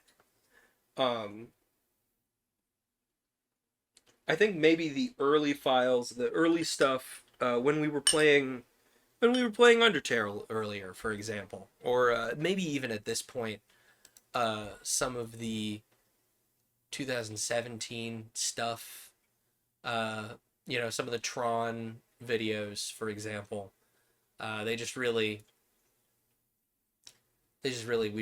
wouldn't have it, just because those hard drives have worn themselves out. But we've made it to 2019 in playing Zork, I should stress. Okay, so let's drop leaflet, no, actually I might need that. Go west. Nope, I lied. Go east. Go... Oh, dang it. Go west. Go west. Oh, dang it. We need to go to the... Go east. We need to go to the house. Go east. Go... Oh, we've gone a different way. The mountains are impassable now. Go north. Go east. I've immediately gotten lost. Go south. Go south. I'm in a small clearing with a marked forest path that extends to the east and the west. Go west.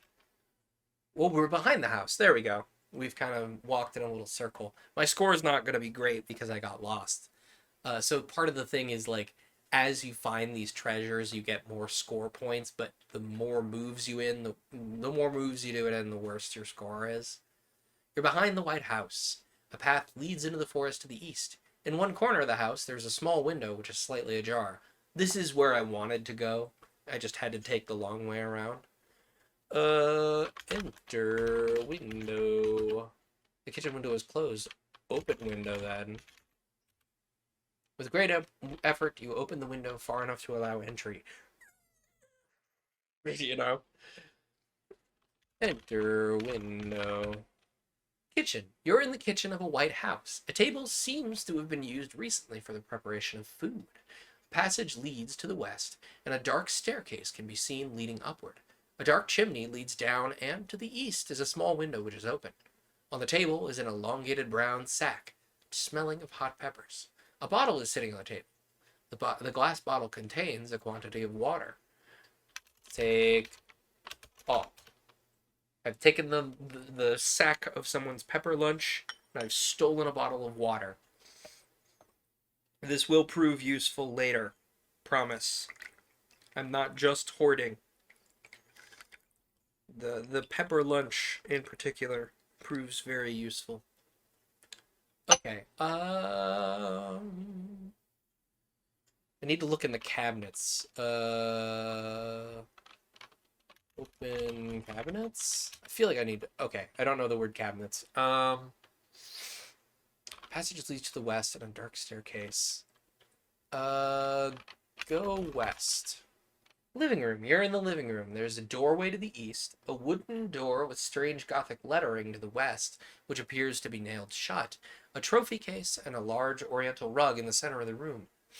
Above the trophy case hangs an elvish sword of great antiquity. A battery-powered brass lantern is on the trophy case. So we'll take the lantern, take lantern, take sword, open egg. You have neither the tools nor the expertise. Okay, well, I feel like, do we put the egg in the trophy case? Or do we open the egg later? We, like, find a key, maybe? I don't remember. Maybe we'll just put the egg in the trophy case for safekeeping. Open trophy case. Put egg in trophy case. Okay, we got 5 points for that, so that's right. Close trophy case. I think the thief can't interact with things in the trophy case. Probably. I think we need to go down next. We need to move the rug. Or is it, do we go up to the attic next? Let's go west and go up to the attic. Go west. Oh, the door's now shut. Go east. We're in the kitchen. Go up. Upstairs. Here's the other iconic thing about this game. You've moved into a dark place. It is pitch black. You are likely to be eaten by a grue. This is the other thing that everyone remembers about this game, myself included, and that is that in a darkened room, there are consequences. There is a grue, which is usually depicted as a set of flashing eyes in the dark. And it will eat you if you take too many movements in a dark room.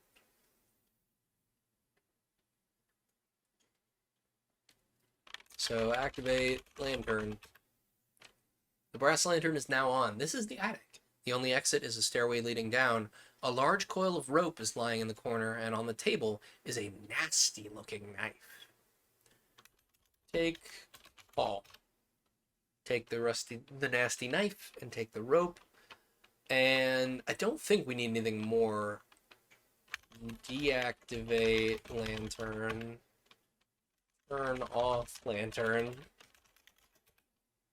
Go down. Oh good, we didn't get Grood. I was worried for a second there. We were in the kitchen. You could climb down the chimney, or we could go down into the thing beneath the rug. So what's funny is I only remember about a third of this game.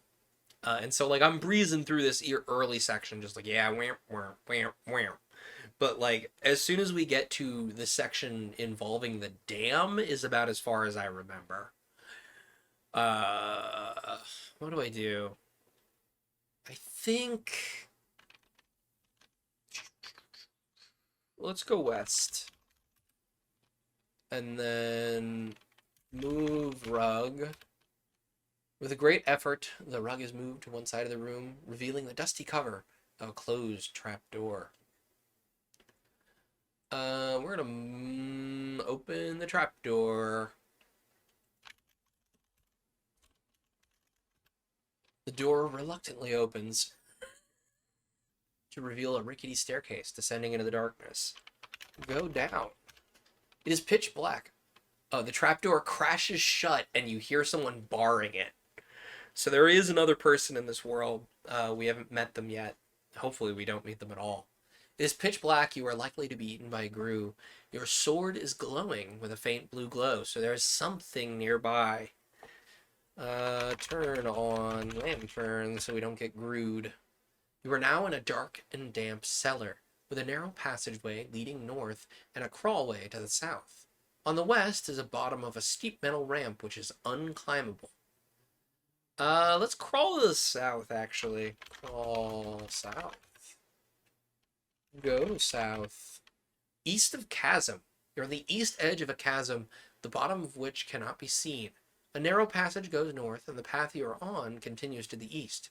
Your sword is no longer glowing. I have a vague recollection of there's a way over this chasm, but I don't remember it. So, doesn't count. We'll go east. Go east. This is an art gallery. Most of the paintings have been stolen by vandals with exceptional taste. The vandals left through either the north or west exits. Fortunately, there's still one chance for you to be a vandal, for on the far wall is a painting of unparalleled beauty. Look at painting. There's nothing special about the painting. I mean, I guess we could take the painting. Take painting, I guess. Painting. Your load is too heavy. Inventory. We could probably drop the leaflet now. Drop leaflet. Take painting. Your load is too heavy. So there is another person who's like wandering around the world, and anything you leave behind, there is a chance this guy will get a hold of. And I want to hold on to the nasty knife so it doesn't have a knife, but also like I think we need that painting. Oh, turn off lantern, by the way.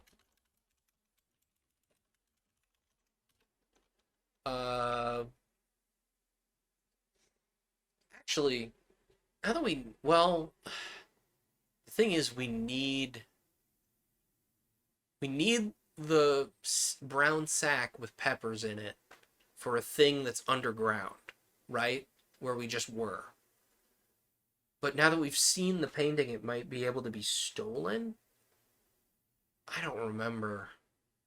You know what? We're going to gamble and we're going to leave the painting here. We're going to go... we're going to go... Hang on, let's look to see where we are here. Small leaflets on the ground. Let's go west. Go west. Oh, I'm in a dark place. Turn on lantern. East of chasm. Yeah, we're where we need to be. Go north. Go north. The troll room. This is a small room with passages to the east and south and a forbidding hole leading west. Bloodstains and deep scratches, perhaps made by an axe, mar the walls. A nasty-looking troll, brandishing a bloody axe, blocks all passages out of the room. Your sword has begun to glow very brightly. Drop sack. Go east. The troll fends you off with a menacing gesture. Give sack to troll. I don't have the brown sack. Take sack. Give sack to troll. The troll, who's not overly proud, preciously accepts the gifts and, not having the most discriminating tastes, gleefully eats it. Go east. Troll fends you off. Oh. Maybe I did that wrong. I feel like you need to use... There was somebody you needed to feed these peppers, and now the troll is, like, not experiencing the peppers, which is not correct. Attack troll with sword, I guess. The troll is knocked out. Look. There's a bloody axe here. We don't need the axe. All passages out of the room are open because we've knocked the troll unconscious. Go east. East-west passage. This is a narrow east-west passageway. There's a narrow stairway leading down at the north end of the room. The sword is once again glowing with a faint blue glow. Let's go north. A chasm runs southwest to the northeast, and the path follows it. You're on the south side of the chasm where a crack opens into the passage. Actually, I lied. Let's not go this way. Go south. Go northeast. Deep canyon. You're on the south edge of a deep canyon. Passages lead off to the east, northwest, and southwest. A stairway leads down. You can hear the sound of flowing water from below. Go east. You're at the dam. You're standing on the top of the flood control dam number 3, which was quite a tourist attraction in times far distant from now. There are paths to the north, south, and west, and you could scramble downwards. The sluice gates on the dam are closed. Behind the dam, there can be seen a wide reservoir. Water is pouring over the top of the now abandoned dam. There's a control panel here on which a large metal bolt is mounted. Directly above the bolt is a small green plastic bubble. Open bubble? Take bubble? Is an integral part of the control panel. Turn bolt, I guess. Turn bolt. Oh, I don't have a wrench to turn the bolt with. Shoot. Go north. The dam lobby. This room appears to have been the waiting room for groups touring the dam. There are open doorways to the north and east marked private. There's a path leading south over the top of the dam. Some guidebooks entitled Flood Control Dam Number 3 are on the reception desk. There's a matchbook whose cover says Visit Beautiful FCD Number 3 here. Who knows? We might need to set something on fire. Take matches. Go north. Maintenance room. This is what appears to have been the maintenance room for Flood Control Dam Number 3. Apparently this room has been ransacked recently. Most of the valuable equipment is gone. On the wall in front of you is a group of buttons colored blue, yellow, brown, and red. There are doorways to the west and south. There's a group of tool chests here. There's a wrench here. There's an object which looks like a tube of toothpaste here. There's a screwdriver here. Open tool chest. It's in the tool chest. The chests are so rusty and corroded they crumble when you touch them. Take wrench. We'll need that in a minute. Take screwdriver. We'll need that in a minute. Take toothpaste. Take tube, I guess. Take tube. Your load is too heavy. I guess we'll come back for that. Look. I don't want to push any of these buttons because I don't remember what they do. Go west. Oh, wait, no. We don't want to go that way. Go east. Go north. Or south. Oh, we were just here. Oh, it just leads to the same doorway. Okay, go east.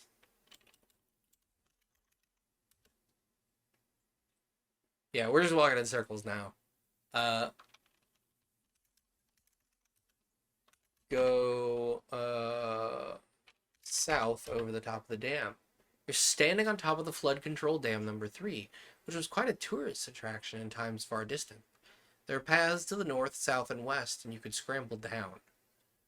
The gates on the dam are closed. There's a wide reservoir of water. Turn bolt with wrench. I think. The bolt won't turn with your best effort. It's probably what we need that goop for, huh? Okay. Go south. You're standing on the south edge of a deep canyon. Passages lead off to the east, northwest, and southeast. A stairway leads down. You go down. What's down there, huh? A loud room. There's a large room with a ceiling that cannot be detected from the ground. There's a narrow passage from east to west and a stone stairway leading upward. The room is deafeningly loud with an undetermined rushing sound. The sound seems to reverberate from all the walls, making it difficult to even think. On the ground is a large platinum bar. Well, we need that one. Take bar. Bar. Inventory. Oh! Things are echoing because the room's too loud. We have to leave before we do anything.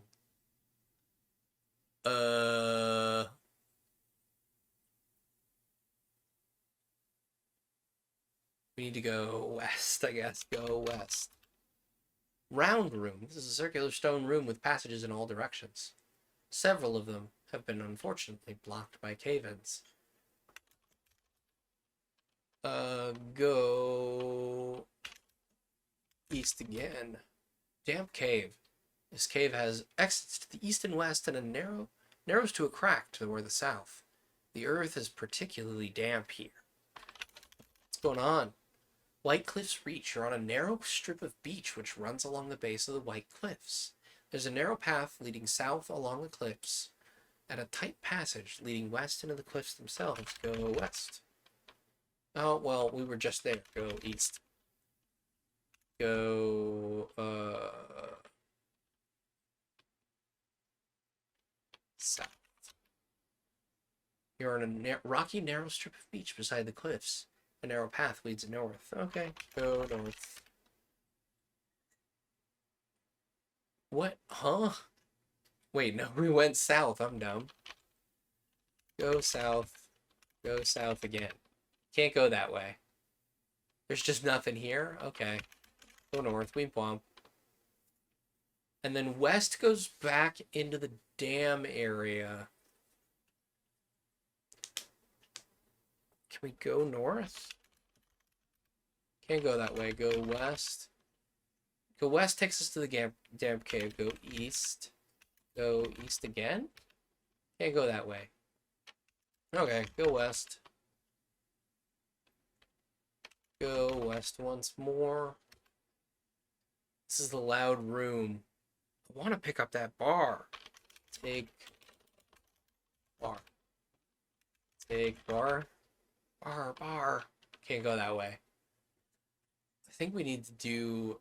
Oh, no, but if we go open the dam, the water is going to rush through here and wash away the platinum bar. How are we going to take it then? Go up. I'm a little lost. Go northwest. You're in a long room on the south shore of a large lake, far too deep and wide to cross. There's a path along the stream to the east and west, a steep pathway climbing southwest along the edge of a chasm, and a path leading into a canyon to the southeast. So I don't think we've been down into the canyon, have we? Go southeast.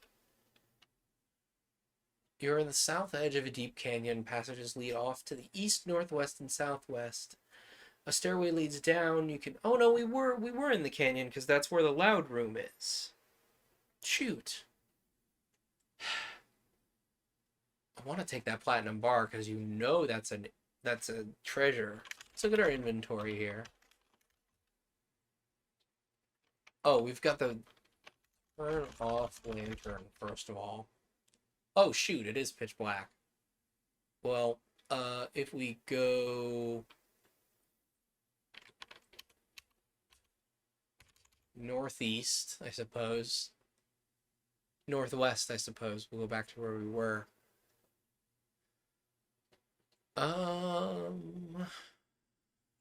Drop knife, first of all. Probably safe over here. Go northwest. Oop. You've moved into a dark place. It's pitch black. You're likely to be eaten by a brew. Turn on lantern. Path along the stream, go west. Stream view. You're standing on a path beside a gently flowing stream.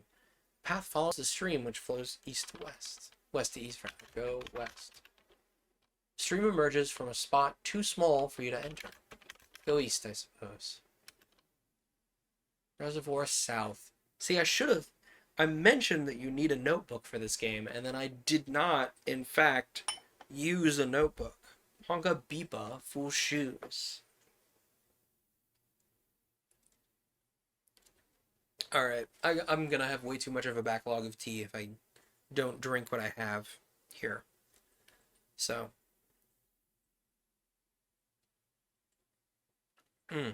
The Silver Needle tea really just is delightful. We're switching back to that.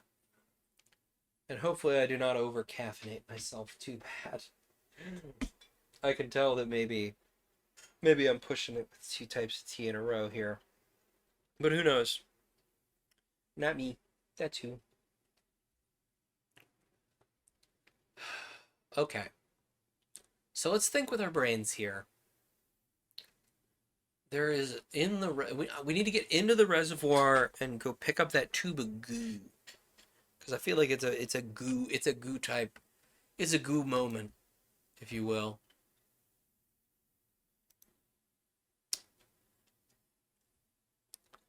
Goo moment. Making sure there's nothing exploding on my phone while I'm thinking about it.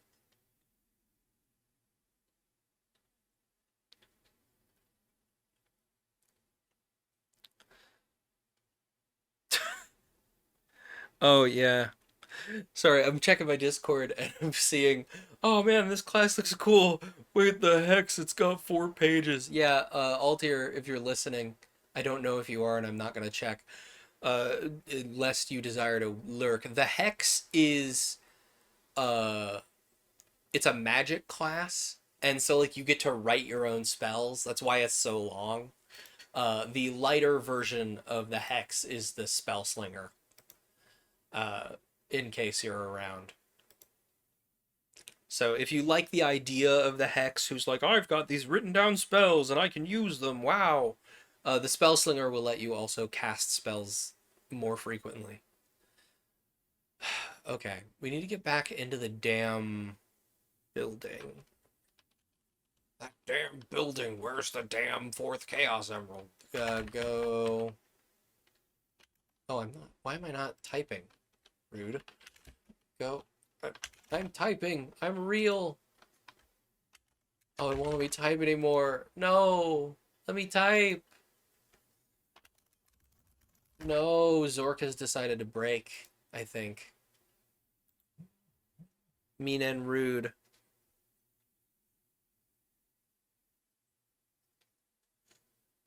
Let me try just interacting with it again. Hello, can I type letters? No? No more Zork Borked. Zork Borked is correct. I don't know, gang. We got 20 minutes. We got 20 minutes more. If I could get Zork to unbork. I don't want to reset it because we don't have a save. Shoot. Why Zork borked?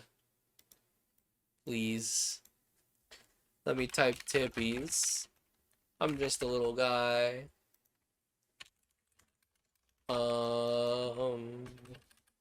Yeah, Zork borked, gang. Shoot. What was our backup game for Zork? Hang on, let me look at the year we're on here. Because Zork has decided to betray us. I guess we could do more Legend of Zelda. We could do more Zelda. Or, we've got some co-working. We could do some programming. I'm just looking at what we did in 2019 now. Super Caesar's Palace could be fun. You know what? Yeah, let's lean into the nostalgia. Zork has decided to bork itself. So let me...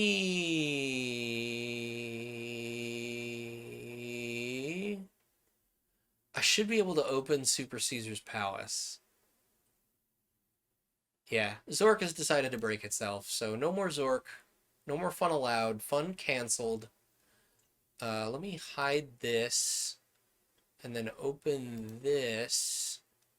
So I should be able to go into... I promise I ripped this from my actual copy of Super Caesar's Palace. I assure you. I owned a copy of Super Caesar's Palace as a child. I probably have a picture of the cartridge somewhere.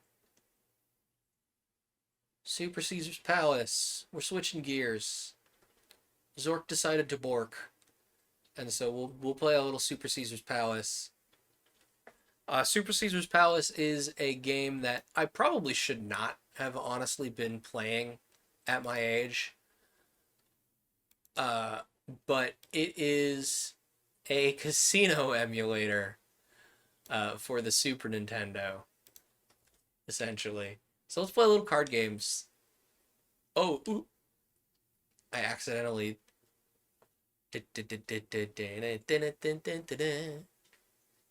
Caesar's Palace, yeah, it's Caesar's Palace, look, it's Caesar's Palace, Super Caesar's Palace. Oop, that's not the button I wanted. But press start to enter. We'll press A, that's fine. Welcome to the Caesar's Palace ATM. Here, you may restore an old account with your password or create a new one. Press start for specific help. We probably had a password somewhere, but I don't remember it. So we'll just do a new account. First thing to do is set up an account, which gives you some spending cash. Enter your name with the keyboard and then press the OK button on the machine. You'll then be given a password. Depending on your progress, you may periodically be given a new password. Use the password or exit option to find your new password and exit the ATM. Each time you start a new game, you'll be given the opportunity to enter the password and continue with the same information as you left with. Also in the ATM, you can check your balance and play scratchers. You may play any one of 3 scratchers from any machine. Please consult the manual for details on each scratcher. I definitely have the manual. I didn't have the manual as a kid, let's be real. Oh, well, okay.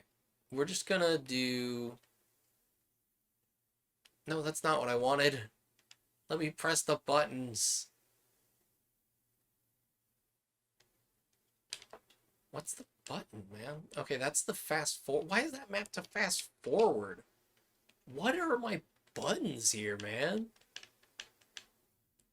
Why are my buttons mapped weird? Hang on. Let me fix my buttons, I guess. Because they're weird. Sorry, we're kind of playing improv here. Actually, I don't know that I want to do settings, input settings. Oh, I have it set to maximum 5 users because at one point I was playing with a bunch of different people. Hang on. Port 1 controls. VJoy device. B button. Y button. Select button we don't have. Start button is now start. D-pad up is set to D-pad up. D-pad down set to D-pad down. D-pad left set to D-pad left. And D-pad right set to D-pad right. A button is A. X button is X. Okay. I need to set the trigger to the analog.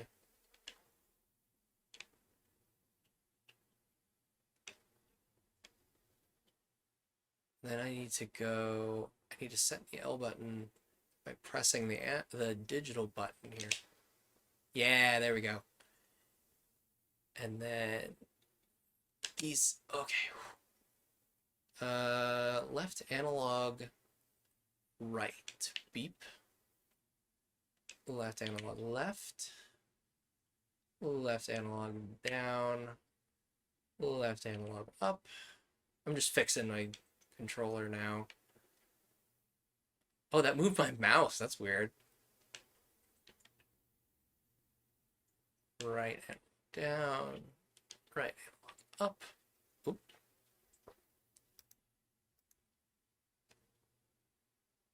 Okay, we don't have a light gun plugged in.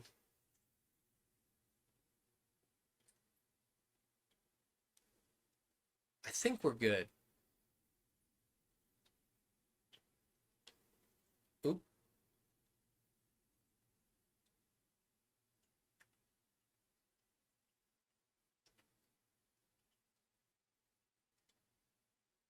Oh, shoot. Now it's setting all the controls. It's changing all the controls. No.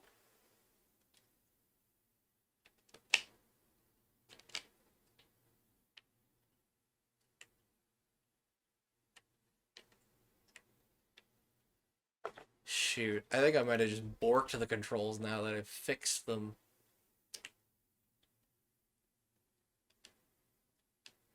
Ah, dang it.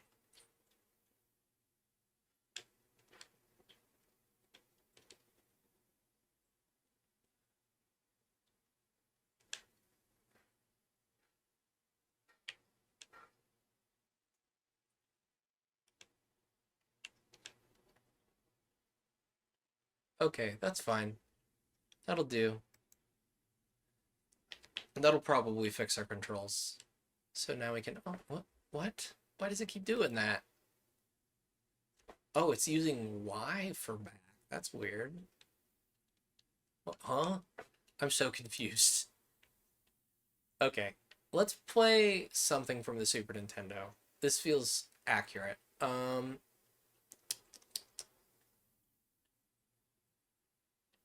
Just I feel like we want to play. I want to play something like suitably childhood defining for me. Donkey Kong Country. Sure. This will be fine. Oh. Okay, my buttons are just... This controller is not configured to play nice with the emulator. It's fine. It's whatever. What else could we play? What else did I play in 2019? Because I know I did Childhood Games Month type stuff. Jimmy Neutron Game Boy Advance, I guess. All of those were 2018? Really? I'm so sure I played other games in 2019. Yeah, Jimmy Neutron Game Boy Advance. Yeah, I wanted Oh Banana. That's a much better time. We're kind of cheating here. I'm kind of cheating and extending the theme here because, like, one of the things I did in 2019 was, Childhood Games Month, and so I'm kind of cheating and saying, oh yeah, by way of all of Childhood Games Month, I can just play anything I played as a kid.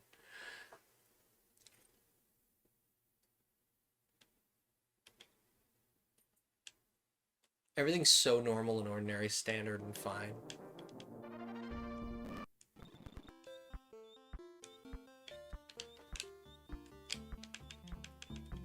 I can't hit start to skip this. No, please, release me. Okay. How do I get to the menu when start's the wrong key?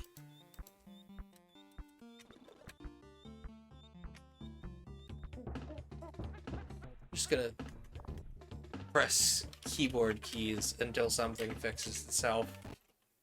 Oh, how did I do that? Oh, now I'm advancing frame by frame. Interesting. I don't know how I did that. Oh.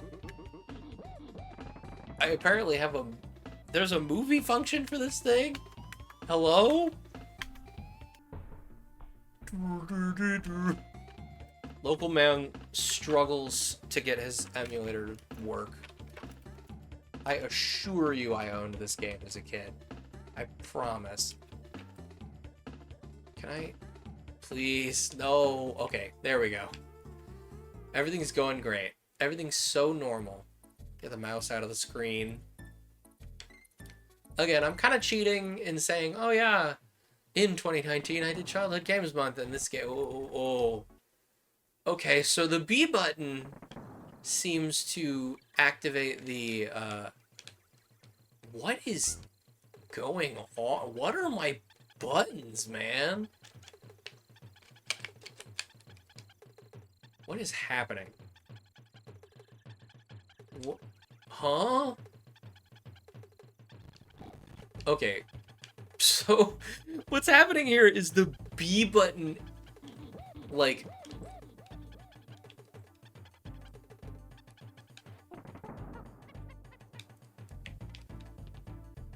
The B button advances the emulator, like, makes the emulator go super fast. The Y button is attack. I don't have a jump button. Down and up are the same thing?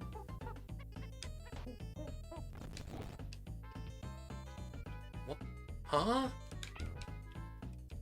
How did I get them to jump? How did I do that? What is going on? I'm so confused. I've confused myself horribly. Stomp on your hat, no banana.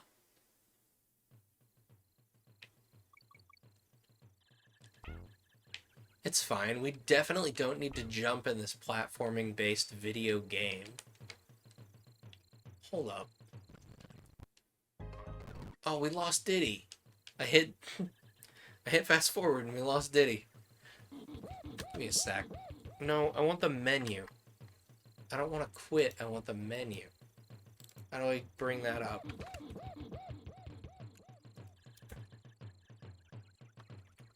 Come on, man. That's not what I want. Ah, here, window.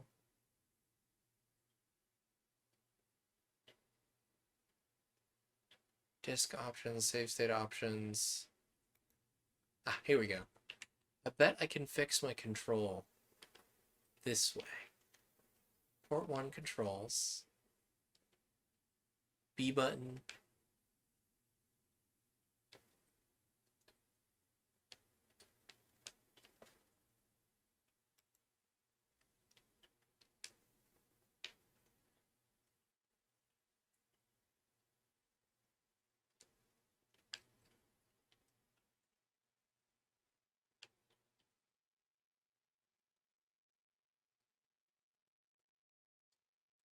What is going on here? D-pad down, D-pad left, up, go.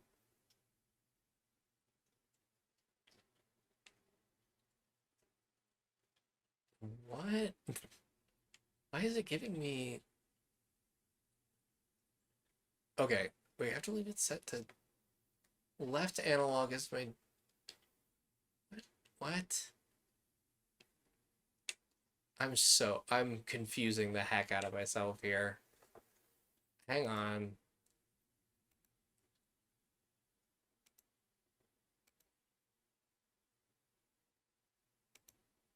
Let's try one more time to fix my buttons here.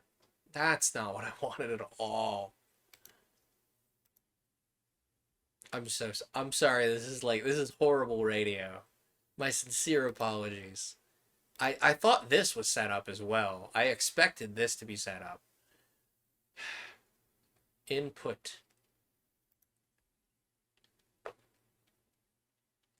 Port 1 controls.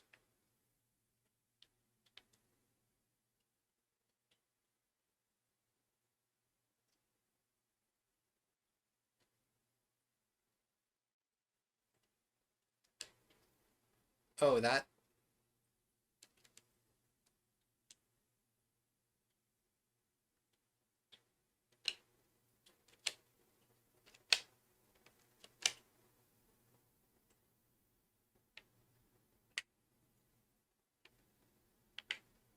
Okay, it's like multiply setting things, so I can't do it that way. The B button is B.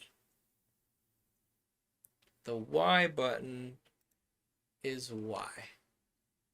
The select button is going to be Z for some reason.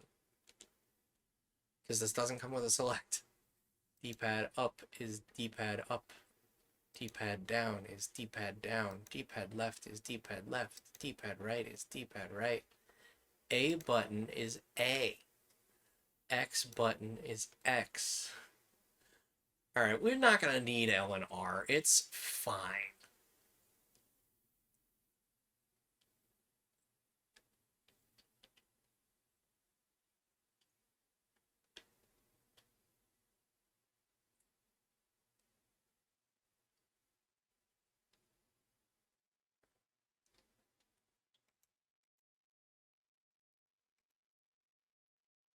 So I've fixed the controls, right? So now they should just work? Unless it's getting like... Why no do? Okay, so I can get through the menus fine. Well, why is start...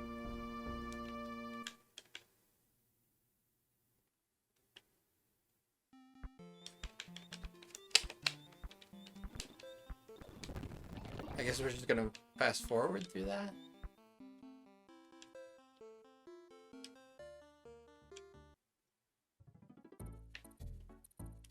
Okay, let's try this one more time. And if it doesn't work this time, I give up, I guess? Oh. Yeah. Wait, we got it to jump there. Why is B jump and fast forward the emulator? Okay, how do I get it to not fast forward the emulator?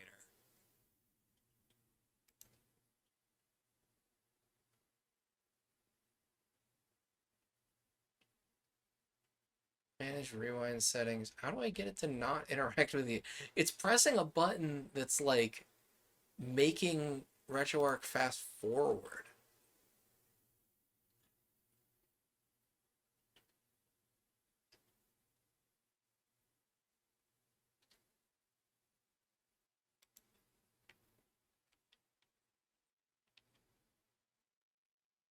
I can stream direct from here? Interesting. Options. Options. Options. Reduce flickering. No, no. Ooh, ooh.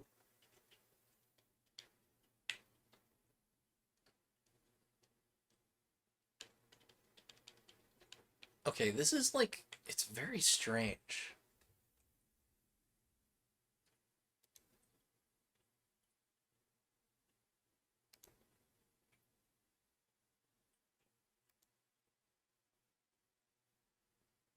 Hang on. So we don't have rewind on.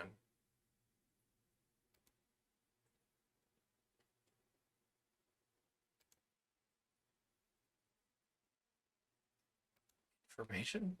No. I'm so confused. How do I change the RetroArch keys?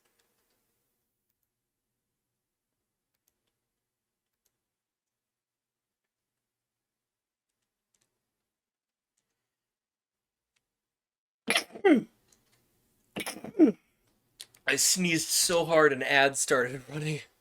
Alright, we're out of time for Zork. Zork was borked, and then DK also borked itself. Meanly and rudely and meanly. So, maybe we don't try that again later. Let's pull up the... Thank you, Altair. Appreciate it. Let's pull up the Elgato again. Because next up is 51 Clubhouse, I believe, is what we had planned. Yes.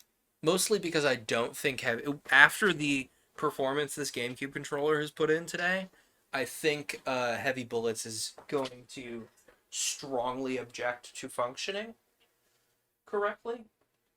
Which is a shame because Heavy Bullets is a great video game.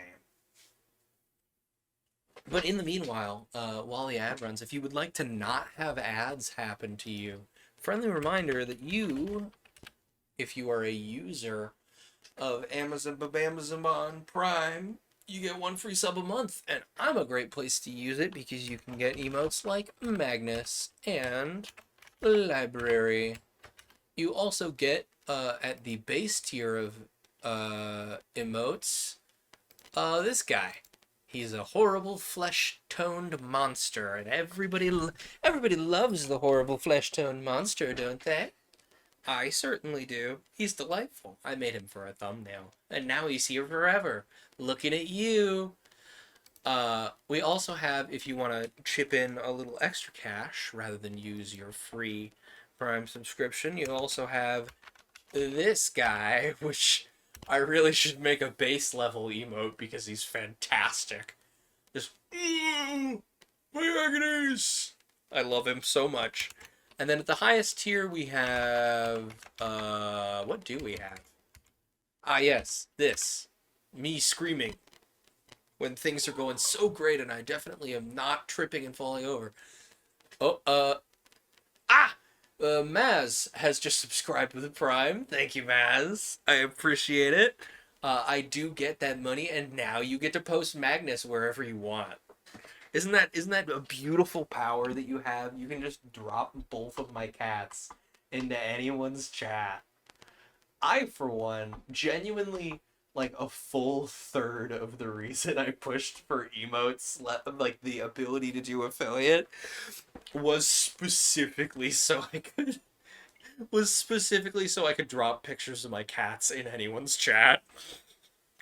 Like, emotes is most of the reason I pushed for this. Alright, let's play some 51 Clubhouse games. Hi, buddy. Yeah, we were talking about you. Hi, bud. I don't know if you can see. Can you see Magnus? Can you see Magnus? He should be behind me here. Hi, buddy. Yeah. Did you want to talk to the people? Magnus here is a delight, and I love him so. He's also one of those cats. You know how cats sometimes they like to be treated as though they are drums? Magnus is like that. He likes to be petted. Don't you, buddy? Peppa, Peppa, Peppa.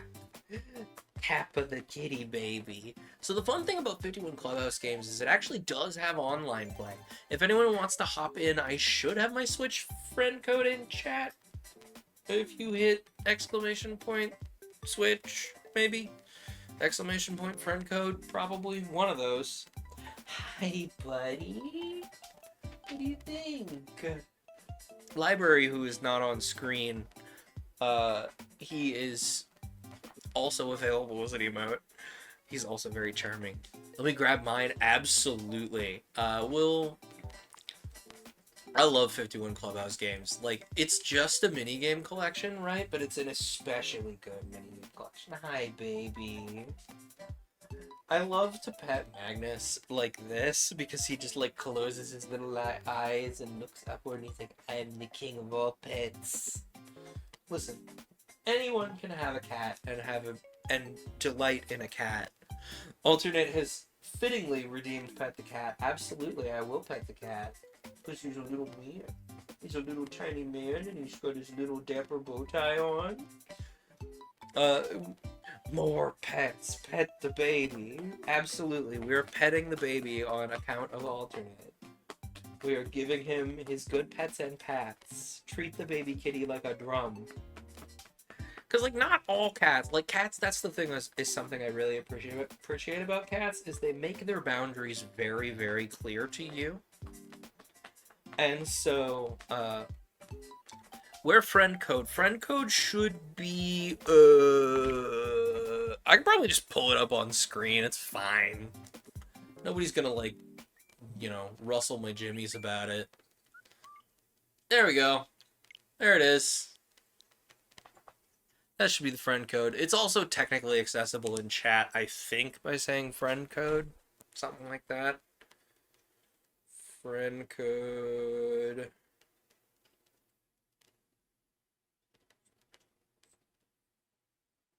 That should bring it up, maybe. FC, maybe. Friend. One of those. It's on screen, it's fine. Preem. Let me just go add you real quick. Doot. Friend requests from one Mastitos. Become friends. Oh, Bonanza. I just saw in your recent playtime. That's a game I'm resisting the urge to play. Okay, let me hit online, play with friends, create a lobby, and I will wait around for you. Do you have a particular game in mind? I would happily play some Hanafuda right now, but if you have a particular game in mind, feel free to throw it out there. Oh, man. I haven't done a marathoner like this in a long time. Luckily, I stored all of my streaming energy right here. I built it up over the course of this month. And I've been slowly vibrating like a kettle that's put under pressure. And now I've got all this stream energy. No preference. I'm inexperienced with Hanafuda 2, though. I love Hanafuda. I've played the heck. I play a ton of Hanafuda. Both Raz and I have physical decks of Hanafuda cards. So maybe we don't play Hanafuda so you don't just get immediately, like, obliterated. Like, I'm not, like, you know, tournament level at Hanafuda, but I'm better than the average person who doesn't play it. So that I don't Exodia you, let's do... I mean, we'd probably be both equally bad at Riichi Mahjong. I'm not great at it. But let's do some yacht dice. Yacht dice. See, what I really should do is get a Bluetooth card in my computer and then just use my Joy-Cons, man. They're a beautiful controller. Yacht dice. Alright. The fun thing is that you can shake the cup with motion controls. Ooh, what do we got? I'm gonna do... No, I didn't want to keep that 6. Come on, big money. Big money, no whammies. Give me a number. I'm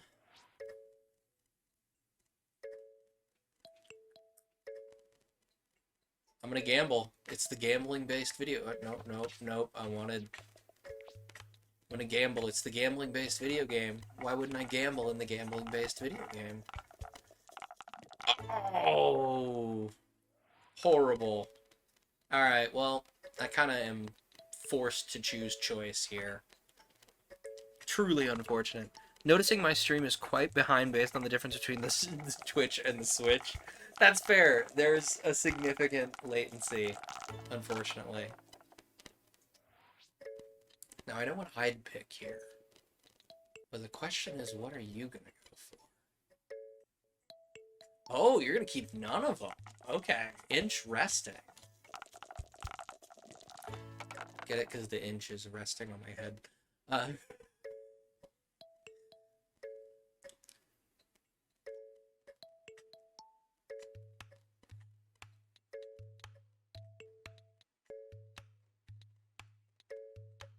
Mm. I love the silver needle tea. You didn't mean to not keep those. Agony's Various. Ooh, you're going for the same gamble I was going for earlier.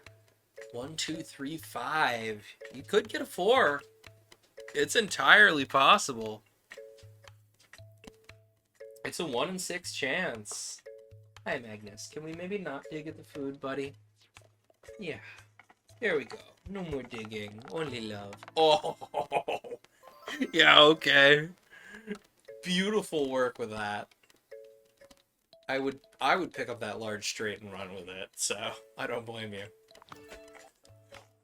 Alright, big money, no whammies. Shake. Ooh.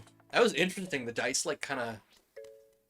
I'm gonna try and go for something like this. Let's see what I can get. It's kind of one of the easier patterns to go for. Nope. Run it again. Play it again, boss. Jiggle jostle. Come on, big money. Aw, you're joking me, man. You're joking me. You gotta be. Alright, fine. That's not what I wanted. It's been a few years since I played, so I'm relearning as I go. Yeah, you kind of, like... That's the thing with Yacht Dice, is it's a relatively simple game, but you kind of... There's a very specific rhythm to it.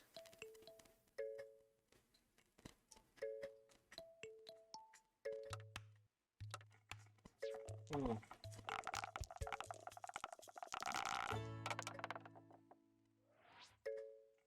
Just kind of watching tense. Ooh, did I turn the... Oh god, do you guys have game sound, by the way? Can you hear all these lovely dice noises? Let me make sure that's happening. Give me just a moment. I'm going to take a little longer on my turn. Just because I need to make sure that the Elgato sound is on. I could probably just roll. Okay, the Elgato's got sound. Good. Nice.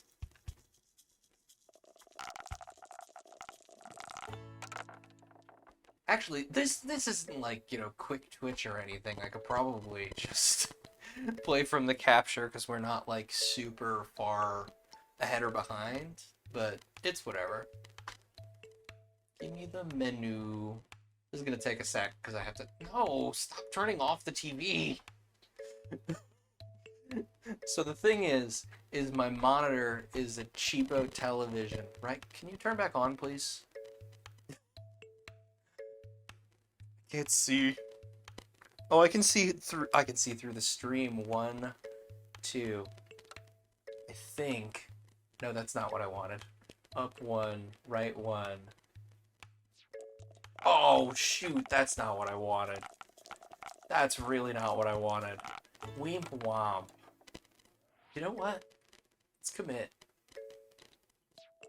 No, no, no. I wanted that 4 and that 5. 4, 5. Yes, and. Let's commit. Hang on, let me fix my input source so I can actually...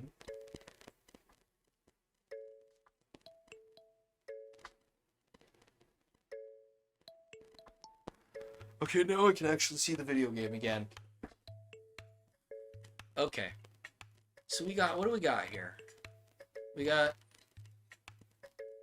Oh, wait. Did I use up a roll while I was fussing there? God dang. Alright, well, I'll take small straight.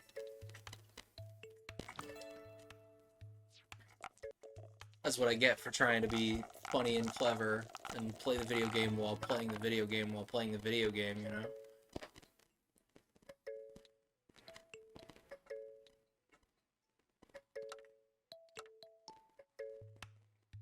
You know, if you think about it, it kind of balances out because you had that fumble earlier, so it's like we're all clean. It's fine.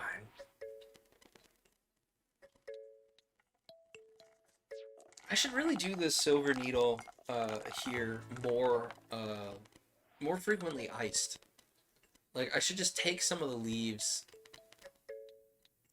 I should just take some of the leaves and like put them in the fridge under like a bunch of ice cubes is what I really should do, because like it really like it really responds beautifully to being cold. I'm gonna go for this actually. Roll of the dice. No, dude, give me the numbies. No, dude, give me the numbies. All right, that's fine. The numbies, because numbers is too long to say. Dude, like, there's something really, like, supremely satisfying about the, like, finish and polish of this game. You know? I think it's just really, like, it's fantastic. It's like, yeah, sure, this is just, like, a simple, you know, minigame collection, but it's also really, like, just beautiful to look at.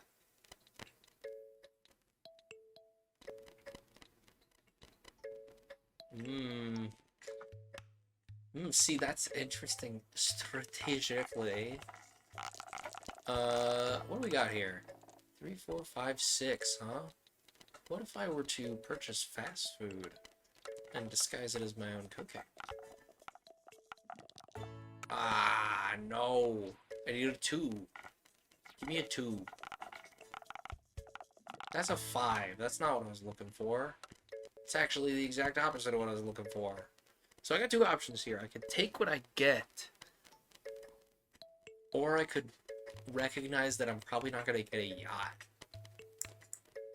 I have a kind. Yeah, let's do that. I'm in no position to chase the 35-point bonus anyway. I think. That's a good one. Good roll.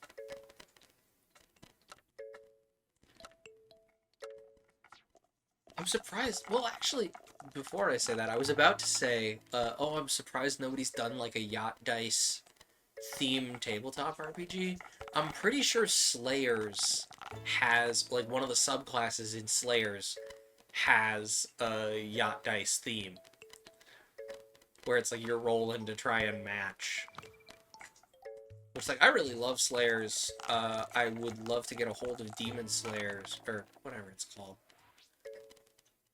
What is it called? I think it might be straight up Demon Slayers. The kind of fantasy themed take on Slayers. Slayers is a tabletop RPG, by the way, for context, where each player type. Nice. That's not what I was aiming for, but I think I want to take it, because I said I'm not going for the 35-point bonus here.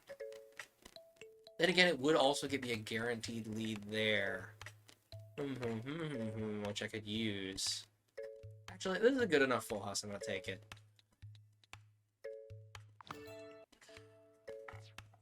But Slayers is kind of a urban fantasy game where each player character has their own distinct, like, style of mechanic. They're all different. So, like, the gunslinger character, right? Nice, 4 of a kind. The gunslinger character, for example, you roll with exploding dice, so like you could just do normal amounts of damage, or oh my, you get 1,000,000 points, you win the video game.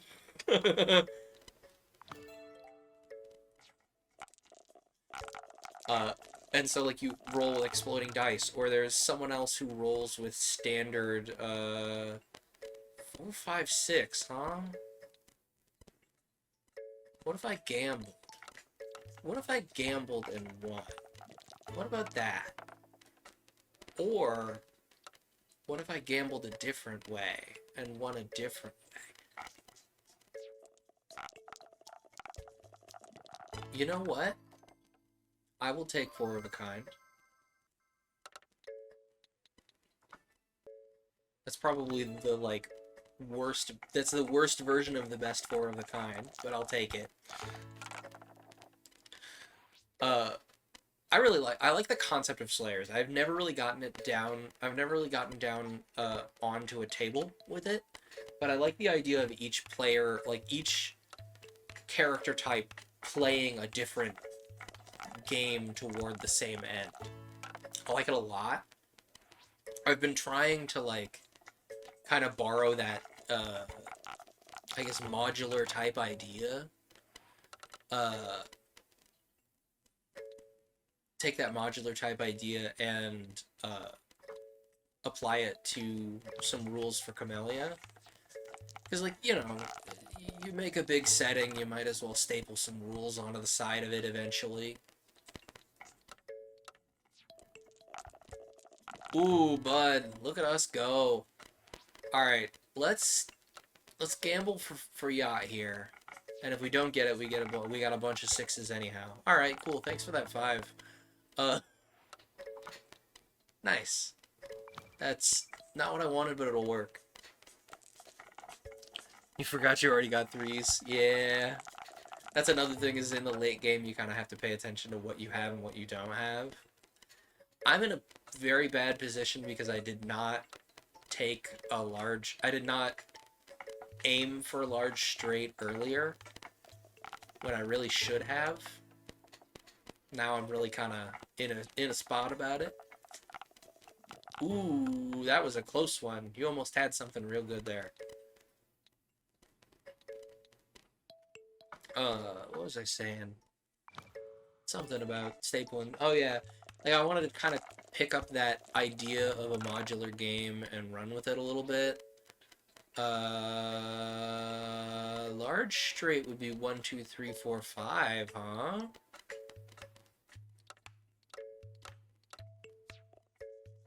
Come on, give me 3. Oh, you goober. Listen, either way, I'm gonna have to roll for a 3 here. Even if I keep this 6, I think I'm gonna keep the 6 though, and try and roll for a 3, just because it's a higher value large straight. And like the adaptive music in this game too. Oh, neat. Love that. That's not what I wanted. I'm just gonna say that I'm probably not getting a yacht and take a 0 there. It's kind of the safer bet. But one of the things, I've been having a lot of various mechanics for Camellia around. And one of them is kind of taking that idea of each character class has its own mechanics that all kind of intersect to win you some volume of like tokens or resources to spend. Right? Ooh, small straight. Nice. You needed that one.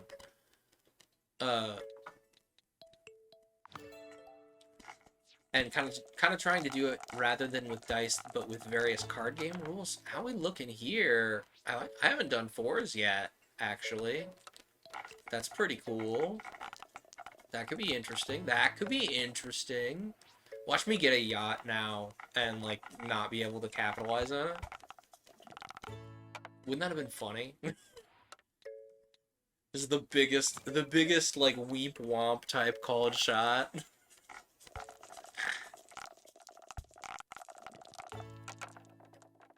I have not been keeping one eye on the time. Y'all really need to... I've not been keeping one eye on the time. That's on me. But when the next ad runs, let me know, because I think... Where are we in the schedule? My brain's melting. I've been doing this too long already. Brain's melting out of my ears. Let me pull up the schedule.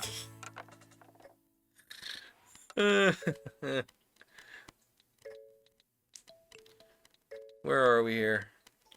Okay, yeah, Monster of the Week is up next. So next time the ads run, we're gonna have to, while the ads are running, fumble into Discord and make sure the Foogies are working and everything.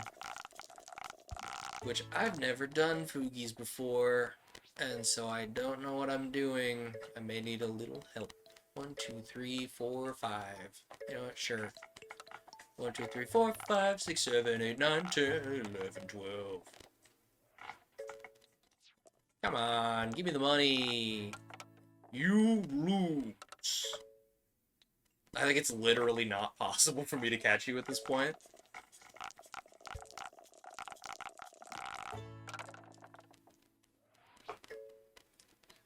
Yeah, especially if you land this full house, I think it's literally, like, feasibly not possible for me to pull ahead of you.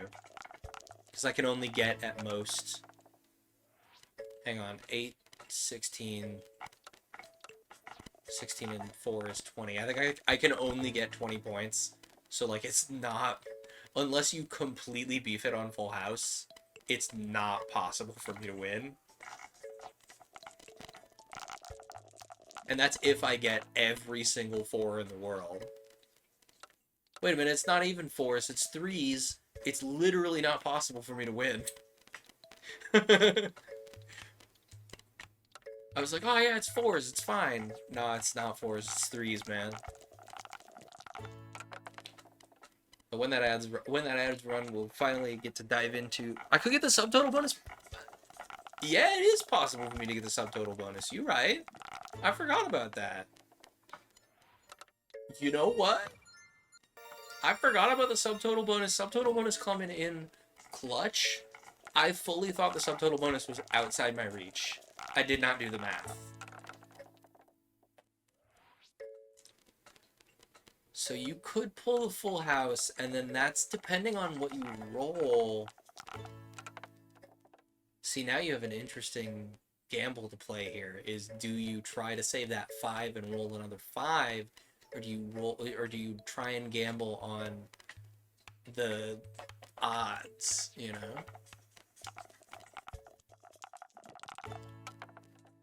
The dice said no. Wow, I was not expecting that to clutch that out. The subtotal bonus coming in to totally save my bacon there. I thought I was cooked, as the kids say. That was clean, though. GG's. GG's. Alright. Does it let you pick next, or am I picking again? Because, like, it used to... Because I remember it used to be an option to, like, let people pick between each game. You have a particular game you're hounded for? You're fiended for here?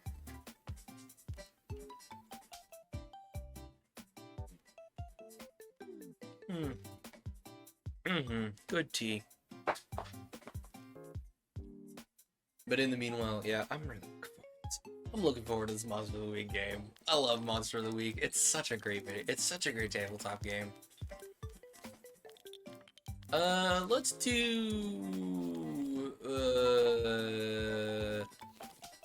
You know what, let's play 7s. I like 7s. It's a good number. 7s is pretty simple. Oh, I accidentally the whole thing and left the PCs on the PCs on hard. This will be interesting. So 7 concept is you're building from one side to the other. You definitely cannot see my cards right now. Smile. Don't worry about it. Hi, Go-Go. Welcome back. Hope your nap was good. You were snoozing there for a good bit, I think. Okay, so if I and then when you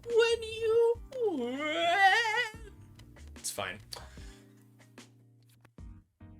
I'm real excited about this game we're gonna play, especially because like I love the basement setting. It's so fun. 'Twas decent, nice, good, nice. Glad to hear it. I think I'm obligated to play this, but we're further enough along in the diamonds anyway, it doesn't really matter. Cool, so now I can just do D. Oh, I'm good at the video. Oh, guys, I'm good at the video game. I'm good at the video game. Look at me go. Look at how good at the video game I am. Cool. That's actually a really lucky pull.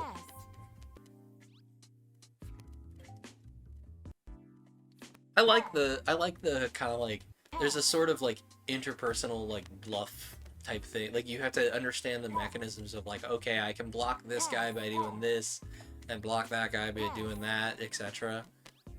Man, I was hoping to, now I'm stuck. Now I'm stuck holding the ball. You know what? We take those, though. Sometimes you just gotta be good at the video game. That was clean. I like 7s a lot. Second place. Also, I love that Wario. Is that from, like, Wario's Woods or Game Boy Color Wario? Let's do a different one. Billiards. Billiards, the gentleman's game, billiards. Oh, interesting. You can't play some of these. I'm horrible at 6-ball puzzle, by the way. Oh, and then you can't do any of these because these aren't multiplayer. How do you feel about billiards? Wario Land 4, it's available on the Switch Online app. I'm gonna grab that after stream. That's a really fun icon. Let's billiards. Billiards. Let's go visit our friend Billy and play some yard, or play in his yard.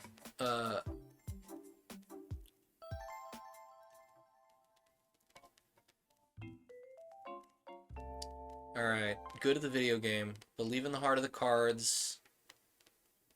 Something like this, maybe. Oh yeah, that's exactly what I wanted. I wanted to scratch on the break. Yeah, sure. Alright, now you get to place the ball arbitrarily. Lola Mao. Video game said get good. You're actually in, like, arbitrarily, you could go either way on stripes or shadows, as you were. Because I sunk one of each on the break. I actually really enjoy billiards. I'm not, like, I'm a lot better at digital billiards than I am at physical billiards. Just, like, there's something to the physicality of it that, like, I know where the ball and the shot should go, but whether I can land that, I'm impressed you sunk that. I was expecting that to be a little right of center. I guess you kind of sent it hard enough that the corners called it good.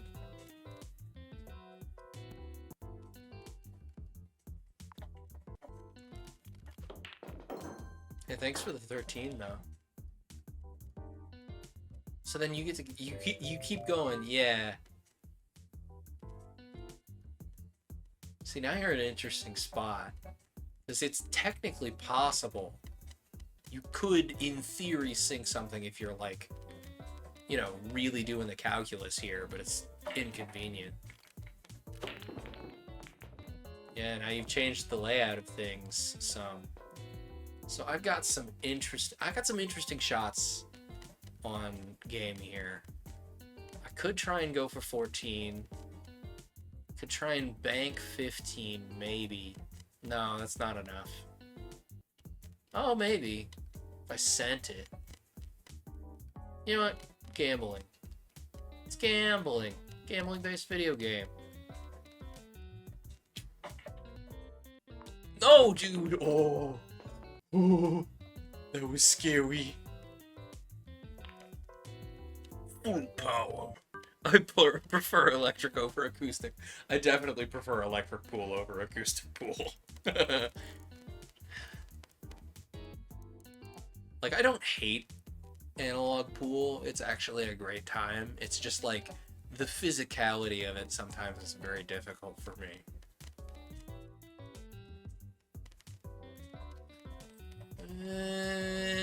There-ish should probably land it. Oh, you're joking me, dude. You fool. Your hubris. And I left you with a pretty good shot on this. On a particular ball that I will not spoil. But there's a pretty clear line. I can see it. Then again, if you went for that one, then that one. Yeah, I guess. You know what? We take those. So now becomes the question of, do I go for the easy shot, or do I try and show off that then puts me in a relatively solid spot for later? Is that possible? Hang on. So if I Would you like a little bit of this on your that? I don't think I can do that. No. Okay. So then we can Beeble Bumpus. Probably. Maybe. This will be interesting if I hit it. Yeah, and then it did. Yeah.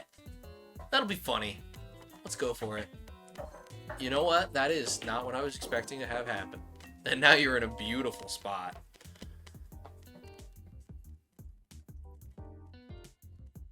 One thing I do really... Oh, man, shoot. Hang on.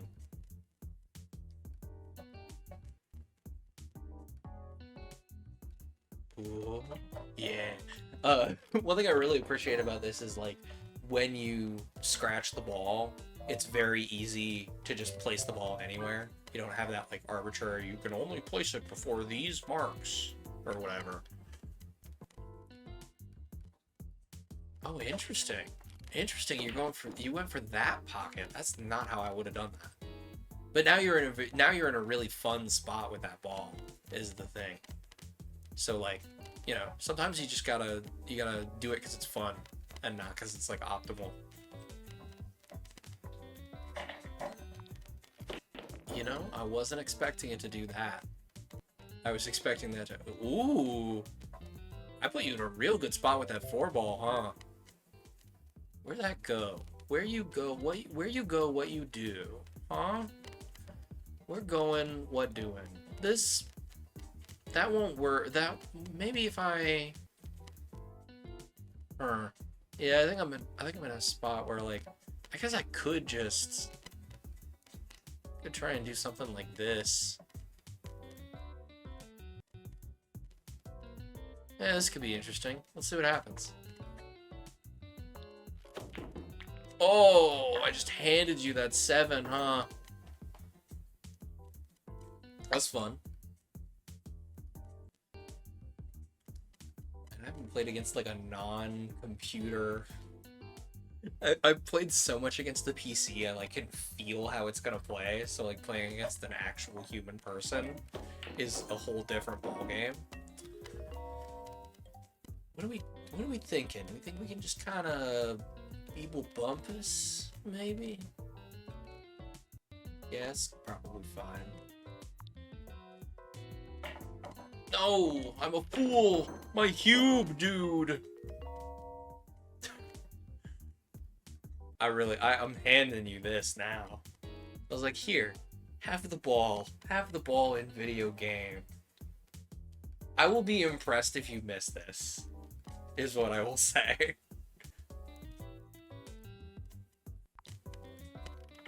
Yeah, I figured. Clean though. GG's. GG's.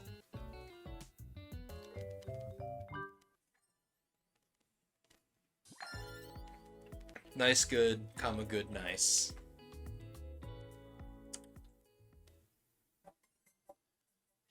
Nice. We could sit here and golf, because you all know I'm a huge sucker for golf-based video game.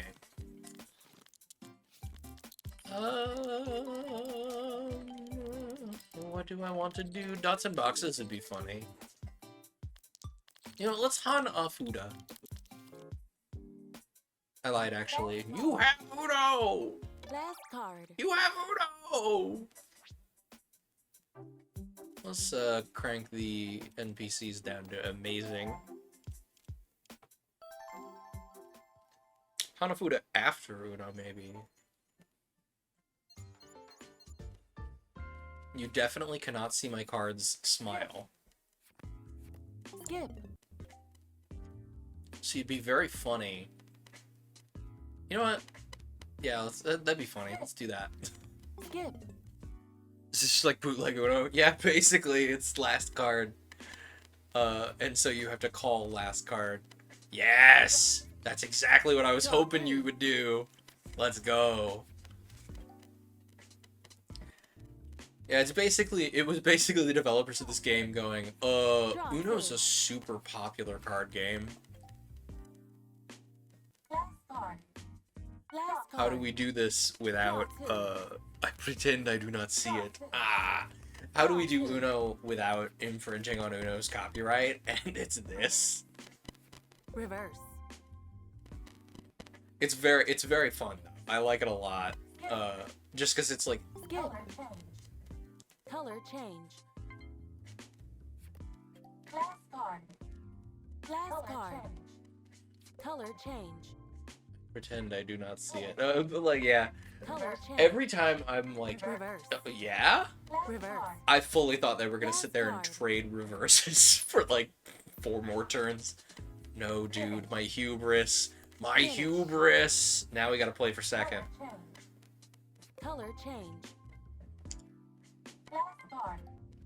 Glass card. Oh, of course they had a 5 in another color. Glass card. How many times am I gonna be on last card? Gosh dang. It just keeps happening every time, all the time. This is what I love Uno for, is when it just does this. Draw 3. Draw 3. Glass card. Glass card. But it's just like sit here and like trading back and forth, like I'm gonna get you, and then doesn't get you. Reverse. Reverse. No, my hubris. I was chuckling too hard about Skip, and now I'm a fool. Okay, but it'd be funnier if I did this. Skip. What do you mean you can't stack those? That's Glass card. releasing the bones.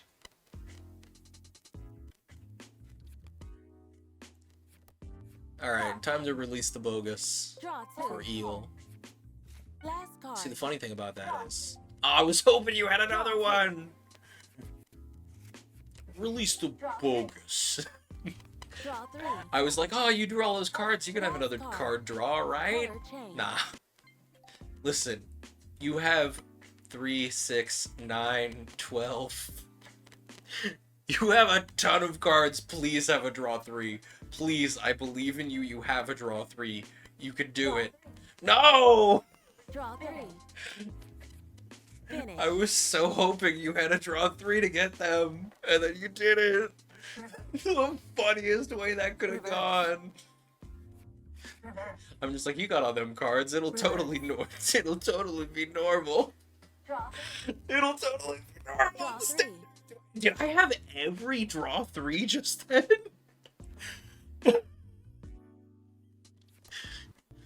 The funniest way this could have gone. Glass card. I guarantee you have a red of some kind. Reverse. Wait, Finish. I'm just like, yeah, you'll have a card to stack on top of this card. You'll have a card to stack on top of this card, and then you're just like holding half the deck. Have the streamer correctly predict your hand or draw 25, apparently. That's hilarious. Truly beautiful. Alright, let's Han Afuda. I'm gonna make sure we don't have... Okay, we do not have Mario. Mario Hanafuda cards are harder to read. I'm actually gonna... do I want to turn off Cherry Blossom and Moon Viewing? I love Cherry Blossom and Moon Viewing, actually. Remember that there is like a little hint at how things work with the ZL, I think.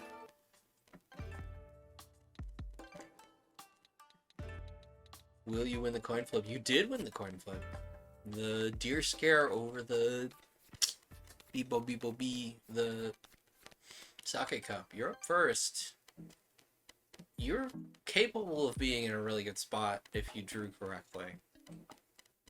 Immediately, like gut check.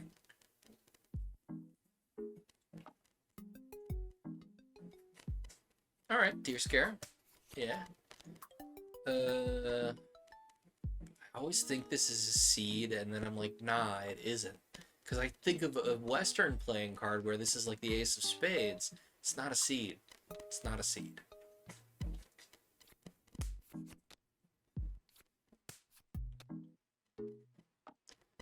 There is a couple decks of cards that are they like combine this and standard Western playing cards, and I love them very much, and I would love to get a pack of them. It's called like a Phoenix deck because it has an extra suit of it has an extra suit of like seasons or something that are Phoenix themed to make it work as in the same way that Western playing cards do. And it looks so fun, and it looks like such a great way to teach my family to play this, because I know my family would actually love this game if they sat down and learned it, because it's so like it's like 2-player canasta.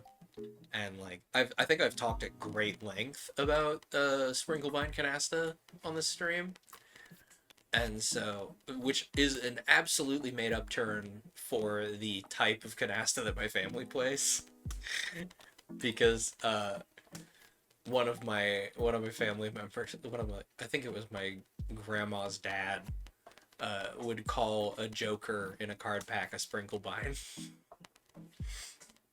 Which, like, I don't know if that's a real word or just like a phrase that's vaguely German that's stuck to my great grandpa, because no one in my family is immune to funny phrase stick to you and now you say it like this forever. Oh, you're joking me. I pick up the chrysanthemum and then immediately don't get sake cup. It's whatever. That's the thing about 12-round Hanafuda, is it takes a while. Our ads go off at like something 05-ish, right? I delayed them that long. You don't know what you're doing. It's essentially, like, to put it in a very broad nutshell, you are matching patterns. Okay, I'm in a great place to explain to you, right? Just act like seeing my hand is not an advantage right now. So you match the patterns, which the game helps you match the patterns, and you're looking to fill certain categories. This sun over this moon over the grass there is a light card. They're the most valuable card. If you get 3 of them, you win with the most points. Then you have seeds, which are these animal ones, or that deer scare that you have. They're worth, I think, 3 points, question mark, if you line them up correctly. You also have an assist you can work with here. Oh yeah, there. The assist explains to you the level of each of these cards. So if you match an amount of seeds, you get more points than if you were to match an amount of chaff, which are these guys, these cards with no stars. And then the poetry slips are worth a similar amount of points to the seeds. There are unique hands, which I think the cheat sheet should mention. Yes, here we go. Here are the hands you're aiming for. If you get 5 lights, you win the video game forever, basically, because it's basically impossible to get. Or the poetry slips. Each of the poetry slips have their own little style of win. Or you can just get 5 standard poetry slips. Board Your Butterflies is the one to watch out for seed. So yeah, definitely keep an eye on the cheat sheet, and you can have the assist on, and it will help a ton to like understand what you're strategizing for. The other really big thing to look out for is the moon light and the cherry blossom light, the September and February. The cherry blossom light and the moon view and the moon over the hill light. If you have either of those and you get the sake cup, which is the one with the chrysanthemum and the little red triangle looking thing, you get like 5 points immediately. And some places regionally do play with moon viewing. Yeah, see, you got the cherry blossom light there, and so now if you get the sake cup, you can get cherry blossom viewing and get 5 points immediately. But it's extra funny because I have the moon, so we're essentially racing for cherry blossom or moon viewing. And then once you get a winning hand, you can say koi koi to try to play for a second win condition to double your points, essentially. it's usually more fun if you go for it, but it's also admittedly a gamble.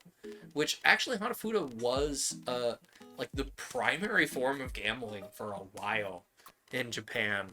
It's part of why Nintendo initially, right? This is like the Nintendo style of Hanafuda card, and it's like historically relevant to them. You can see if you read Japanese in that chaff you just got, that is like the Nintendo, that like is Nintendo's trademark thing. The December, the third chaff in December is kind of like the Ace of Spades in a standard deck of cards, where it's like it's the big like, wow, this is our deck of cards and this is our logo, deedle deedle dee. It's like the most copyrightable card, I guess. One of their failed business ventures back in the day was a line of love hotels. The love hotels were after they had like shifted to doing like standard playing cards too, because like initially they had done these Hanafuda cards, right?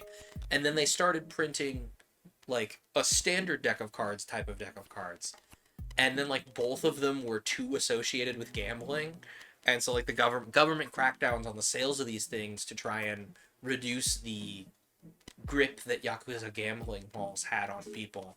Oh, chaff. Okay. Well, I would have gotten that chaff either way. It's not exactly what I wanted. You know what? Koi Koi.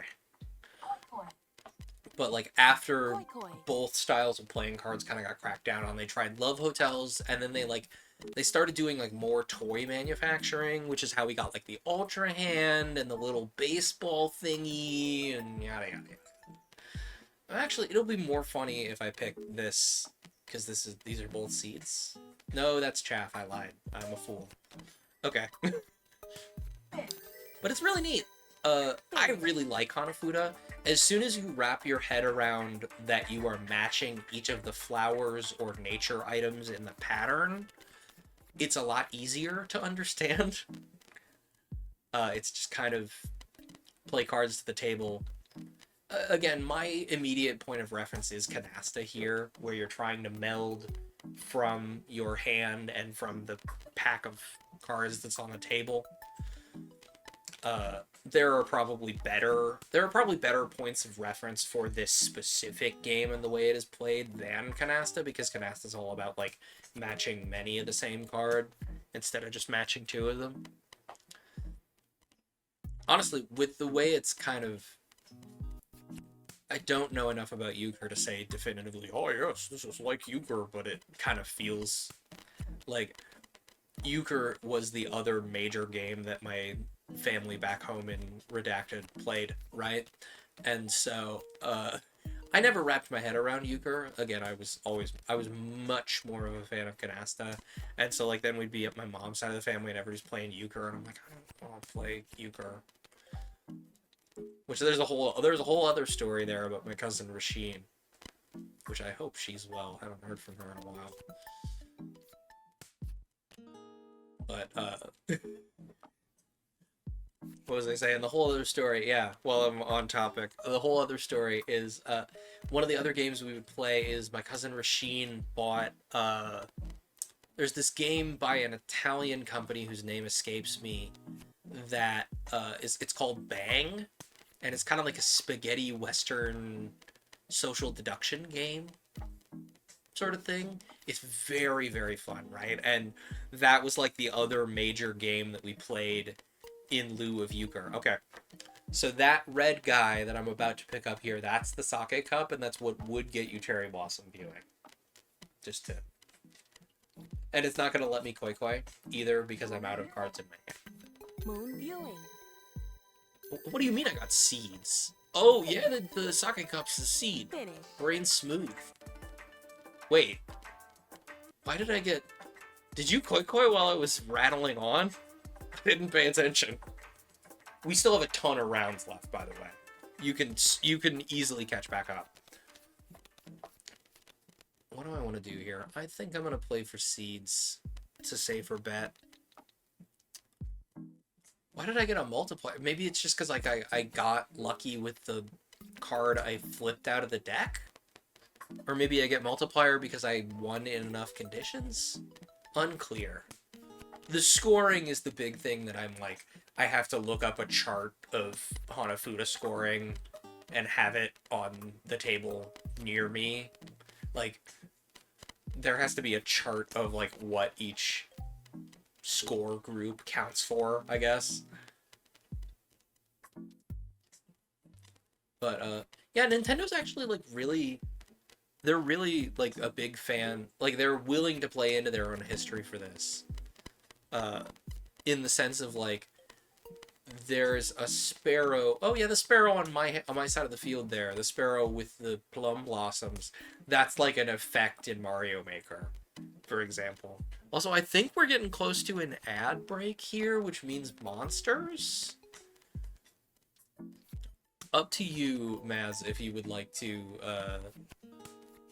hang on to this and finish it out, or if we want to just jump for monsters. Am I in a good spot to koi koi? You know, it'll be funnier if I koi koi anyway, because you're at 8 chaff, so you're like super close to getting points over on me anyway.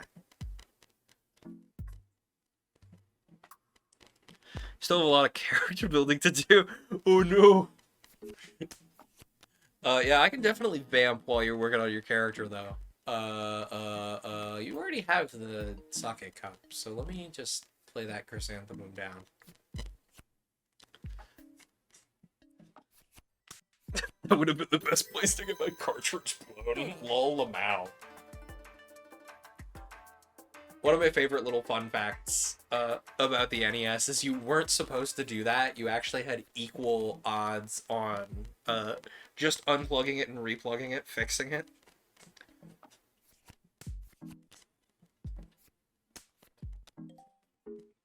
The jury's out if the corrosion would have been enough to matter, but it technically does cause your cartridge pins to corrode more.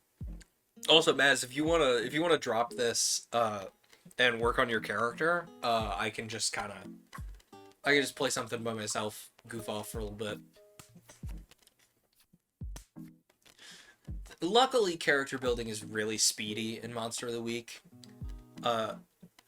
We might actually be in a good spot to just kind of have me put on like the hang on a sec screen while we set up the Discord call and then work on the rest of the character. Might be a good idea.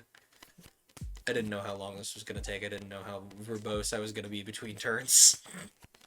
Although I should not be shocked by that, given that I've had, you know, a ton of tea. I have a lot to say when it comes to after I've become appropriately caffeinated. Yeah, okay, sure. Sake cup. Yeah, technically it is entirely possible for you to come back, but like I think we're free to bail and like work on character stuff. Frog. I'm not sure. It didn't give me an option to pause. So I'm not sure. I think we just have to, like, one of us has to disconnect to bail. Yeah, it's entirely possible for you to come back. Like, you could get some light hands or something to catch it, but like, yeah. Let me put my Switch into sleep mode. Let's work on monster stuff, huh? I think we're over time.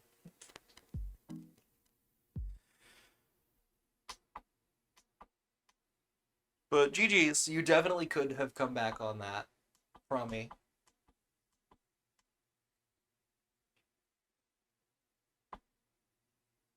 How am I looking on time? Yeah, ad starts in 50 seconds. Yeah, let's let me mute my system audio and let's set up the foogies and stuff. Mute my system audio so you all are not talking before you're talking. Yeah, GG's though. Great. It's a great game. I heartily suggest continuing to interact with it. Okay. So the thing with Fugitech, reactive Foogies, is I log in with the Discord, right?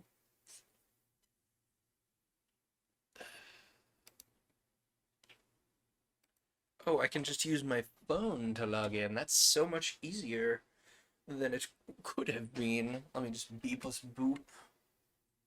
Log in with QR code. Yes, I am me. Thank you for noticing. Cool. Yeah, that's fine. Don't worry about it, man. Foogie go burr. Okay. So then do I... How do I... Ooh, group. There we go. Now I can add this to my stuff. Yeah, are you good, Altair? If you need a while, don't worry about it. I'm just gonna take this and put it in my browser sources. Now's a great time for technical hubbub anyhow. Browser source. Foogies.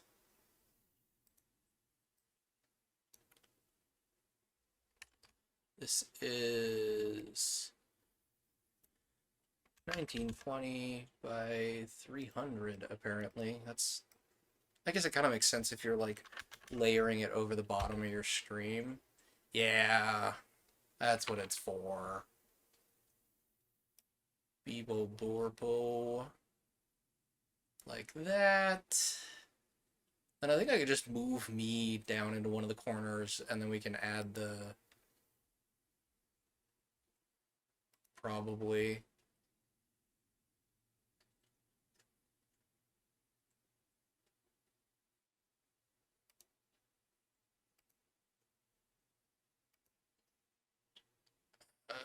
Okay. So, through the power of do the thing,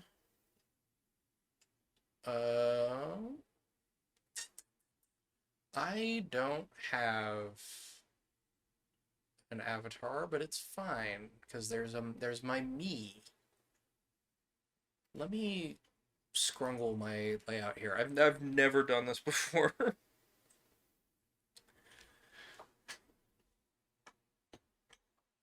Fascinating, I didn't have an ad, just a screen of colors with the Twitch logo that says ad break in progress. Twitch has no idea what ads to serve you, is what that says to me. Which is, fascinating. Alright, where's chat? I know it's in the pile here. Streamlabs stuff. I need to move the chat frame and chat down. Or I need to move those up. So you two scooch up here. Listen, I know this is maybe immersion breaking that I'm doing it this way. Don't worry about it.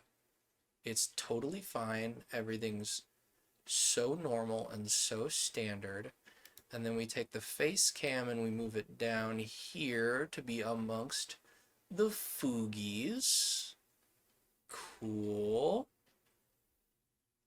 I could probably put the Foogies on the same level as the face cam as well. Alright, Foogies come down this way. Foogies go down here, not in the Streamlabs stuff. It probably would prove good to... Actually... What if I...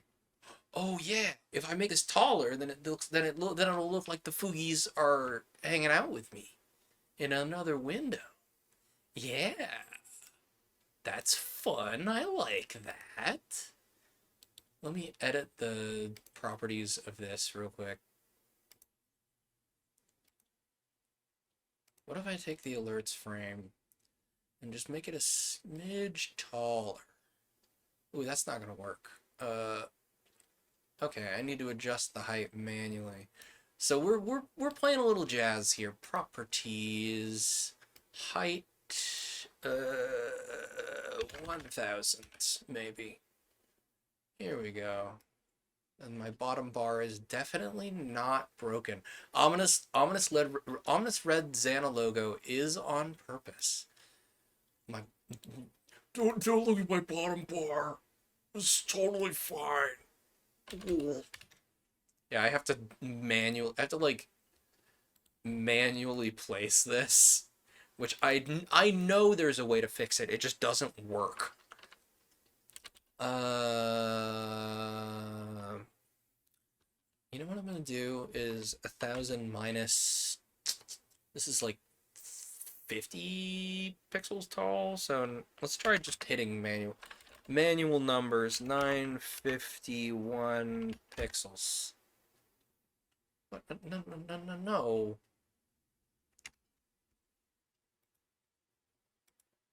Yeah, you'll have to excuse me. I haven't done this before. 951 pixels. I'm adjusting the layout here. That's actually, wow. You couldn't have paid me to do that perfect on the first try. That's incredibly close to where it needs to be. Wow. Maybe I've been doing this for a while, huh? Let's bump that up about 10 pixels. How's that? That's perfect. And then the foogies get to be about this big. Wait a minute. Nestor braining real good. Okay, if I do this, now the foogies should show up in here? Question mark? Probably? Okay, if I understand the mechanisms of the foogies here, the three of you guys should show up in that window. If I understand the foogies correctly. That's fine. That's good, that's nice. I think... Okay, so that should be the foogies. Let me add... Give me the frame for the table cam. Oh, table cam's actually a little big. What if we add the Elgato frame without the Elgato capture? That's almost the right size. I know I've got another frame laying around here I could use. We're not going to use Minecraft frame today, are we? We're not going to use the Minecraft frame today. I'll press it into... You know what I should do? Is I just use one of the Discord frames. That's more work. We're not using Minecraft today. I'm just going to I'm going to bend the Minecraft frame into shape. Actually, that's almost exactly what we need. Let me just be wumpus. And then be bumpus.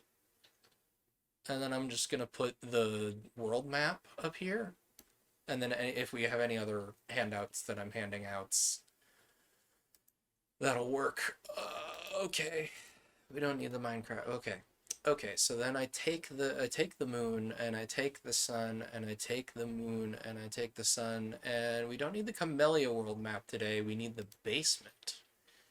Image. Basement world map. Take the basement world map, and we take it and we eat it. Crunch, crunch, crunch, crunch, crunch, crunch. Oh no, my assets. Let's do fully labeled. That should do. So welcome to the basement. This is a world where a mad scientist does mad scientist type thing. Oh, that's not what I wanted. I didn't want to move Zork. First of all, hold still. Okay. There we go. That should work just fine. There are certain things that are transparent that I wasn't expecting to be transparent, but it's fine. Alright, we should be good to hop in a call, provided Altair is not exploded. I hope he's okay. Let me just start voice call and see what Fugi does, shall we?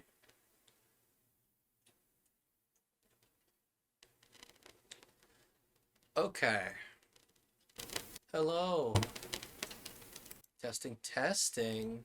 I can hear. Oh, the Fugies. The Fugies are Fugieing. There we go. We have. Ah, yeah.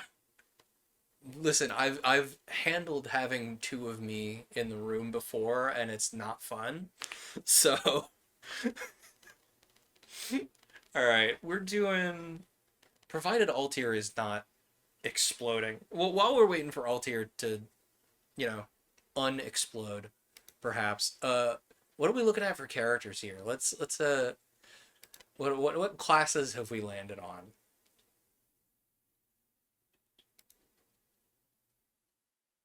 Oh yes, I love action scientists. Yes, the gumshoe. You both picked incredible choices for not only the setting but like of the expanded of the expansion classes. You picked really good ones. Okay.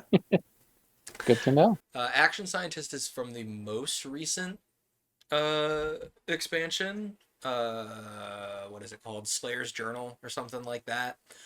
But it's actually a refit of a class from the first edition. It's really great.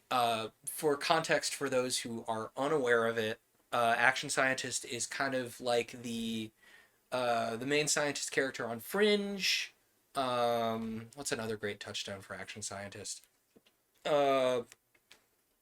What's his name? The archaeologist from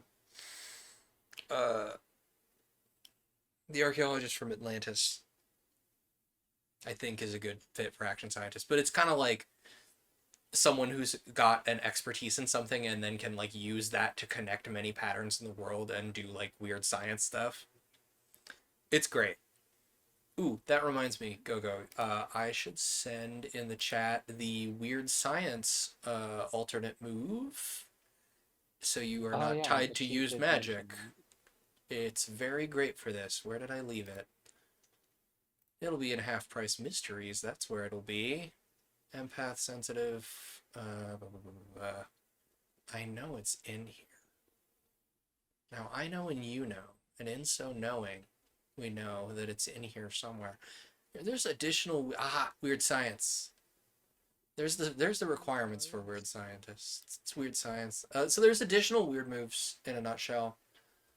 Let me just send this file in the chat. It's probably fine. It's fine. It's a handout. The stream won't see it.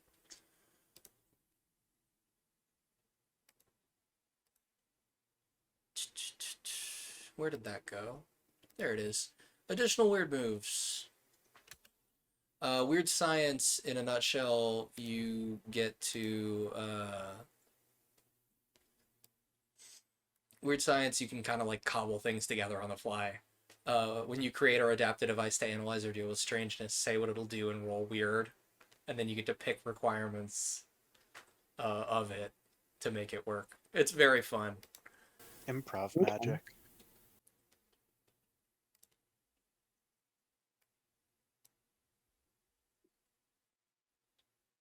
I like it a lot.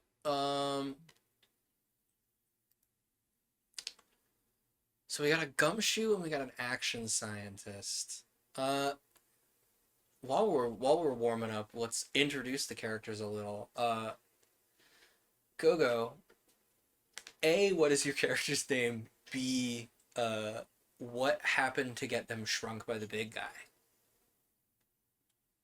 I'll see that second part I wasn't very sure of. Fair. But I play Gabor, the love alchemist. Amor the Love Alchemist. I love this. I was gonna call myself Amor the love maker, but my friends all laughed at that one. Fantastic. Honestly, because you're playing action scientist, my gut says that you're just a rival scientist who was trying to like show up the big guy. Like that is my immediate gut check idea. So now I'm picturing like if he was hiding any secret love energy in his place. Yeah, we're just like we cut to Amore just like poking around in like one of the labs upstairs and it's like late at night and then we hear like a door open and there's the big guy and the last thing that Amore sees before getting shrunken is just like a big blast of green light and then you wake up in Nottenburg rather. Uh where are my notes for this? I know I have notes for this mystery. As much as I would love to throw Smunkies at you guys, that would not work. That's for a different setting. Let's see here. Okay. Maz, while I'm searching here, what character did you have in your pocket? Yes. So my character, his name is Bradley. He is undercover as a detective. Is an unshaven face, wearing biker clothes. So he's attempting to be incognito while trying to investigate this mad scientist. Which, Yeah, getting shrunk like everybody else. absolutely. Oh, I never gave a description for Amor. Amor is like dressed in like khaki dress pants, a tucked in shirt, and a bow tie with a pink lab coat. They have like a bowl cut and these really cartoonishly large swirly glasses. Delightful. I love that character design immediately. Yeah, I think this mystery will work. I was waffling between two different mysteries, and I think this one will be a fun one to throw at you. Yeah. Oh, I think I explained the action scientist, but not the gumshoe. The gumshoe is kind of like a for those unaware, it is sort of a uh, like a spin on a noir detective, you know, which is works surprisingly well in many settings. Is Altair okay? Hope so. It sounded like things were occurring. Hmm. This is the last update we had. I hope he's alright.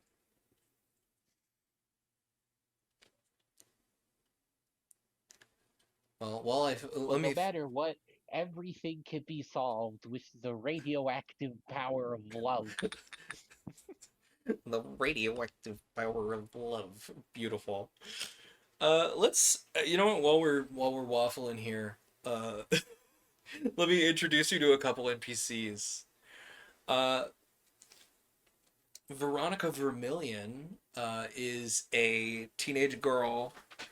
She's kind of a stereotypical, stereotypical blonde cheerleader type, and she was trying to sell some like chocolate type bars to this guy to try and get some money for the music boosters, and I must have knocked at a bad time because when he opened the door, all I saw was a big green flash of light, and then the next thing I knew, I was being carried by a spider to the basement, and now I just live down here. It's nice in Nottenburg, honestly, but like, I miss my family. That Um, voice was a jump scare. yeah, it's. I love being able to like because of paper cuts. I have a lot of voices in my back pocket, and it's very funny to pull on people. Um, who else is? Oh, a sign of life from Altair. Oh, They liked a Malos X Jin post that I reposted on Blue Sky. Okay. Xenogay. Xeno Gang. We love to hear it.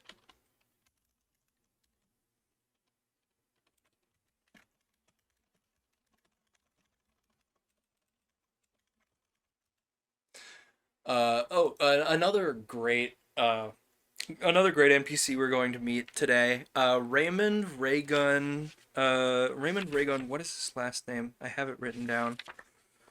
The problem is some of these names are spread across random pages in this notebook. I know Raymond is in here. Raymond Raygun Cummings. The Space Patrol! I have to do that as a reader. My name is Raymond Raygun Cummings, and everyone is here in this beautiful town of Nottenburg is under my protection. You see, I'm a member of the Space Patrol. Remember to eat your Ralston, kids. He is in a horrible, clearly scavenged off of like an action figure spacesuit. He has a entirely non-functional plastic ray gun that he's so sure shoots vibrationary heat beams at people, and he is constantly bumbling into trouble to try and defend the city. I believe the word you're looking for is Spanger. Spanger. Danger. He often is wistful for a day when you could go into any local supermarket and buy some Good hot Ralston! which context is a hot cereal that's not been sold in Jack's notes 30 years at minimum. um, and he got shrunk. He doesn't know this because his brain has been overwritten by a new personality, but he actually got shrunk after a experiment he volunteered to undergo by the big guy to try and develop temporary personalities to apply to people. Like it was like a sticky patch you stick to your arm, and it's like instant actor, and they were calibrated incorrectly, and so the guy Raymond is gone, and now he just thinks he's a pulp hero. And the big guy was like, I don't think you can survive in normal society like this, so I'm gonna solve the problem with the way I solve every problem, which is shrink ray. Now you're tiny and I don't have to deal with it. Who else do we need? How many more NPCs do we need for this? We've got Veronica, we've got Raymond. We need one more. Who would be a good fit here? What was she doing? She is the one to rule out explanations, so that would be great for... What's her name? I know she's in here. Is for sure in the offer you can't refuse one. She's a rival scientist. Katrina Kit Pedler. She kind of, unfortunately, Katrina kind of eats Amore's lunch a little bit. They're very similar. It might lead to some Spider-Man pointing situations. She also has big Coke bottle glasses rather than the spiral lenses, though. Hers are, they have like little square prisms in them. And she was another rival scientist who approached the big guy thinking that she had a technology disabling grenade in her back pocket, and it didn't quite work.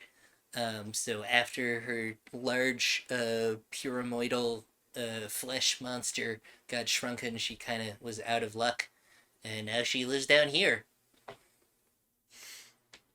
So that's our main cast of NPCs. There's more people in the basement than that, but that's who's liable to come up. I guess we can just kind of do the hook scene, and I'll run it again when Altair gets here. So you're all kind of like settled into Nottenburg, and there's a small like, there's not really a school in Nottenburg, but there's like a little area designated as the learning area, and it's very strange because normally Veronica has a ton to say like all the time, but she shows up to like the learning circle uh, today, and she's wearing a little dry erase board around her neck, and she's insistent to anyone that asks that she's taken a vow of silence. Uh, and really just you try and press her for why, and it just like she will not answer. Kit is like, but why are you taking a vow as what happened to you that you need to Ooh. Something is happening behind the basement world map. Someone just followed. Sure is cold out there. I was like, wait a minute. Well, you made me notice my alerts are not on top. Let me fix that. Boop. That'll fix it. But welcome, Maz. Sure is cold out there. Welcome to the igloo, etc., etc. Yada yada yada. But both Amore, you and Kit try and like get the information out of Veronica why she won't speak, and she's just tight-lipped. She's actually like literally tight-lipped. Will not open her mouth. And so like I'm gonna steal a little bit of a television angle here. The camera, like she turns away from the group as the schoolyard breaks up for the day, and we see she opens her mouth, and it's just her teeth are covered in blood, and she pokes very tenderly at her gums and starts to fiddle with her hair very, very nervously. And then we hear a sound from behind her, and she jumps out of her skin a little bit. She's very scared, and that's when we cut into the theme music.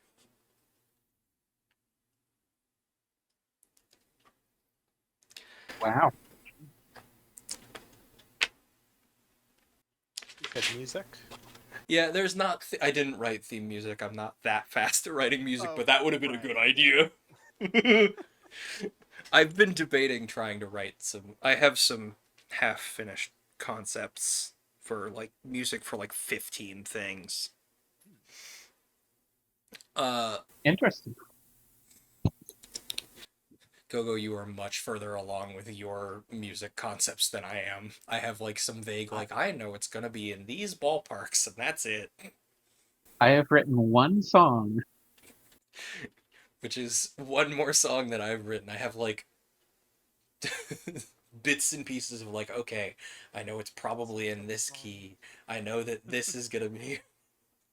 I know that this motif has to be here, and that motif has to be here, and this does that for a bunch of Camellia stuff. But no, I have not had time to put any of it together. Okay, it seems like Altier is maybe like head-explode busy. Yeah. So do we want to just kind of try and push forward with the three of us? We could give it a shot. Yeah, I'm okay with that. Cool. Oh, who's pinging me now? Oh, that. Yeah, that's fine. That's an alert in another streamer's Discord. That's for future Nestor. Pep. So the school circle has broken up, and now Raygun is it is revealed that Raygun was the source of this loud noise. He tripped and fell over, and his plastic ray gun broke in half, and it made a big noise. And Veronica like covers her mouth with her hand and goes, "Ray gun, you scared me half to death." And then she kind of like slaps her face, and she like slaps her hand over her face as if she realizes she's talked now. Are we nearby? Yeah, I would say so. Amore sounds like they are of an age to maybe have gotten roped into this circle, and so you're relatively nearby.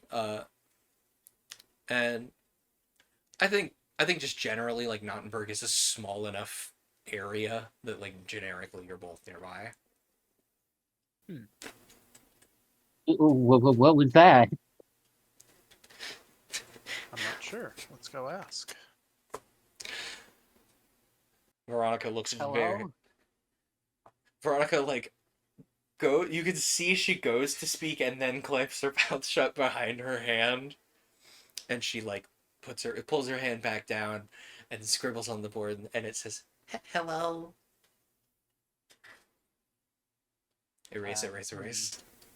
You know, I've been thinking about how to deal with your silence, because it's kind of getting awkward. Um, do you think maybe like a raspberry filled chocolate might help you, or like would you prefer like a hard candy? I've got some hearts that I'm like heave this. I have to heave it at this point, being shrunk uh like a gold heart locket off of my back and open it up, and it's just full of candy. I love that. Um, as you open, would you have? No, it'd be funnier if you don't know what's causing this. As you open your locket, Amore, uh, Veronica's eyes like dilate, and she immediately like lunges forward and starts rummaging through your locket looking for something. Hey, those are important scientific artifacts. And Let me pick one out for you.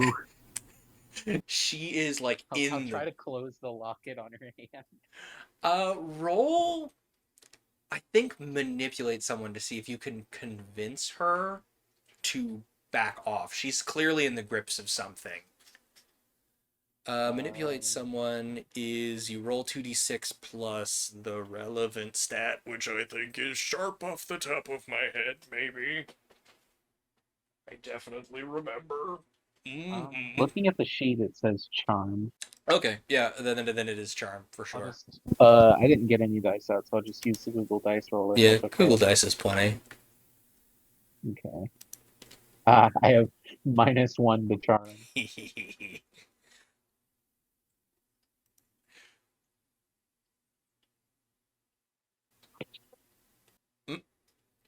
That's a 4. Oh, four minus one, 3, or 5 minus 1, 3. No, it's 4 as a result. Either way, uh, 4 minus 1. It's a 4 Oh, no, total. Is Never mind, it is 3. I'm used to Google actually doing the subtraction in the thing. Oh, huh. Either way, it is a complete fail.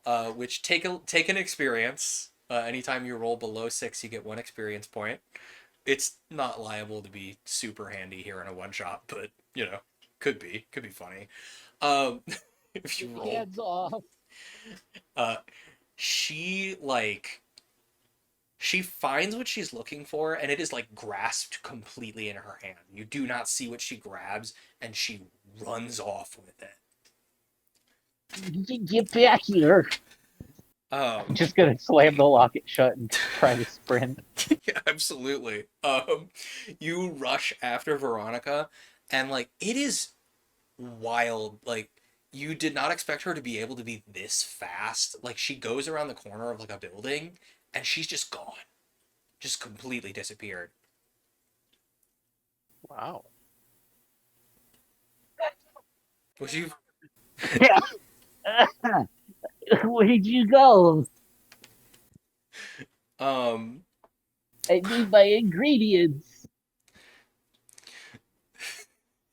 I think Raymond finally recovers from the shock of being knocked over, and he's like trying to stick the two halves of his ray gun back together as he approaches you, and he goes, "What's wrong, young Amore? Is there a problem occurring here in Nottenburg that I need to handle?" She she took one of my eh, she took one of my things, my scientific artifacts. Oh I my! need those. A theft here in our little town? Simply could not be. Quickly, I must phone the Space Patrol about this. And he pulls out a little plastic phone that clearly does not work, and he goes beep beep boop boop beep beep beep beep beep boop boop boop beep boom. And then he holds it up to his head. He holds it up to his head, and he's talking into the phone. Yes, Space Patrol. Yes, there's been a theft. This is rapidly degrading into what's his name? The guy with the snake hand. Xavier Renegade. Savior Renegade Angel, thank you. Away from 30s radio host. Which is kind of funnier if he is not doing the radio host voice, right? Honestly. Oh my god. Use those. You those. You snusted, and then you lost it. Sounds like you're being accosted. You snapper, you get slapper. Anyway, You mentioned radio pose. It just makes I think it's from the same show. Just like succotash, call us up and win With some some cash. yeah, that's fantastic. But he's talking into this phone, and he's completely tuned out. Like he was interested for all of 5 seconds, and now he's like, I can't believe you guys won't send a scout ship down here to save me from this weird planet of giant objects. He's like wandering off, and he bumps into you, your character Maz, Dylan, Brian. I definitely Bradley. remember Bradley. I was close, getting closer with Brian. Bradley. He bumps into you, Bradley. Not too far from Amore, and he bumps into you on the phone. He goes, "Oh, I'm so sorry, Bradley." No problem. Everything okay there, sir? Well, your good friend Amore there, and he like is holding the phone away from his face. Your good friend Amore there seems to have experienced some theft. Right, yeah. I actually was a witness to that. Oh my! I can't with this voice. I'm having a little too much fun doing it. I just love you being Xavier, and then I'm just like a straight man. Like, It's like, so good. it's crazy. Raymond, even when I'm actually holding the right voice, is very good to put against a normal voiced character. Because he's just good hot roasting. Everything's so normal and great. It's just over the top. Bradley, Veronica, she stole one of my scientific artifacts. I need to Yeah, get that back. I lost track of her as well. I'll see if I I can do some investigating, see if I can figure out where she went off to. I mean, not too big of a place. I don't think she could have gotten too far away. Poking around definitely sounds like a rule investigate a mystery. See what you can pick up. Let's do that. Investigate a mystery. Roll plus sharp. My sharp stat is 1. Nice, good, nice.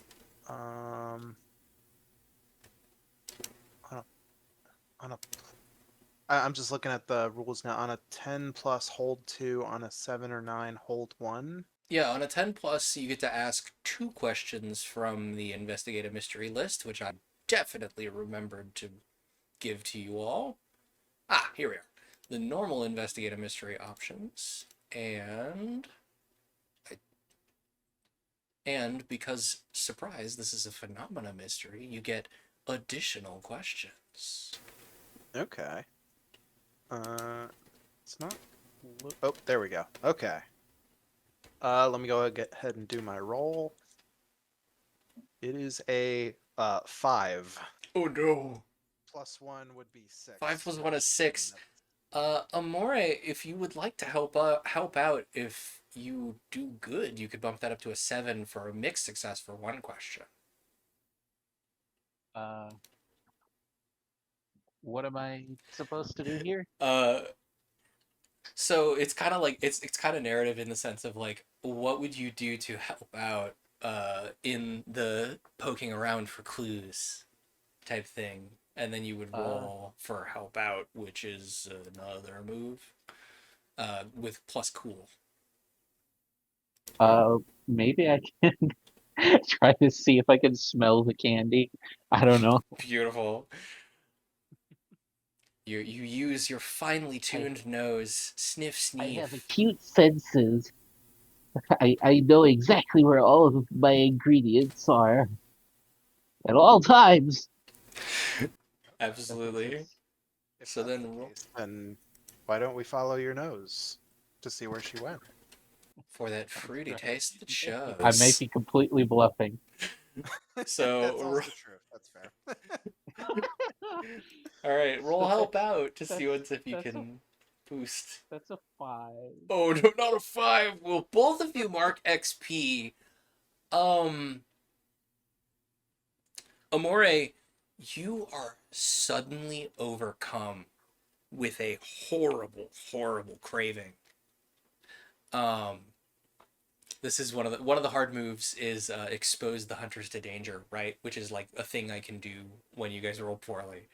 Uh, and because you helped out, you get the hard move result. Anyway, you feel a horrible craving. All you can think of, the best thing in the world that sounds so incredible right now, you just want to take a whole lemon and bite into it like it's an apple. It sounds like the best thing. It sounds so good right now. You just really would obliterate a lemon, like, and you almost like sway on your feet as you're overcome with the thoughts of like a beautiful State Fair lemonade and just like citrus. Seems like all you can think I'm gonna open up my locket and see if I have any lemon drops. of. Absolutely. This feels like you're using your science roll plus weird for me. Don't necessarily we're not necessarily rolling for weird science here, but just roll plus weird to see if you have it on hand. Um, that's a 9. With a 9, I will give it to you, but it is like it's very small, which is saying something. It's like double extra small now. So it'll like fend this off for just a moment. You rummage in your locket for a little bit, and kind of stuck to the bottom of it are these little tiny crumbs of a lemon drop. And you pop them in your mouth, and immediately, like, it is wild how quickly the craving passes. It's like something had a hold of you and made you really need citrus. And like the craving eases, but you can feel that it's looming in the back of your mind, waiting to return.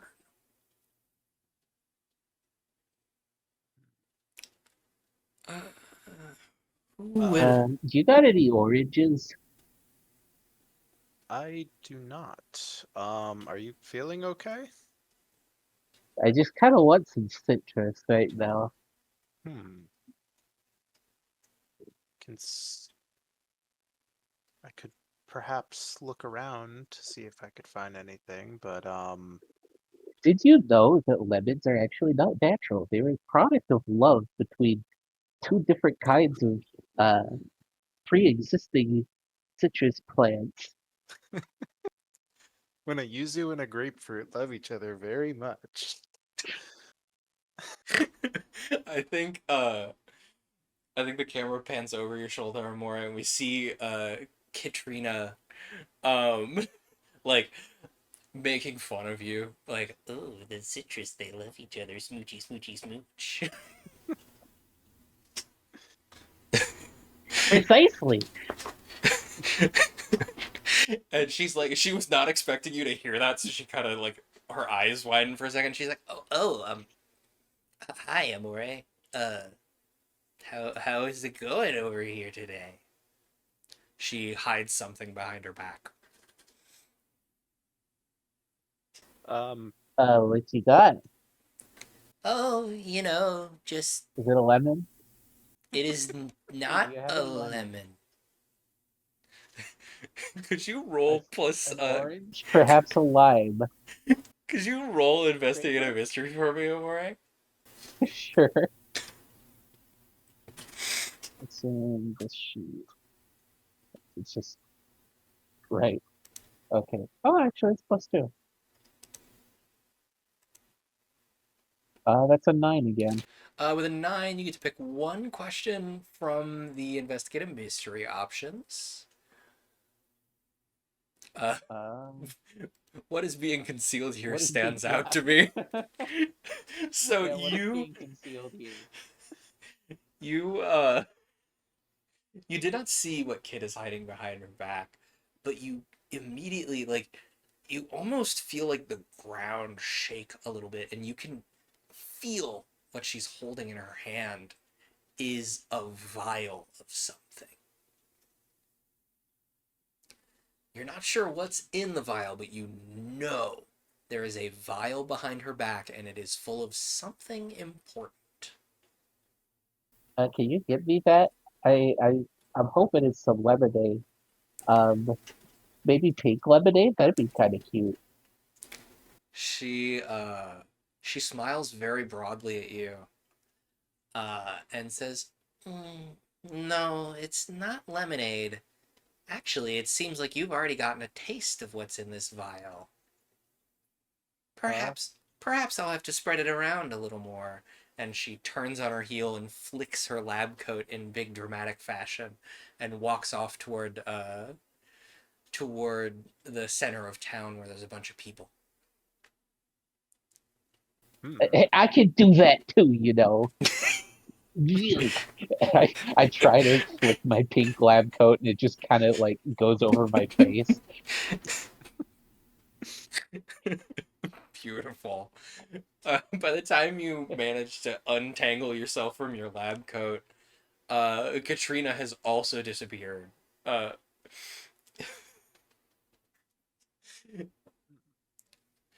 so, Ah, come on.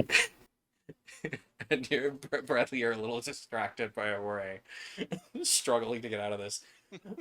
Goat. Oh, Necromancer is raiding with a party of 3. Welcome everyone from Necromancer. My name is Glacier Nestor. We're in the middle of a marathon stream here. You've caught us in the middle of the real jewel in the crown of the marathon, if you ask me. We're playing a game of Monster of the Week here. Off to my one-hand side over there, we have Go For It and Mastitos playing Hello. Amore and Bradley, respectively, the action scientist and the gumshoe. They were just in the middle of trying to figure out why the popular girl, Veronica Vermillion, is refusing to talk today. But I really get it. Long streams are long. Streams are long, and long streams are longer. If you need a minute to raid and fade, go get some rest. I absolutely do not mind. We love lurkers here, but hopefully you enjoy the story we're about to tell. And let me know what you were streaming, and whether you had a good time in chat as we carry on here. I Let's. like your username. Isn't Necromancer like a delightful username? It's a great pun. Let's. I've got to shake off the Amore. The voice keeps creeping in. It really sneaks up on you. It makes Kit very difficult to play as well. Um, I'm trying to channel Birdly Deltarune. it's a good choice. Ooh, Stardew, very fun. We love to play a social game where we befriend people with flowers. Actually, let's lean in. Amore, the fumbling of your lab coat kind of like wipes across the camera, and now we've cut to a little later in the day. There are several other people in town who they're just kind of stumbling around weekly. Uh, and like there's now like a much stronger craving for citrus that's come over the town, and you, Amore and Bradley, you have been deputized along with Raymond, to try and go to the preserve shelves, to try and find some sort of something with anything resembling citrus. Hopefully there's some like jam or marmalade or something over there, because they've got just such a strong hankering. Okay. Where on the map is? Oh, I Yeah, the preserve jars are like the little shelves. gotcha. Up at the top. Okay. Come on, you're telling me this guy never bought any cough drops?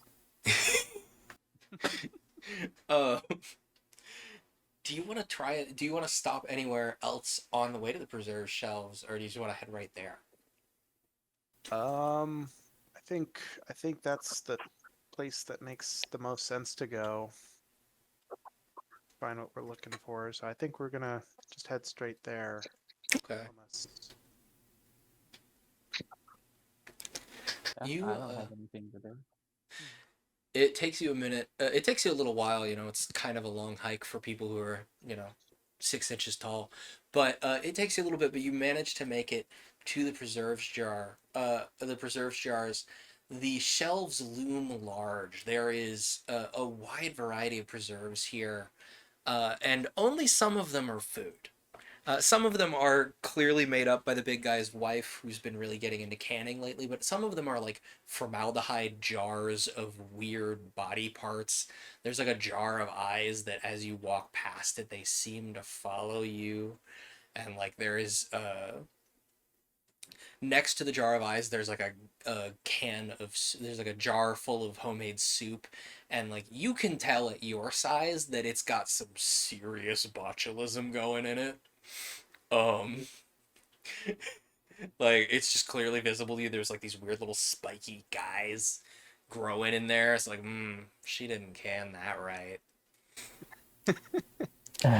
Clearly, they must be utilizing the negative energy of hate. Appetizing. As you're walking around in the shelves, Raymond, he like trips and stumbles over the little laces on his space boots, and slams into a jar of daikon radish spears, and the jar like wobbles precariously. Oh. Are we I'm gonna close try enough? I was gonna say you have a moment to react, either of you, before this jar falls potentially on Raymond. You were going first. Yeah, I will attempt to. So Raymond has already fallen. He's He tripped. there's no catching him, right? Yeah, no. Okay. Depending on unless you're using a character move here, I feel like this is act under pressure. Okay.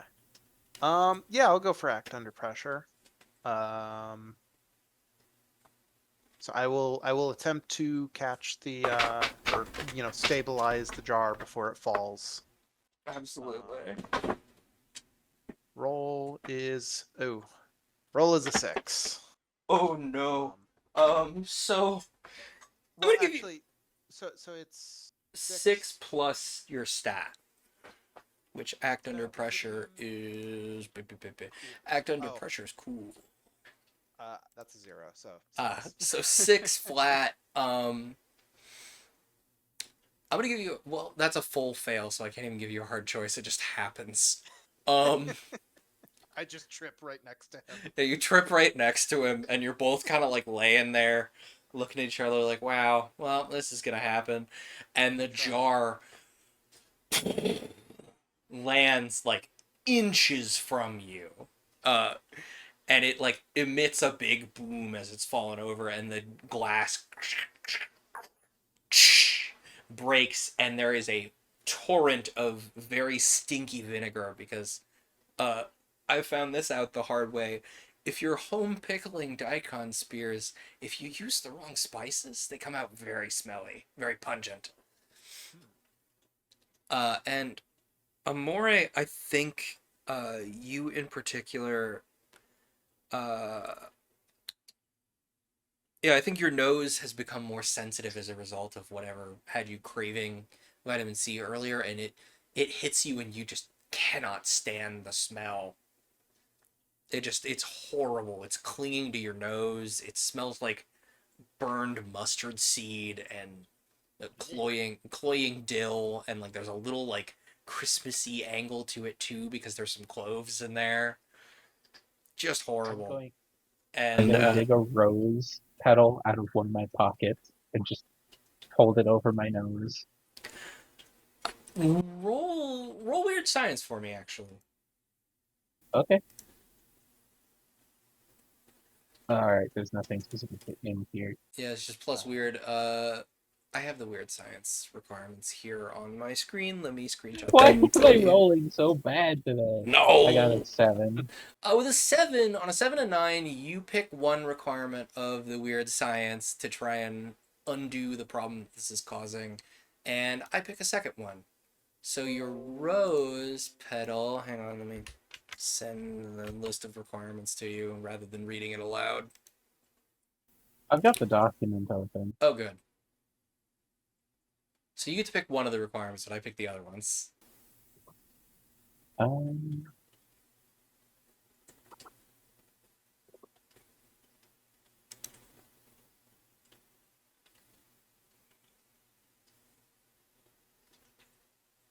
Probably just it won't work exactly as I intended.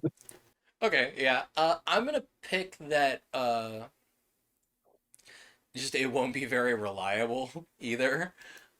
You slap this rose petal over your face, and it does inure you from the smell of these daikon radishes, so you don't have to like, clench your fists to not puke about it. But you can smell that just beyond the tone of the rose. It's looming back there. Like if you need to use the hand that you're holding over your face here, it will pretty immediately return to you. The rose petal will flutter away, and you can tell it won't last very long. You only have a few moments uh, of reprieve as you hear something splashing through the vinegar a few shelves over.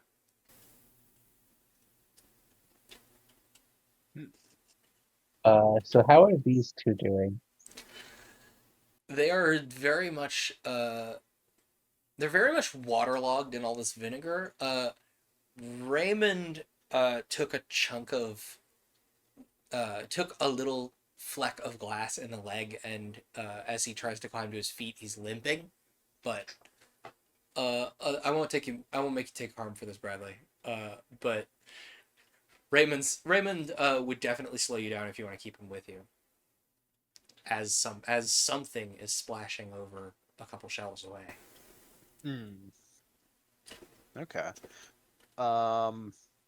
So am I able to get back to my feet Yeah, and like investigate that? yeah, absolutely, you could. Okay. Um. Yeah. So I will try to head towards and find out what is causing that splashing. As you go chase down the splashing, roll investigate a mystery, see what you can find. Sure. That is plus sharp, and my sharp is 1. I have rolled a 7. 7, you get one question. Yeah, 8 Okay. total is one question. I will ask. I was gonna say you can pick whichever one I have like potential answers, like the way you would find this sort of thing out. Okay. um, I will ask. Uh, hmm. What happened here? What happened here? As you're rushing toward the sound of splashing boots in vinegar, you can see that the person, you don't make out who it is, but the person who this is occurring to seems to be visibly bruised all over their body, even though they seem to just have a bunch of lingering bruises all over their body, and they are like, even despite the fact that they are like about to jump and dive into a small jar of marmalade, like orange marmalade, and they look like they've been through it. They're super haggard. Oh boy. Um. Are you okay? And they hear you and they sit up out of the marmalade and it like dribbles out of their mouth, and they smile at you, a vacant smile, and you see that it is Veronica Vermilion. She does not look herself. And like the yellow of this lemon marmalade and the red of her blood are mixing in a horrible melange as she smiles wider and wider at you, and she looks like she's about to do some kind of horrible zombie lunge at you. Could you roll plus tough for me? Plus tough. Tough is 1. I have rolled a 10. Oh, a So 10. 11. Beautiful. So you you resist what you feel like. She lunges at you and like goes to bite into you and completely whiffs and coughs. Like she goes to bite into your shoulder, right? And she whiffs and then coughs in your face, and it's gross and sticky and horrible. And you feel a shiver run down your spine as though you can feel something entering your system, and you grit your teeth, and we cut back to like a moment in your backstory when you're being a noir detective. You're like hanging over the edge of a building and it's raining, and you remember a time that you like pulled yourself back up onto a building when you shouldn't have been able to, and the Gariki's here. I must have done my math backwards. I was hoping to raid you. Hello, everyone from Gariki. We're in the middle of a horrible body horror scene, and the resistance to that. I hope you all are well. We're playing Monster of the Week because it's been 10 years since I did video stuff. Thank you all for coming in. Gariki, if you need to go, nap and everything, I get it. But thank you all for joining us. Where was I? Oh yeah, Veronica missed biting you and coughed on you, and you feel something try to grab hold of your brain and make you crave vitamin C, but you shake it off, and Amore, you see like silhouetted between a few pair of jars this happen, and when the effect of this is shaken off, you see like a little layer of slime off of Bradley, and it like it moves its way over to the marmalade jar and starts just like the level in the jar starts sinking as it's devouring this stuff. You've successfully resisted whatever this thing is, but it sure still has Veronica firmly in its grasp. How close am I to all this? You're only like 1 or 2 shelves away. You're like 1 shelf away, which is, probably within running distance for you. So I'm gonna run over and I'm gonna pull out my atomic pistol of love. Absolutely. Are you trying to? It's like pink and it's covered in hearts. Beautiful. It uses those little those little heart candies that have words on them. Yeah, the little as chalk ammo. hearts. I actively have a tub of chalk hearts right here. I love chalk hearts. Um, you cram a couple chalk hearts into the load section of this gun. Are you gonna try? What are you trying to shoot at?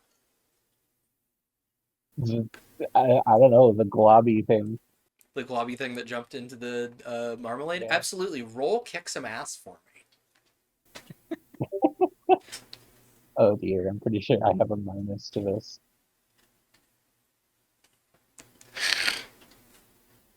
Haha. Haha. That's a 5. Oh no, 5.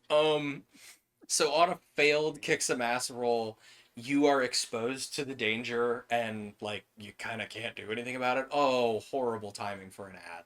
How very dare you, Twitch, send people to the Totino's realm in the middle of my funny monologue. Well, hope you guys like subscribing to keep the tension up. Uh, sorry about that. I was trying to snooze it and didn't click it fast enough. I feel like the ads are showing up at different points for me. Like they Yeah, have been showing up, but it's not. my Yeah, it's not ad an ad right now. my ad break thing, I have a little ad manager window in my OBS. It's been out of sync since I changed the ad timing. I don't know what its deal is. I'll have to fix it later. Um, Mm. but on a failed kick smash roll, you are directly exposed to this thing, and it gets to do a dangerous thing to you. Considering you've already been inflicted with this, Amore, you feel like you do shoot the jar and it breaks it. It breaks in dramatic fashion, and both you and Bradley are hit with a wave of marmalade. So Bradley, now you are in equal measure sticky from marmalade and coated in stinky vinegar. You gross. But Amore, you feel sickly. You feel sweat start to bead on your skin, and some of what you think is marmalade stuck to your chest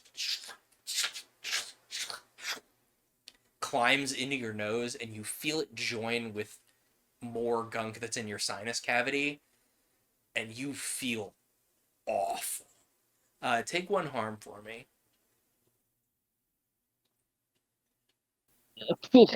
Ugh. As you and additionally, as you try to like hack and cough this out, you feel your teeth wiggle a little bit. They feel Ugh. poorly seated. Hmm. That makes me uncomfortable in real life.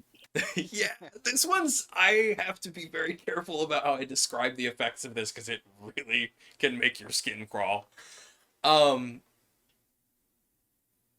hey, but now you have this thing inside of your body, so that it could be useful, maybe. Raygun limps over and is like, "What did I miss?